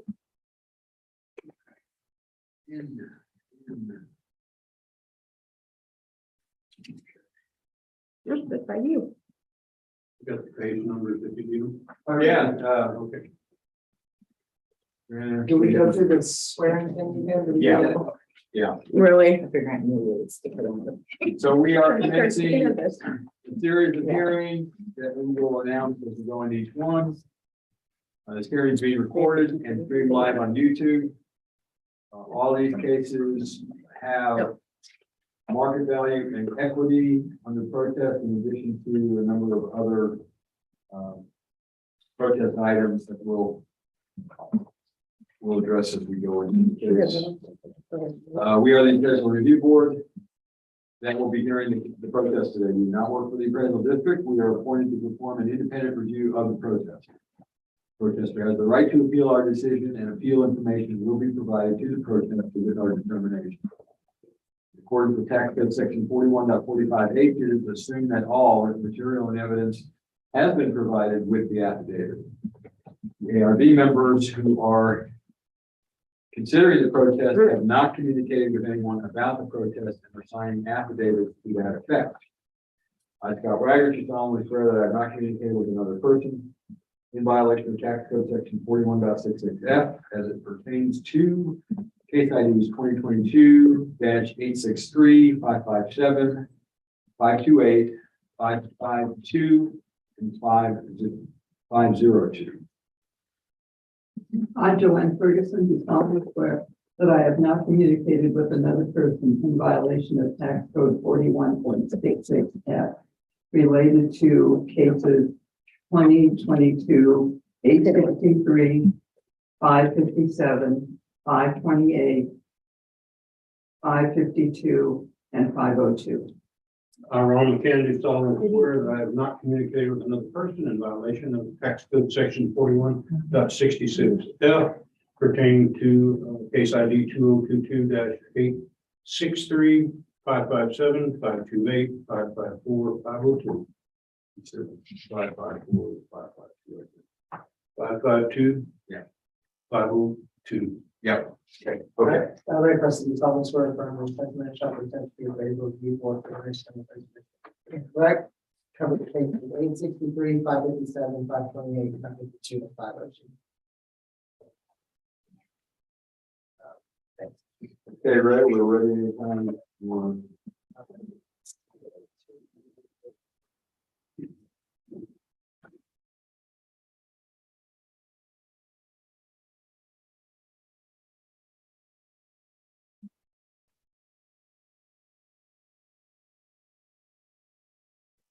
Oh. Oh, right. Okay, I get it.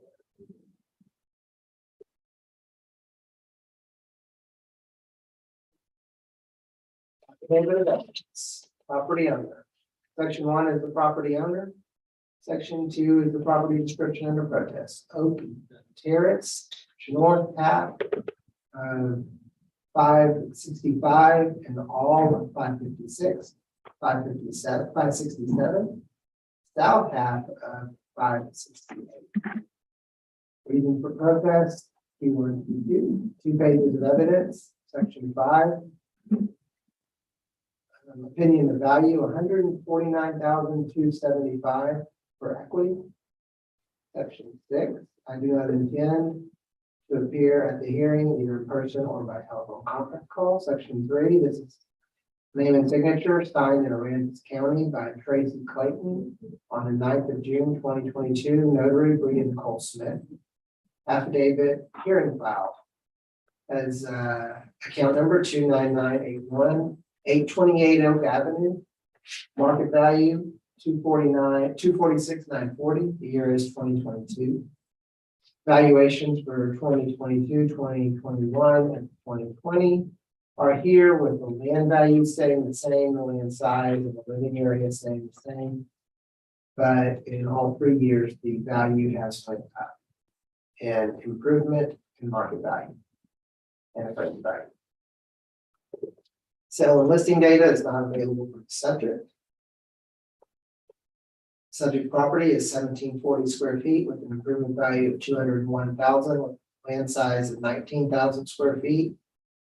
Land value 45,000, year built 1967. Typical for the neighborhood is 1681 square feet, 179,000 improvement value. Land size 16,000 square feet, and value 42,000, and the year built 1970.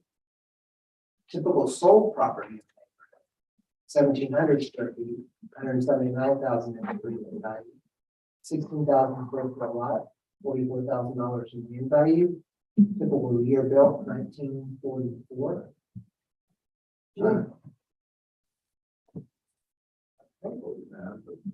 There's 2 graphs there.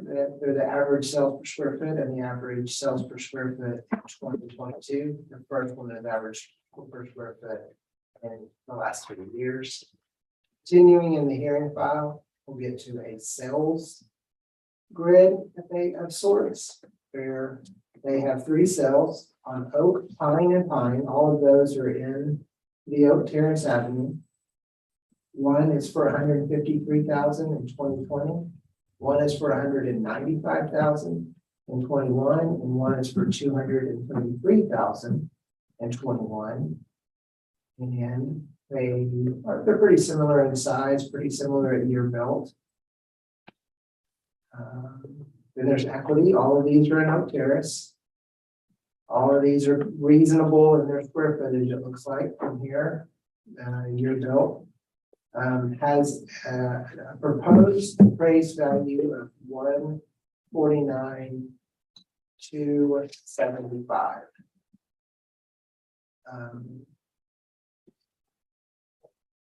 That's the end of their evidence. I want to just do a real quick verification on something here, Jackie. If you will look at 29912, tell me what the market value is. That's comp number 4, their equity. 141.20. 141.20. $141,020. Will you look at the property card and just make sure that it's complete? Yep. It is 100% complete. Okay, so there's a $7,000 difference between our value and their value. Look at another one, look at 30042. And tell me the market value at 2022. 155,340. What's the market value in 21? 131,130. I don't know where they're getting their numbers. Hmm. I thought they were using last year's data for a second there, but that didn't work either. So that's very concerning to me. I actually want to look at another one. Jackie, just Okay. look at 29905. Please. Market value for 22, Yeah, 144,100. But the assessed value is 137,258. Maybe that's the difference. They have a cap. No? but that's good. So on that one, they're reporting the assessed value and not the market value, 137,258. The other ones are two, probably. They were all homesteaded. Are they reporting the assessed value in all of these? Give me one that you looked at. Number 4 is 29912. I just need to know The assessed value is 134,585. if, thank you. Mm-hmm. I'm gonna move on to our, elements. Okay, I'm gonna go pretty quick through this. So this is an Oak Terrace. All of our cells are in Oak Terrace. All of our cells are in 21. Well, one of our cells is in 22. The rest, the other 2 cells are in 21. Rendering a median value of 243. We have a market value of 246. Our equity value is 240. The district's opinion is that the property should be changed to 240,000 on equity.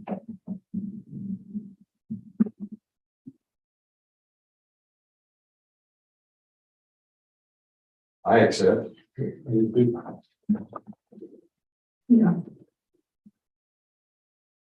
Then 240,000 even.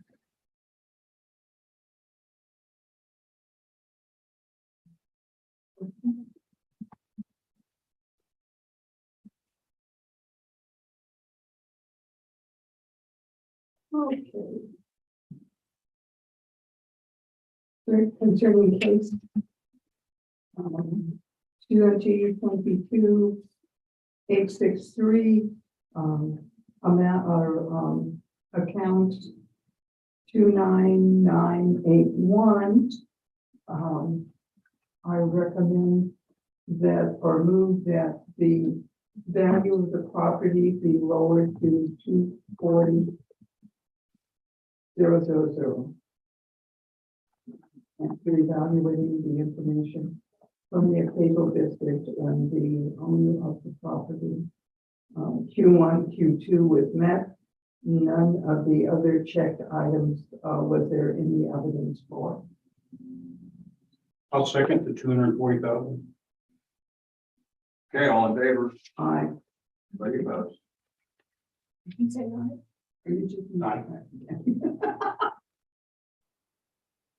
Don't want any of these to come back. That closes this one. We'll move on to case ID 2022-557. Account number 8810163. It is 3312 Highway 35 North. Aransas Pass. Is this a commercial account? Well. It's not, it's, valuation is on cost. It's land. It's a land account. Okay. We don't have any improvement values. So. All right, This should be quick here. let's see what we got here. So section 1 is the property owner's name. Section 2 is the property description. This is the property under protest. 3312 Highway 35 North, Aransas Pass 78336. Section 3 reasons for protest Q1, Q2. Section 4 pages in the evidence is 1. Section 5 opinion of value 82,764. I do not intend, section 6, I think this is, I do not intend to appear in the hearing either in person or by telephone conference call.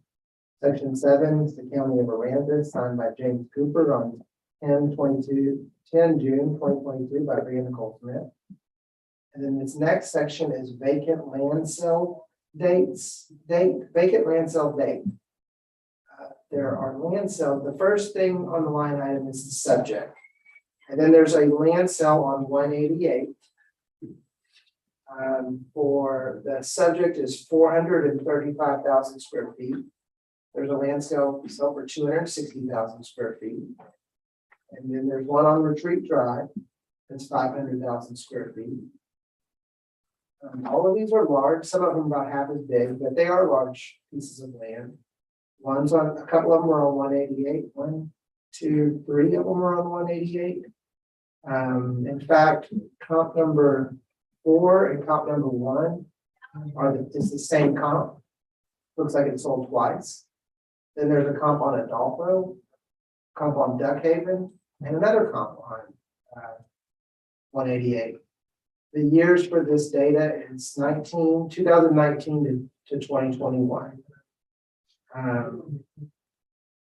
So they have an opinion that they stated. I don't see any math or anything that I need to report in. They just have an opinion valued at 82,764. I'm going to go ahead and go to our evidence, and this one we'll bring up on Picto for you guys so that we can see where it's at. Oh, you already did that, Jackie. I did. This is the best view I could get without it cutting out. We'll do the thing. Oh, this one? Yeah, no, over to the right. Over to the left. Yeah. The word that says latest. Oh, this one. Yeah. Shoot. Okay. Just do latest and do mosaic. 2022. Yeah, there you go. That should cooperate the best for us. So that would be, that's north that way. And Can they come out more? everybody some reference here. This is City by the Sea. That's La Buena Vida. And this is this piece of land right here. That's off of 35. Which way is 188? 188 is this way. This way. 188 is like right here. Right? Am I wrong about that? Or is 188 the other way? 188 is the other way. The other way. Yeah, it's the other way. Yeah. Yeah, 188 is right. Yeah, so there it is. So, yeah, there you go. 188. That's where we're at. All righty. Look at sales. It's huge. Yeah, it is big. Yeah, the big piece of land, it's 10 acres. And so, our first comp is an 11.5 acre tract that's sold for $300,000 in 21 on the bypass. And then there's a tract on 3036, a 6 acre piece of land that's sold for $250,000. The acreage, the per acre value there on that first one is $25,000 an acre. The comp number 2 is $40,000 an acre. Both of those comps have like commercial frontage, they're on busy roads. Comp number 3 is on FM 2165.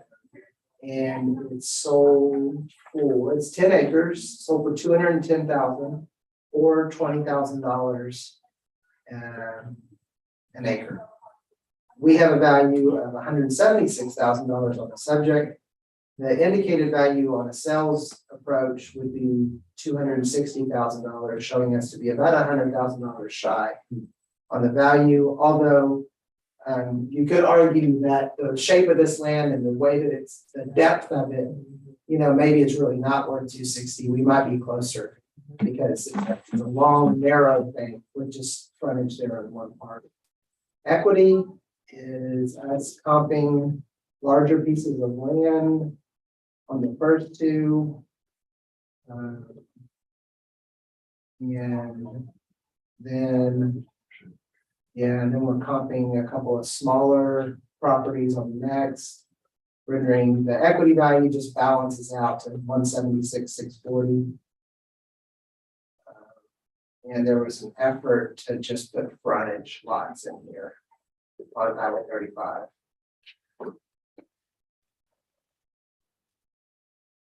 That's it. Oh, I should add that their opinion of value was 82,000. Yeah. There is a chance, I think there's such a big delta here. There is a chance, I don't know this for sure, but this is an undivided interest property. So do they mean that the whole thing is 82,000? Possibly.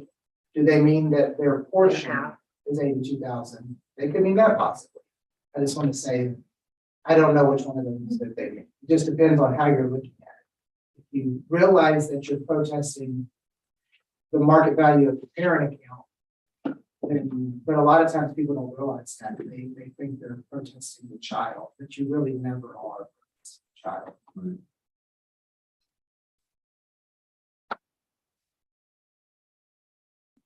But there was no value change Between the years, is that right? between this. Well, yeah. like- Am I reading wrong or? I think I didn't correct. pay attention. That's correct. So I was trying to figure out what their Where the, play cost was. yeah, That they were trying to use. I'm not sure. It's pretty tough. Well, the other thing and where I was thinking there may be the different. Maybe a cost difference, but. So you have it split in two sections. One is frontage, highway frontage, and the other is mostly undeveloped land. Okay. And not a huge difference, but 44 cents a foot versus 40. Yeah. And that may kind of account for their difference when they didn't, I don't believe, well, they gave no evidence that indicated that they were making that kind of distinction. Right. Yeah, we basically have an acre and a. What is that? Acre and a third Yes, of right. frontage, and then the rest of so that leaves 9 2/3 acres back. But not a huge difference to 44 cents versus 40.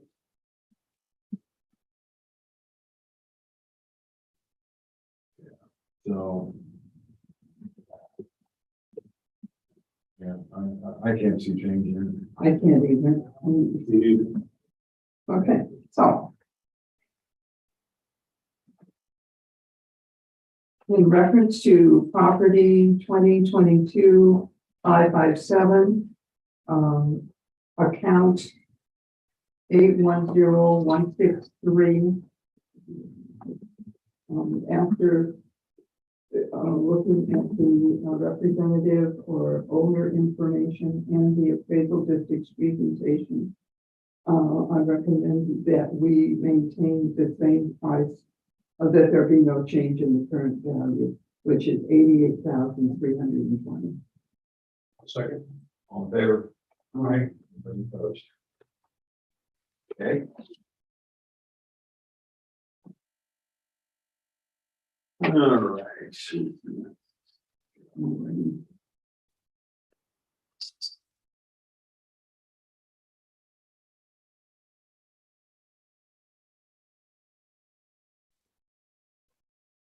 right.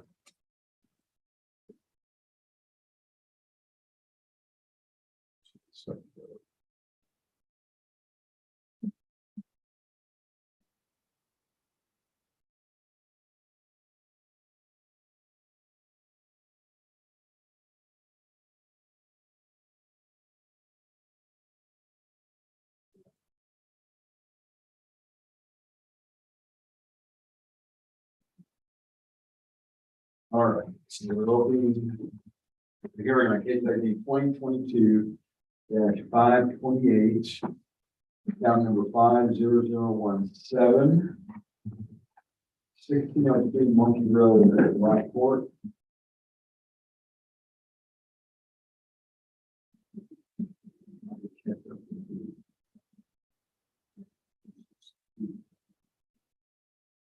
You one, you two.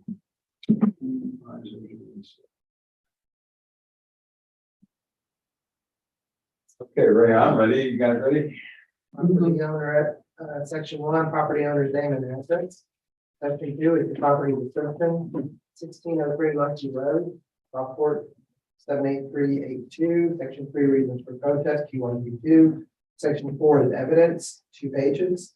Section 5, observation made in recent sale, determine median, see attached, market data and comps, observing the latest sale, suggested, opinion of value, 165870. Section 6, I do not intend to appear at the hearing either in person or by telephone conference call. Section 7, signed in Aransas County by Robert Martin. Rhea Nicole Smith is the notary, 10 June of 22. The next thing here is. Can I just interject for a second? Scroll back down. I don't know what it matters. I was trying to determine what the relevance was of this. Because I saw, well, I saw another one which had 772. A couple of these had 771. A couple of them. I know what it is. Here is It's the probably agent. just the same page. Oh, no, I think it's the agent number. paid. Yeah, I think that's how they get paid. because they're different agents. Yeah. Okay. We might be able to track it down. Yeah, no worries. I was just, you Yeah. caught my eye and was reflecting, right? Yeah. All right, so account number is 500, or 50017. Owner name is Cody Ballman, and this is 1603 Monkey Road, year 2022. Market value 174,120, appraised value 174,120. There's a valuation part here for 2021 to 22, where the land size, the living area does not change. The land value changes between 20 and 21, but not between 21 and 22. And the improvement value, as well as the appraised value and the market value, does have some changes. We have a change upwards in 21 from 20 and a change downwards from 21 to 22. List sales and listing data is not available for the subject.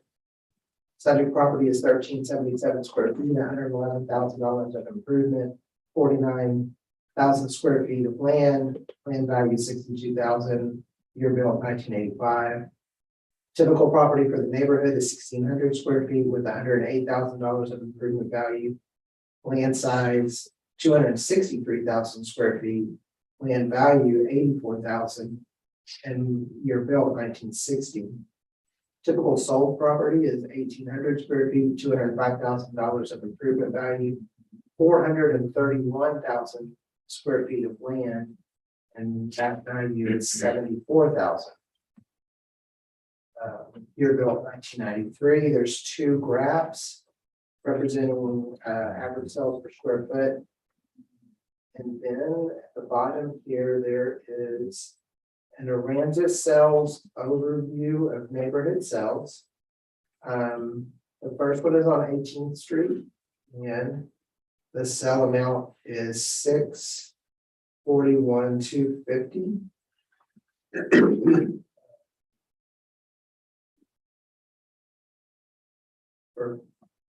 Yeah, $641,250. And then the next one is on Baldery in 2021 for $225, and another one on Baldery for $545, and then 2 more sales listed here, but they're 2020 sales for $160 and for $95,000. From this data, it looks like they've got a price per square foot highlighted there on their second comp that might say $83 a square foot. And in their first pages up here, remind you, it does say that their observation was made in the recent sales to determine the median. Their opinion of value is $165,870. I can't specifically point out in here how they're arriving at that number. But it doesn't matter. That's the opinion value, and the appraisal district's opinion is that. Let's take a look.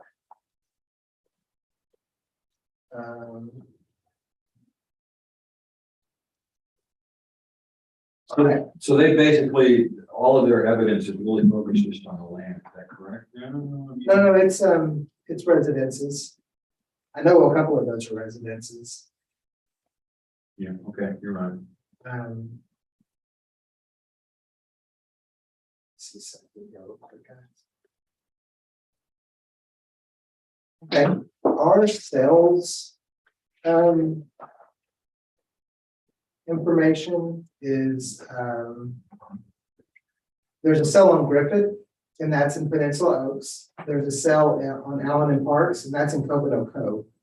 This particular property is located on Monkey Road, that you can kind of imagine an area that is out from Cove Harbor to the west.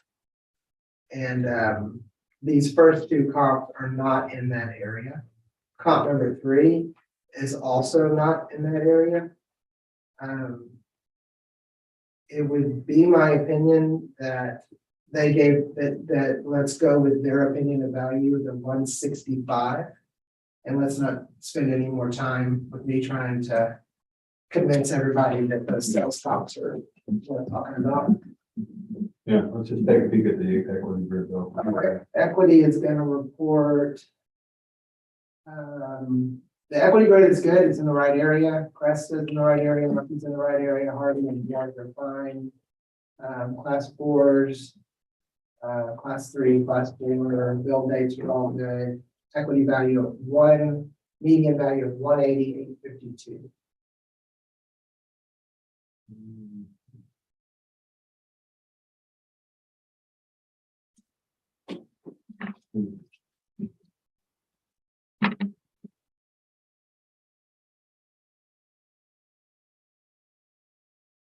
Okay, well, without spending time, I'm okay with accepting the values.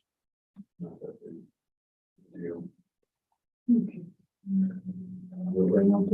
Yes, 165, it's something. Sure. 25, 8 even, 165. 8 numbers. Good. Okay. Regarding case ID 2022-528, account 50017, after presentation by the appraisal district and the owner, it's decided that the current value of the property will be dropped from 174,120 to 165,800. Second. On favor? Aye. Anybody opposed? Okay, that carries. Yeah. What confused me and why it said the land, focus on the land, I'm not sure how they come up with a sale price per square foot. Pretty hard to know. Yeah, when you, and in particular, we had such a large. Well, it's not super. Okay, anyway, moving on.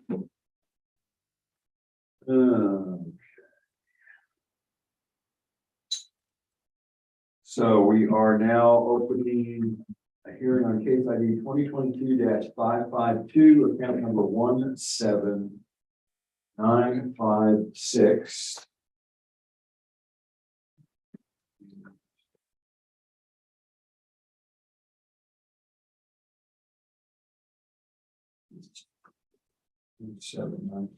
There we go. Which is 1015 South Austin Street in Lockport. I'm ready to you. All right. So your section 1 is the owner name. Section 2 is 1015 South Austin Street, Rockport, Texas. This is the property under protest. Section 3, Q1, Q2. Section 4, evidence, 2 pages. Observation, section 5 is observation made recently ago. See attached comps and equity data determined median, kept the land value, opinion of value, 141,317. Section 6, I do not intend to appear at the hearing, either in person or by telephone. Conference call, section 7, this is signed in Aransas County by Robert Martin with Rita Nicole Smith as the notary, 10th of June, 2022. The hearing file for account 17,956 in 2022, market value and appraised value 167,680. Valuation data for 2022 to 21 to 20 is that the land size and living area stayed the same. The land value changed between 20 and 21. The improvement value changed. The assessed value changed. And the market value changed every year. Subject property is 912 square feet. An improvement value of 87,000. A land size of 5,000 and a land value of 80,000 built in 1980. Typical property for the neighborhood is 1,200 square feet, $133,000 of improvement value, 9,700 square foot lot, land value 66,000, and the typical year built 1918. Typical sold property, 1,200 square feet, 175,000. In improvement value, 7,000 square foot lot, $61,000 in value on the land, and the typical sold property was built in 1916. We've got two graphs here that have to do with the average sales per square foot. And the file continues down with sales area. So we've got Cassuth, Fern, and First Street. Sales in 21, all of them are in 21. One's for 70, one's for 110, and one's for 251. That's their sales data, proposed market value, 96,180. Equity, Austin Street is the subject. Comps are on Vern, Austin, King, Live Oak, and Fuqua. And that renders a proposed appraised value of 99,782. Their opinion of value was 141,317. Not sure. I would, moving into my time here, I'll just point out that their sales data is not in the same area, and that their equity has at least two of their comps are also not in that area.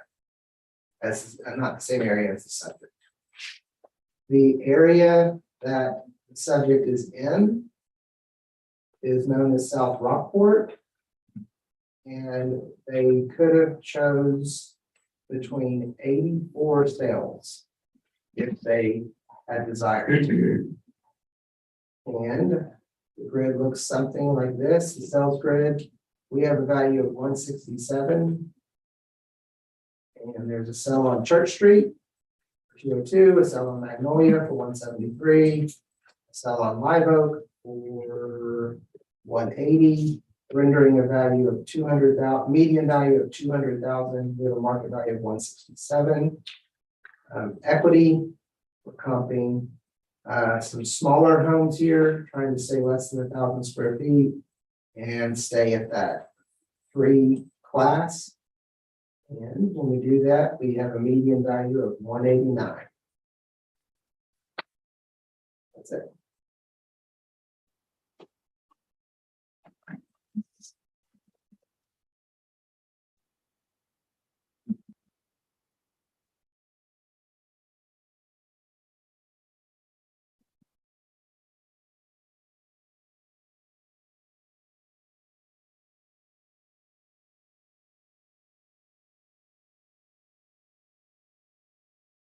I'm okay at the value. I'm just trying to figure out what did change.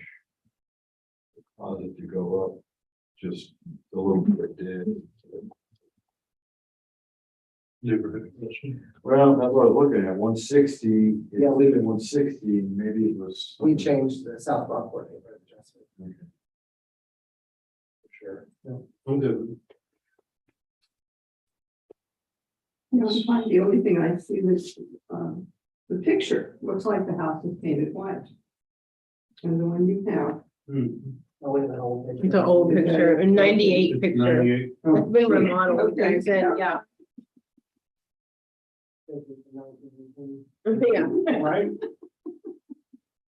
Before they said things. I'll put when the new pic on there.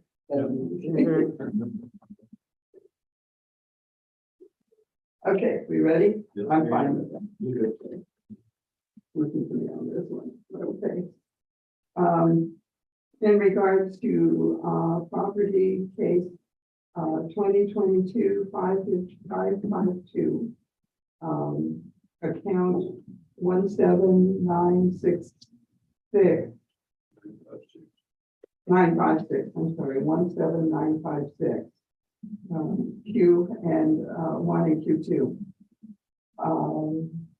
After listening to the appraisal district presentation and reviewing the owner's presentation, we choose to leave the current value as the same at 167,680. I'll second. Okay, all in favor? Aye. Any opposed? All right, last one in this batch.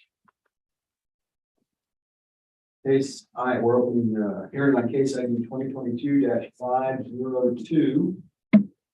Account number 70608.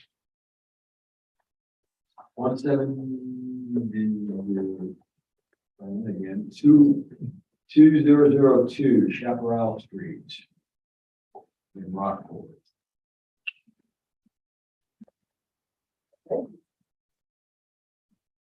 Section 1 is the owner's name. Section 2 is the description of the property in the front desk, which is 2002 Chaparral Street, Rockport, 7832. Section 3, Q1 and Q2 on the front desk. Section 4 says there's one page of evidence. Section 5, opinion of value. 131 or 181, 784, 131, 784, 181, 784. I'm gonna say the 3 because there are 8 in their second batch of numbers there. Yeah. So we'll go 131 for now. Sales show market price per square foot is lower. Opinion also includes market time, I believe. I do not intend to appear at the hearing, either in person or by telephone conference call. Section 7, it's signed in Aransas County by James Cooper. Brianna Nicole Smith is the notary, 10 June 2022. Mhm. And then the next thing is a vacant 51. land sale thing here for Chaparral, where there's a sale on North Salt Lake Road and Haley Road and Myrtle. And then you can skip down to Wildwood. All of those cells are highlighted. And they indicate, I'm not sure, but they are highlighted. Then the not highlighted ones are one that's at NA, not available, and one on Baldry, and then another one. Well, the salt. The highlight, the NA is both comp 4 and comp 9. And then comp number 7 is also comp number 1. That's not in that area, is it? And yeah, so that's the end of the data for them. And I'll add that the only thing in the area that they listed is potentially comp number 3, which is Myrtle Street. Although let me just warn everybody, I'm pretty sure Myrtle Street is one of those roads there's more than one of. So I'll be careful, but if that's the Myrtle that is in the Chaparral area, then what I said is just right. If it's one of the other Myrtles, then yeah, it's small. But the rest of these comps are no, they're not in the area. 48938, I think is the count number on For the Myrtle? that. Yeah. Go ahead and look at that, Jackie. Let's see. You hear that number? 48938. Yeah, see if that takes us to something Myrtle. Zoom out. Yeah, Myrtle, that's it. And then Chaparral is that way, one road. Right here. So this is where the property that's under protest is over here. Go ahead and show them which one it is over here, Jackie. I don't know. Well, let me get back here, sorry. It's fine. And show them the subject. Don't worry about it. I lost that one, no, Subject? yeah. 70608. Goodness. This would behave, it'd be easier. Okay, zoom out. There you go. That's the subject. This is 3036 down here. This is the going on the bypass. Chaparral, Mesquite, Myrtle, Lone Star, Wisher, all those roads run perpendicular to Business 35 as you head towards the airport. And it's what's known as Fulton Outlots. That's that huge, what is that, Woody Acres? RV Yeah, park. right.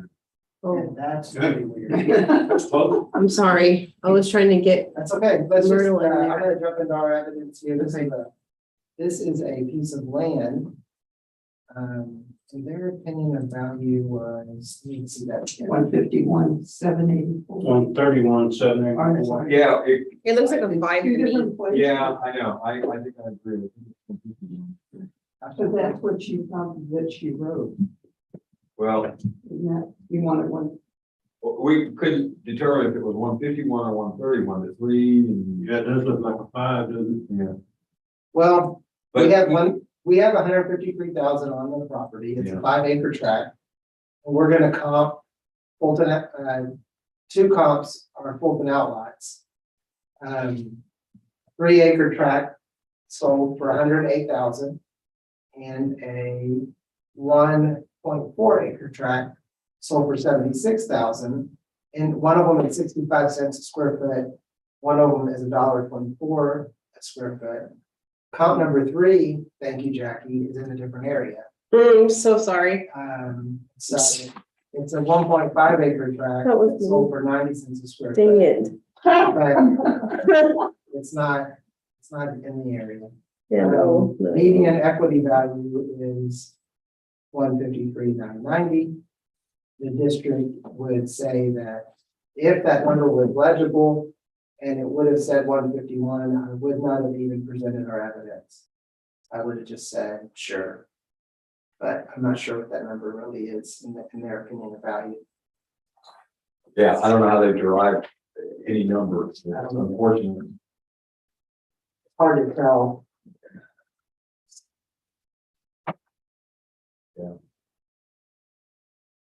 So what does that mean? I would leave it the way it is, just, I mean, we're talking, even if we changed it. They Which you're come back and certainly, say we used the wrong number.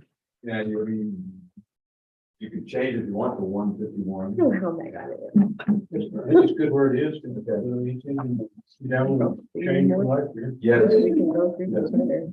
So I think where it is. Yeah, that would get rid of Okay, it. no matter what. Run away. Yeah. I agree. I agree. Okay.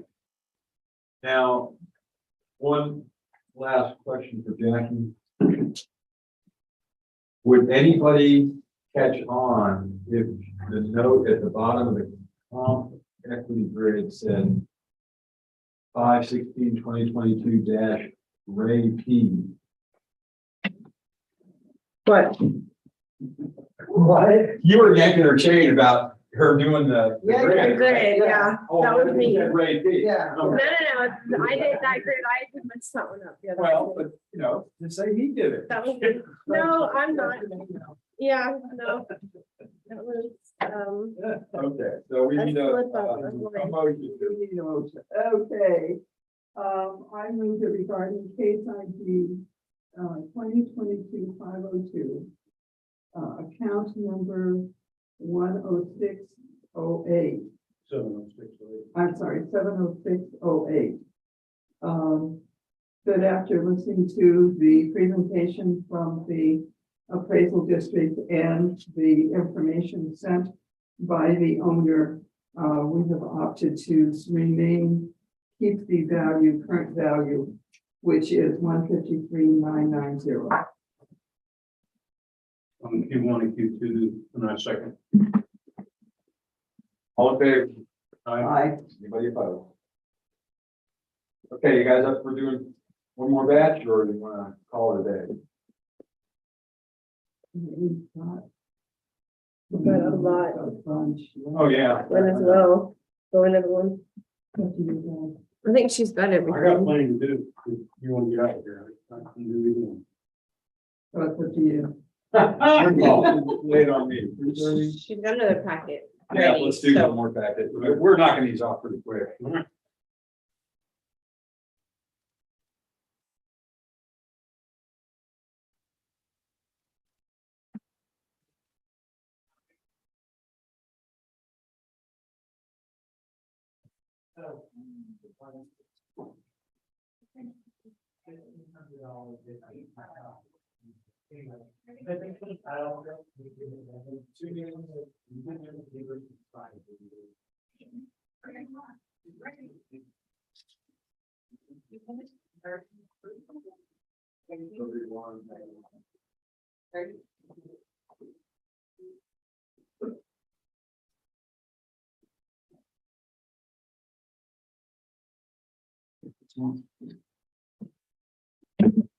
We don't see you here very often. Yeah, that shows how much I like to do this. I may do it up there. Hmm? Yeah. It's hard for me to see this. Where's mine getting? It's Keep small, going. doesn't Yeah, it's small. I'm reading This big this. stuff, yeah, wait. And it doesn't make sense anyways. Yeah. Oh, gee.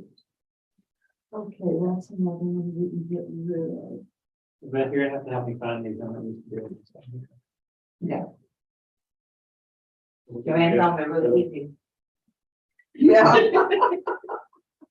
Yeah, it's only taken me 6 weeks. Okay. All right, what letter are we on? So we're, MNPQR, no. are we in S now? Yes, we're yes. Last one you just did was 70608. Yes. Yeah. That's where we start. Okay, so on this, and so then this is their evidence and this is our evidence? Yeah. And I did a printout also that you can do. It just doesn't have the alphabet to come inside, just have the PID numbers. No. Joanne, do you want that one? No. Okay. Good thing that it's gonna be left that we have to do later, right? Yes, that's what we keep on saying, do it. But so far, it hasn't shown.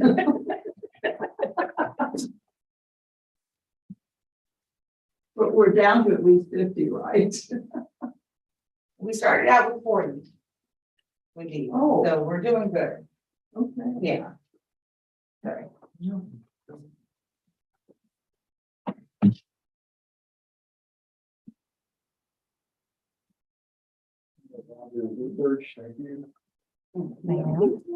So just that way. Make sure I'm doing okay.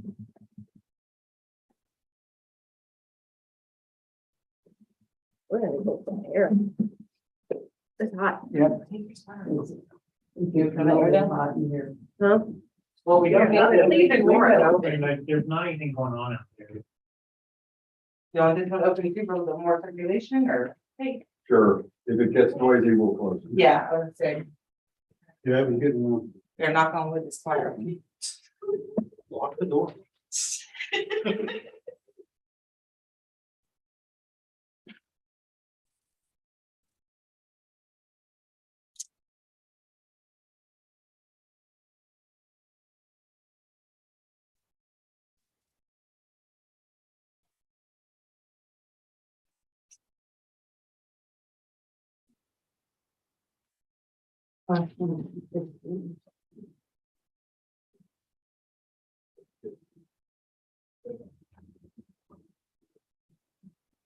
Did you hear?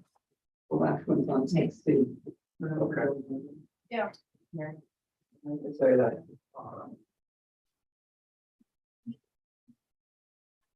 Yeah. The next one, on 12. 5-2, Which way is it going? from bottom up for you, Okay. 16, 12, 5, 2, and 9. I'm top. And then 9 is 10.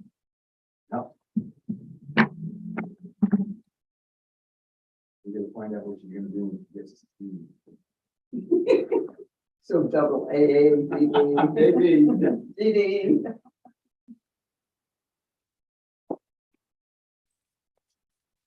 I'll start using little emojis.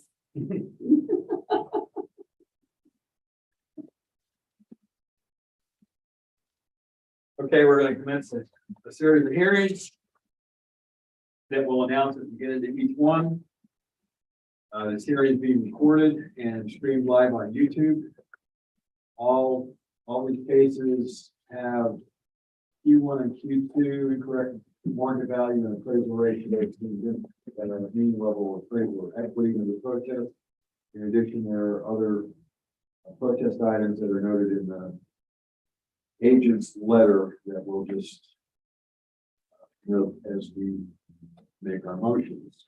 We are the appraisal review board that will be hearing the protest today. We do not work for the appraisal district. We are appointed to perform an independent review of the protest.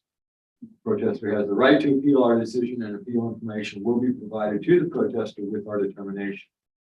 In accordance with tax code section 41.45H, it is assumed that all written material and evidence has been provided with the affidavit. The ARB members who are considering the protest have not communicated with anyone about the protest, and they're signing affidavits to that effect. I, Scott Wagner, do solemnly swear that I have not communicated with another person in violation of tax code section 41.66F that pertains to case IDs 2022-531, 408, 459, 549, and 767. I, Joanne Ferguson, do solemnly swear that I have not communicated with another person in violation of tax code 41.66F in relation to case numbers 2022 531, 408, 459, 549, 767. I, Ron McCann, do solemnly swear that I have not communicated with another person in violation of tax code section 41.66F pertaining to case ID 2022-531, 408, 459, 549, and 767. All testimony from all witnesses must be given under oath. I, Scott Arrington, do solemnly swear or affirm the testimony I shall present to the Aransas County, the appraisal review board for the Aransas County Appraisal District is true and correct for cases 2022, case ID 531, 408, 459, 549, 767. Okay, we're opening a hearing on case ID 2022-531, account 60120, which is 2757 FM 1781 in Rockport. And I will read the protestor's affidavit into the record. This is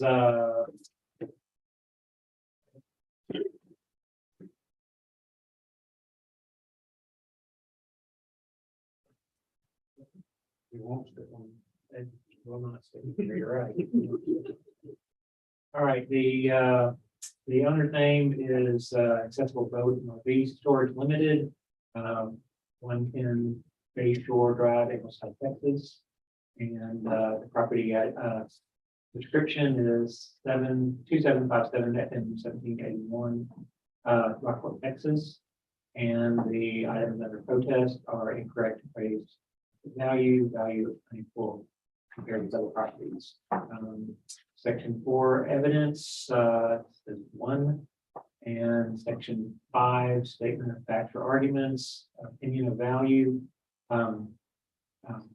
is $122,610. reason shows no land sales to support increased vacant land assessment of comparable data shows property should be valued less.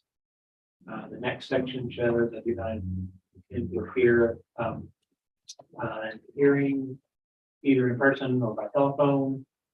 And, this affidavit of evidence, can be used in that device. It's signed by James Cooper and notarized in. What county this is? It's notarized by Brian Nicole Smith. All right, so their one page shows Aransas vacant land assessment comparable data. And it is various property IDs. They were saying before that there aren't sales, so this would be just comparable valued properties. And it's showing that there several of them are on FM 1781. And one's on Ferry Road, off Road, and then 3036, Superior Way, Sparks Colony Road, and Old Salt Lake Road. And they have varying values from 64,000, 125,000, 108,000, 96,000, 129,000, 99,000, 161,000, 98,000, 26,000. And they're for land sizes many larger than the subject. Subject was 322,000 square feet. And these others are 321, 613, 525, 435, 561, 396, 696, 364, and 458. And they're showing various values per square foot. Subject at 39, the others at 20, 20, 21, 22, 23, 25, 26, 27, 27. And I can't tell because I don't know where these exactly are to see why they would be different values. So this is their evidence, what they're saying that they're showing the value to be, and they're saying from this that the land value should be 122,610, and we have a value of 122,660 according to this. 126. 126. Okay. All right, and we'll look at our evidence. Okay, thank you. See what evidence says.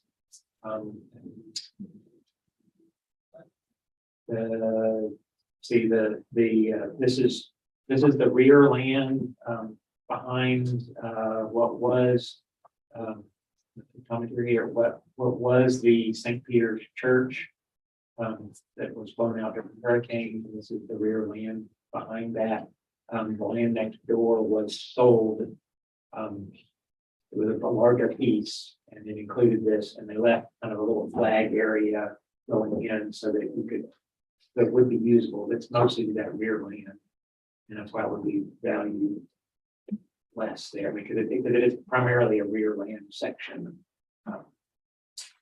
So our sales grid, we show that there are some sales, and there's one here that is 2612 FM 3036 that was just kind of around the corner from that, and it sold for $262,000 in 2021. I'm sorry, it sold for $250,000, $262,000, sold for $250,000 in 2021, 74 cents a square foot. And then one on 3401 State Highway 35 bypass shows it sold for $250,000 also in 2021, and two others that are showing that they sold for $300,000 and $210,000, and they're all a little bit larger. One's a little bit larger, one's about the same size square footage. They're various sales of land, and they're showing that our grids are showing that the weighted average of these sales is 67 cents a square foot. And then for equity, we're showing that other properties in that area, there's one that's twice as big and it's $329,000, and it's by the address, it's very close to that. Probably why it's so much more is because it's more of the frontage land and not the rear land like this particular property. And because they're on land table, it just showing that it is valued correctly at $106,000 because it's on that land table. That's it.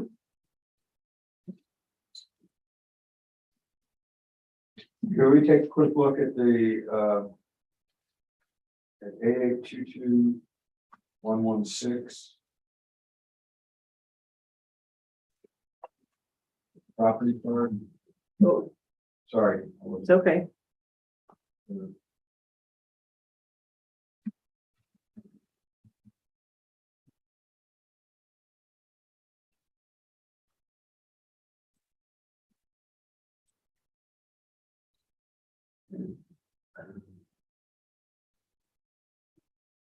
Go down to that.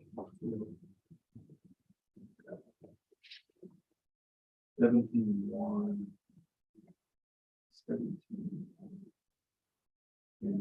Send rate. I guess I'm okay just because it's been this way, but at the same time, at that weird, access. Yeah. There's no adjustment because of that. Okay. And that would have been my only And consideration. that's almost 7.5 acres total. Yeah. It's not a bad valuation.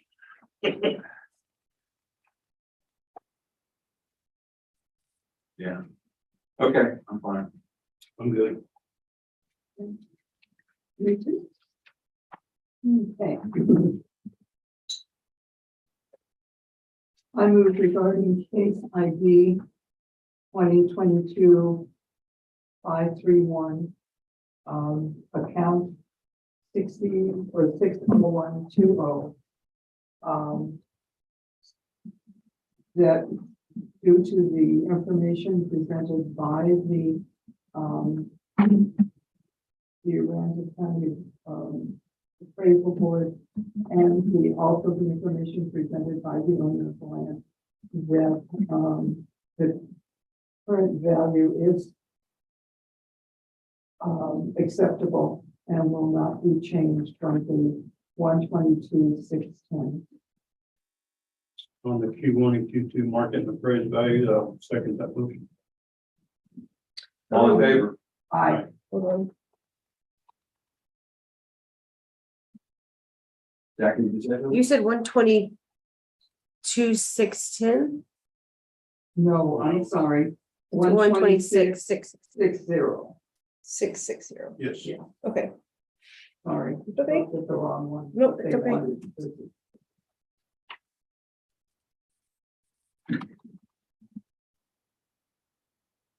Okay, that closes that hearing. Let's move on to open hearing on case ID 2022-408, count number 24520. 408, which is 2357 Holden Road, Aransas Pass.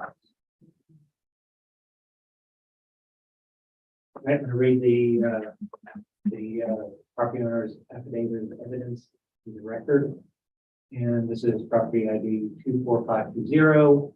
And the owner is RNC, Linda Gambrell car.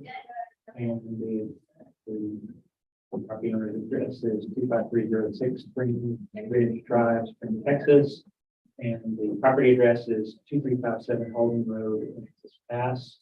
And the reason for protest, incorrect appraised of market value and market is unequal compared to other properties. The for evidence is 2, section 5, statement of facts or arguments, made observation and market data and recent sales.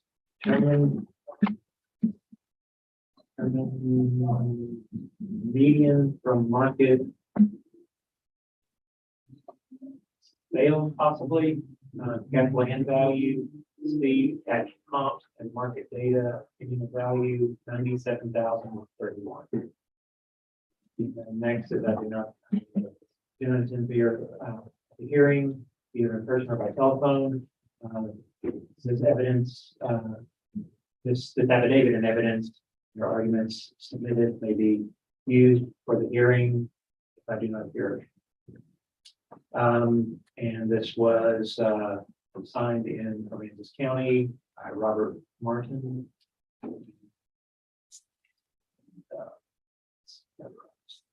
So the affidavit of hearing.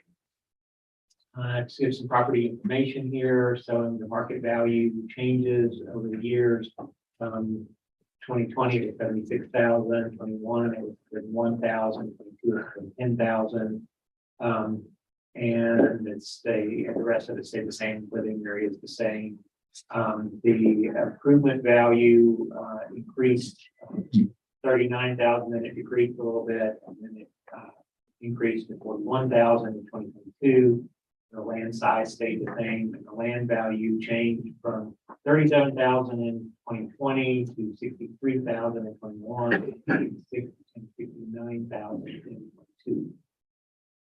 Talks about the number of improved parcels in the area, 12, and subject property compares them to the typical property, and it's 1,000 square feet for the subject property, 1,300 for the typical property, and the typical sold property was 1,900 for the neighborhood.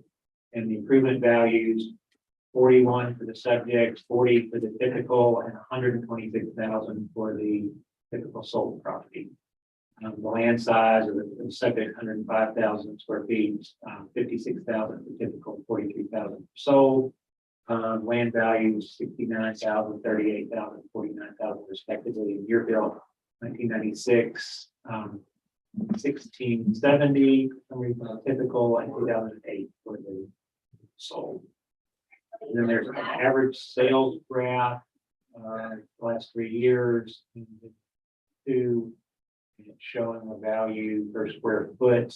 The property sold saying we're in 2019, and it's saying the average per foot it looks like is somewhere in the $90 range. And then the next one is showing that the average in 2022 is $100 range per square foot. All right, and then the affidavit hearing file is comparing the subject to one sale, and the sale is from 2019. It's saying that the dollars per square foot are $104.74 on the subject, and $91.98 for the one sale, which is on Kirby Road, which is near to Holden. The equity of the sale comp is about twice as big, 1,920 square feet compared to 1,000 square feet for the subject, and the sale amount is for 176,000, and it was from 20. And they're saying that the proposed market value based on this is 97,131. That's the market affidavits. Our evidence, and on the property card, it shows that this property last sold for $92,000 in 2017. We have it $41,000 on the improvement and $69,000 on the land. And you can see picture of the property of where it is. It's a kind of a typical lot in the area that is it's like about 2.5 acres. And the lots around it are very similar. It's an area that has a number of mobile homes around it. And we'll go on to the sales. Sales in the area, mobile homes in Aransas County tend to sell for a lot of money, especially if they already are on land. The first comp is on Rabbit Run, sold in September of 21 for $170,000. It is a class better, 200 square feet better, and it's about 8 years newer. It adjusts all out. it says, oh, that's on smaller than half as big one. That's the big adjustment, and it's showing that pumps out to 184,000.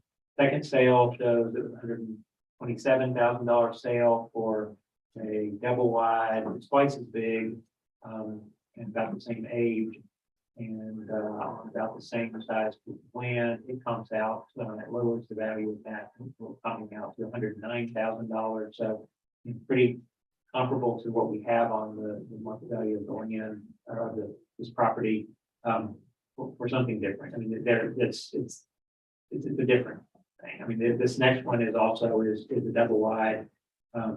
It's on East Pond, sold for $216,000. It's on a little bit smaller piece of land that's valued about the same. And when it comes out, it's 300 square feet bigger at $170,000. The last one is a lower class, smaller, half as big mobile home, and it sold for $12,000, and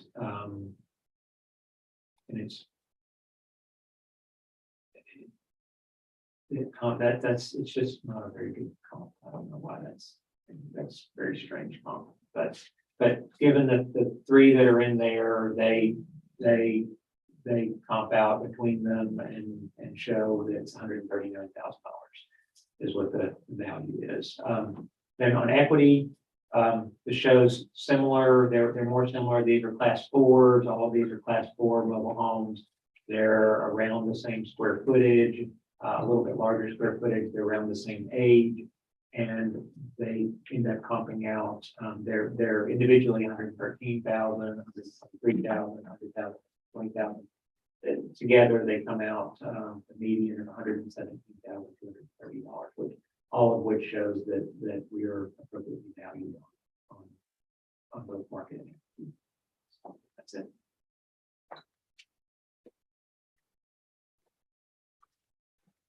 Good. Good too. I just want to make a quick note. I don't know if who cares or it looks like their address is different. The account and the affidavit had 2 different addresses. So I don't know if they've moved or which one might be coming for that matter. You know. Zach, can we look in the account and just see if they like changed the address recently or something? What is the address that you have in Port A? Yeah, we show it as Corday. That's what I have. But Let me look.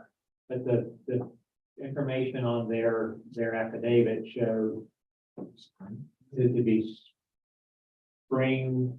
No, there was a February 3rd, 2021, a change of address form requested. There we go.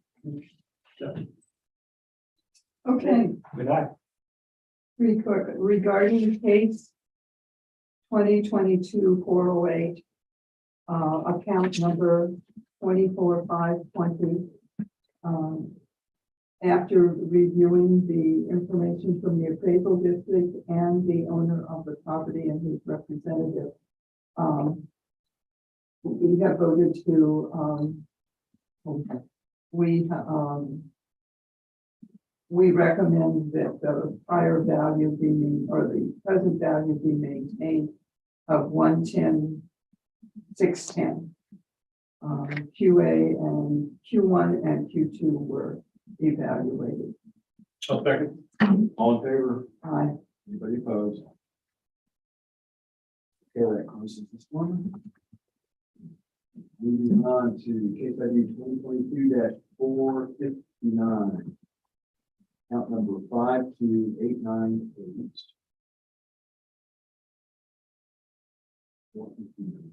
All right, the property owner's affidavit of evidence.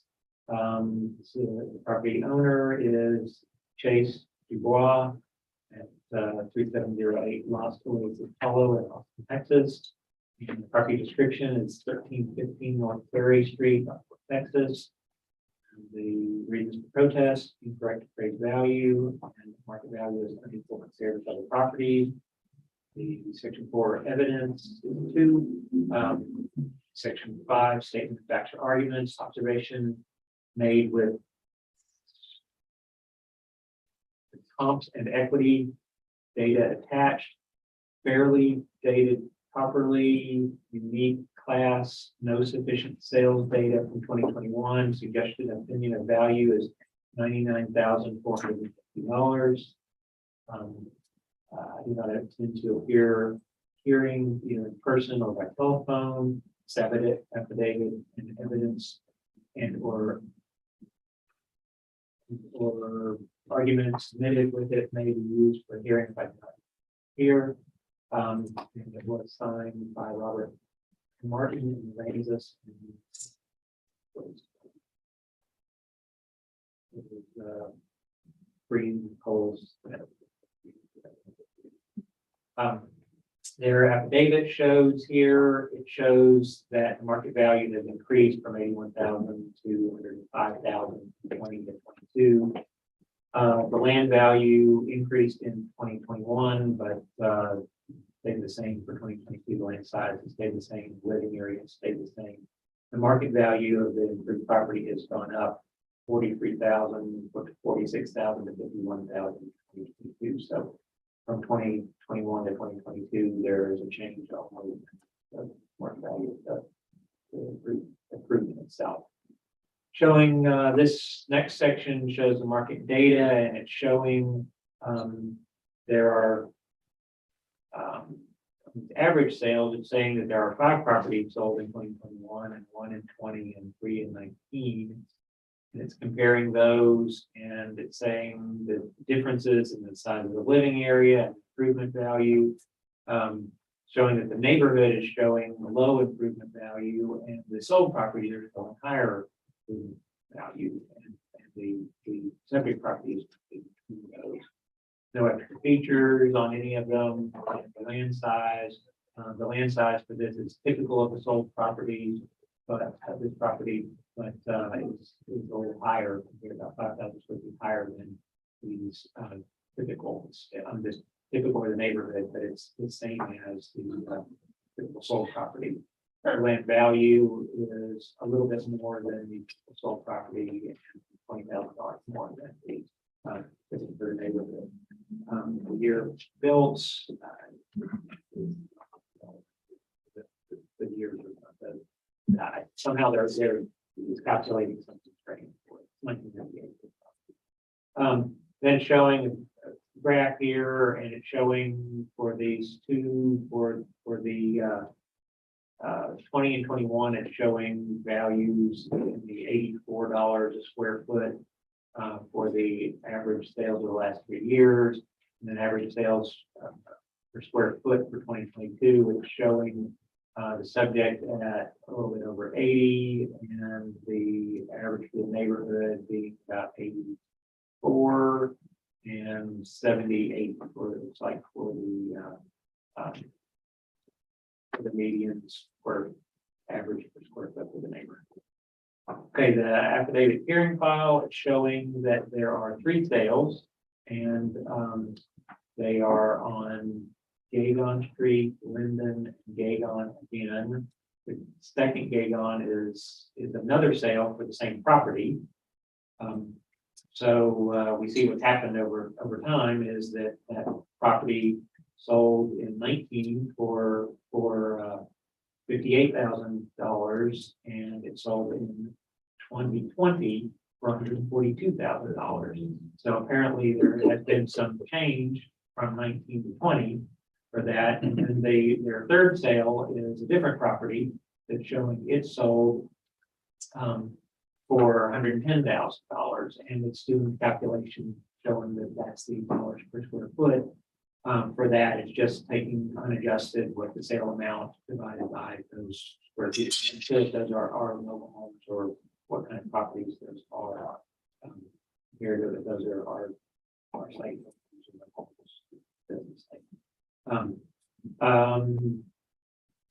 That compares out to the most recent sale of that one on Gagon is the closest to the market value of the other showing less than older sale.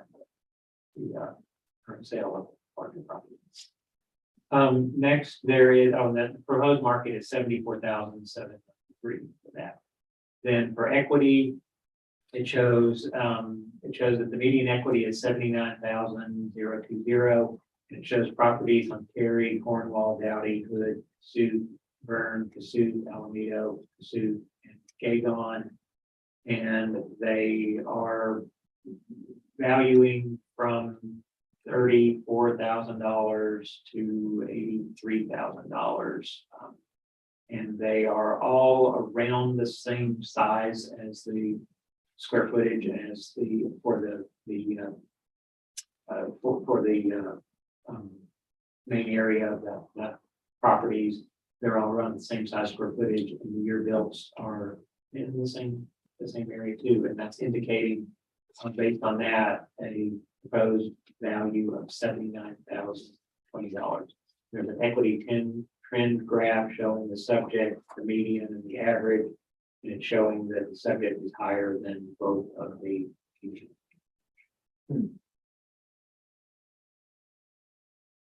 It's interesting, when their text up above in the affidavit, their opinion value was 99,450. But I don't see anything supporting that. Did I miss it? It's Yeah, 9450. Yeah, I don't see that. I just see that that's their number is 99,450.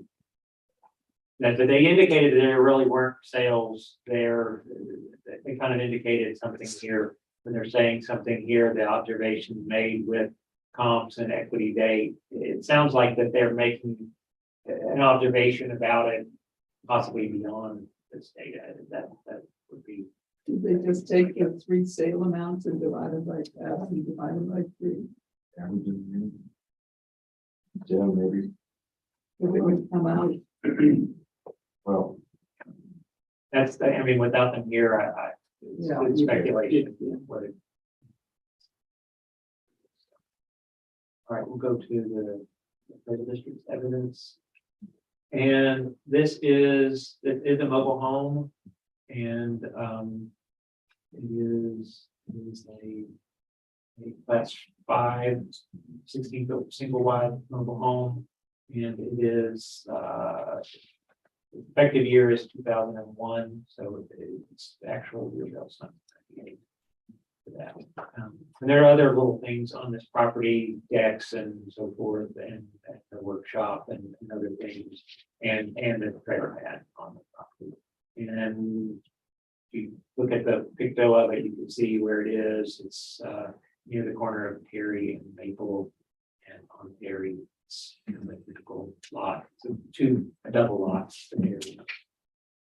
Okay, looking at sales, we have sales. The first 2 are on Rowe and Stanley, and they are other mobile homes on land in the area.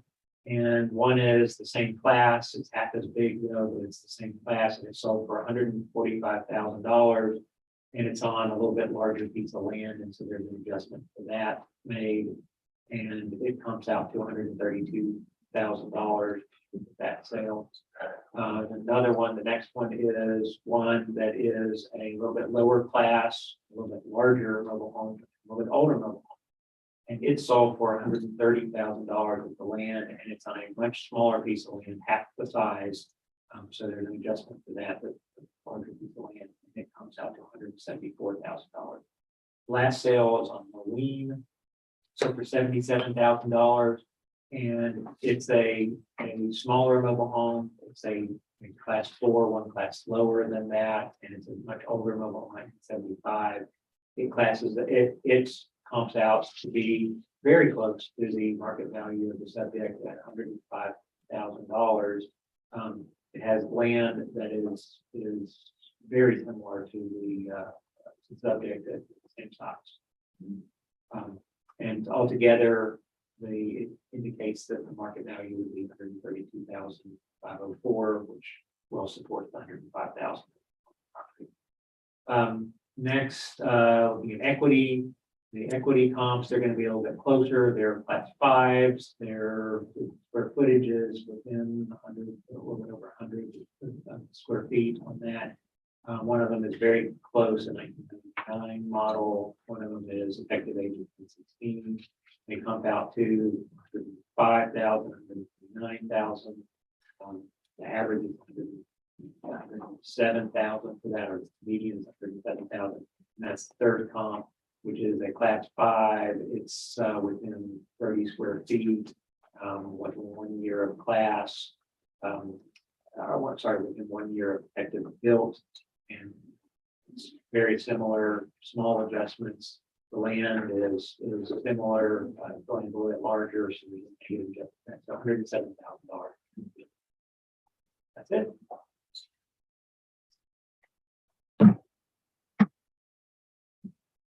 There's the comp one, comp two, and the sales grid, are they, the area they're in?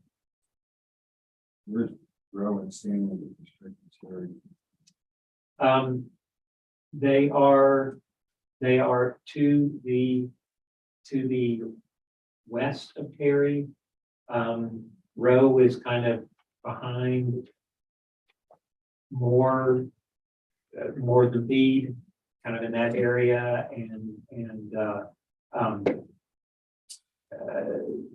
they're not far. I mean, they're not far away. I mean, they're Across they're all market. they're all in that area. But you have the picto up of them. Can you picto one of those and show where like 49392 is?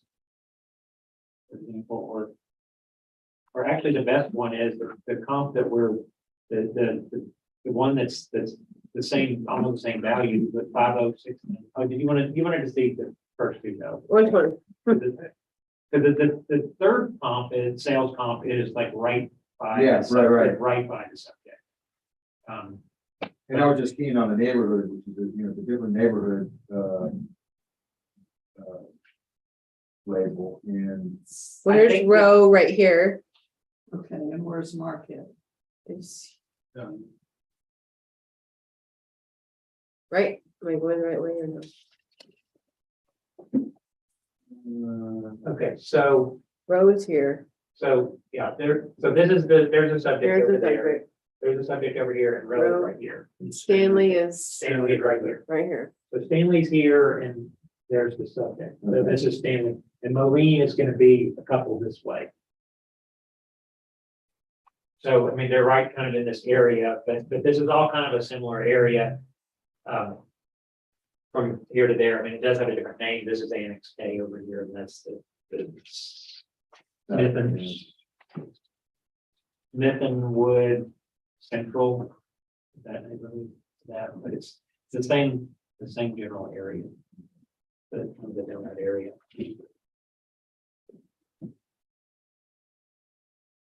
okay, I'm fine. Fine. Their evidence didn't do anything to convince me.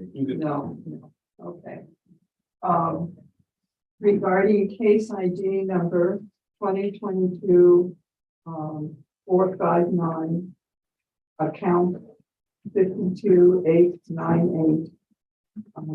After reviewing the appraisal district's information, provided and that of the owner of the property concerning Q1 and Q2, it is decided that the current value is appropriate for this location. Okay, and that is for 105,900 or 590. I'll second. All in favor? Aye. Anybody opposed? And that closes that one. Move on to 2020 case ID. We're opening a hearing on case ID 2022-549, account number 15681. 28 Coconut Ridge Road. All right, so this is, oh, okay. Or while you were doing that, I was logging into mine to see this, but it's a surprise to me too, though, because none of this is something I've worked at. You're doing good. Sometimes it's better that way, because I can. You don't have to worry about it. Yeah, right, I'm gonna read the taxpayers, property owners affidavit of evidence into the record. And the first section is property owner is David L. Cleaner, Revocable Living Trust. Address is 28 Ridge Road, Texas. And the property description is Pocono Campsites Lot 40. The reasons for protest are incorrect appraised value and value is unequal compared to other properties. And evidence is 2. And statement of factor arguments is opinion of value $95,580. Similar lot have sold for less than appraised. And they do not intend to appear at the hearing either in person or by telephone. This affidavit and the evidence and the arguments submitted with it may be used for the hearing if I did not agree. And it was signed by James Cooper in Ramsey County. All right, so here is, in this case, this is land, and so this is showing, as I'm looking at this, a lot of vacant land sales here, and they are, I'm gonna read the addresses of the vacant land sales. This property, we recall back, is on 28 Pocono Ridge. I believe that is a dry lot there. And this is their comps, which it says they are sales here. And the addresses are on Fort Worth, Teal, Fort Worth, I-35, Myrtle, Stewart, Ruby Allen, Little San Antonio, Rose Street, Greenway, Fifth, Dowdy, Stewart, Terry Court, 35, Cassuth, Pine, and Williams Inn are where their sales are.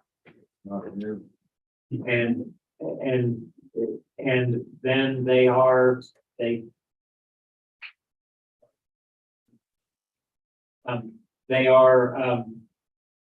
appear to all be kind of in recent sales. There are 21 and 22 sales. They have focused on 2 sales, one on Teal Lane and one on Port Avenue. And those are the one on Port is 9,000 square feet essentially. It's $5.65 a square foot for $50,000 sale. And the other one that they have highlighted is 8,398 square feet, $7.14 a square foot for $60,000 on Peel. And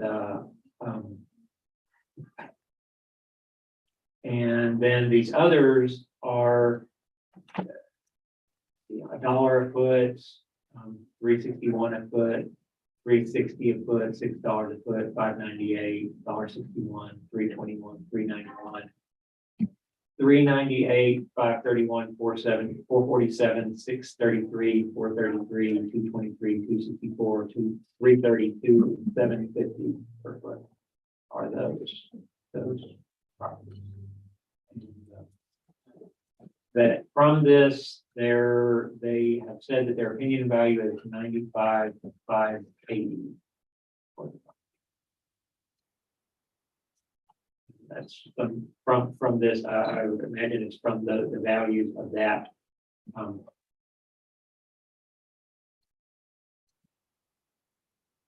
Use my queens.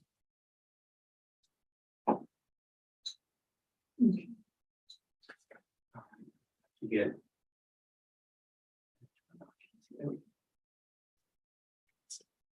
All right, the property that we're talking about here is 28 Pocono Ridge, and on property card we have the property for $97,700, and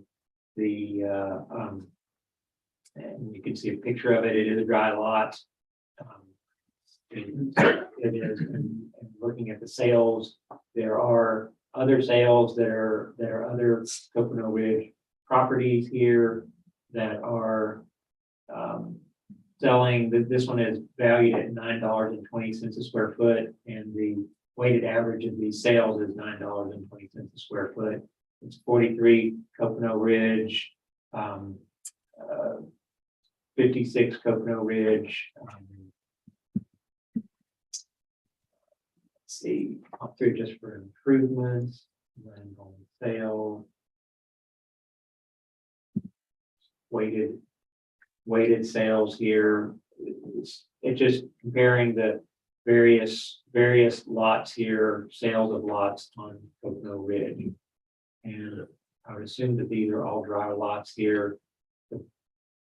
The best one being, I mean, the one of those, the closest is 58 Coconut Ridge for a little bit, for $149,000. I mean, it was a 2020 sale, but it looks to be very close to that property. And also 56 Coconut Ridge too in 2020. The newest sale is a smaller lot. It's 43 Coconut Ridge for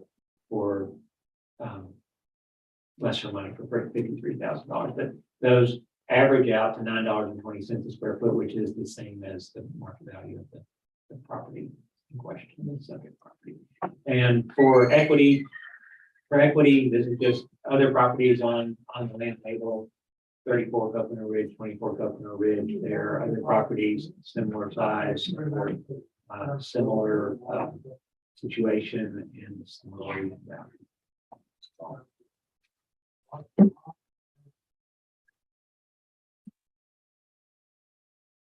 Well, I see just a real minor adjustment based on the market date. But I suggest 97,600. Hardly worth needing that, but at the same time, it's something. I'm good with that. Okay, 97,600. Property good.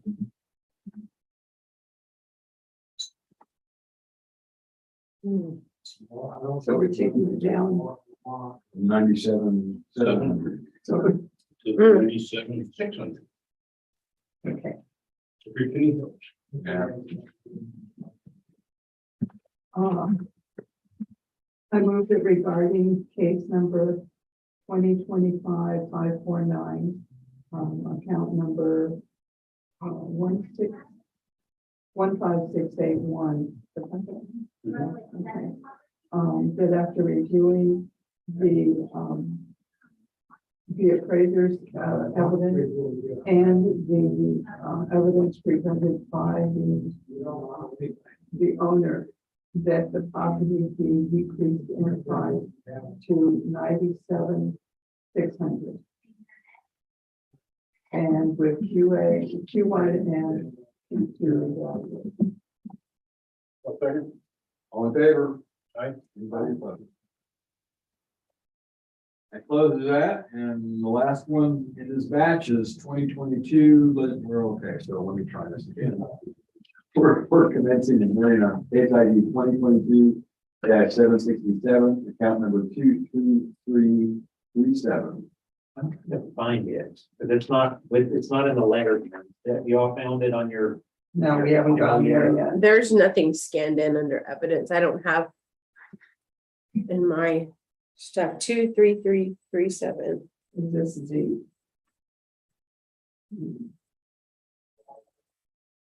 Well, it would be W on there. I mean, I see 13337, but I think that's already been heard. 23337. Okay. I'm calling back. Hold on.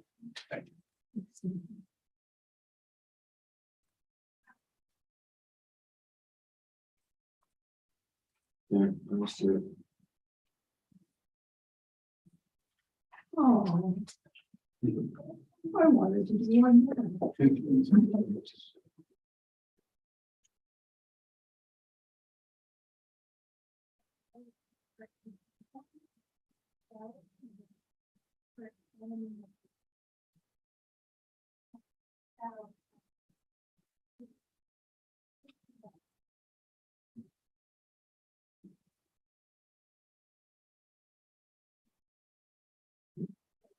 Did you look at that W to see if it's not it? That's why I was gonna look at it and just see. I didn't. Said 61. 361. No, it's not it. Don't worry about that one, that's on the list not to do. My son, I've had an AOA, so Okay, she I did- looked at that list too. And didn't see it. yeah, That's she all said right. that's on the list not to do. So if y'all are This through last- for the day, well, that's up to y'all. Well, that's just me. Okay, have a motion to adjourn. I move we adjourn. A second. Anybody opposed? Has there ever been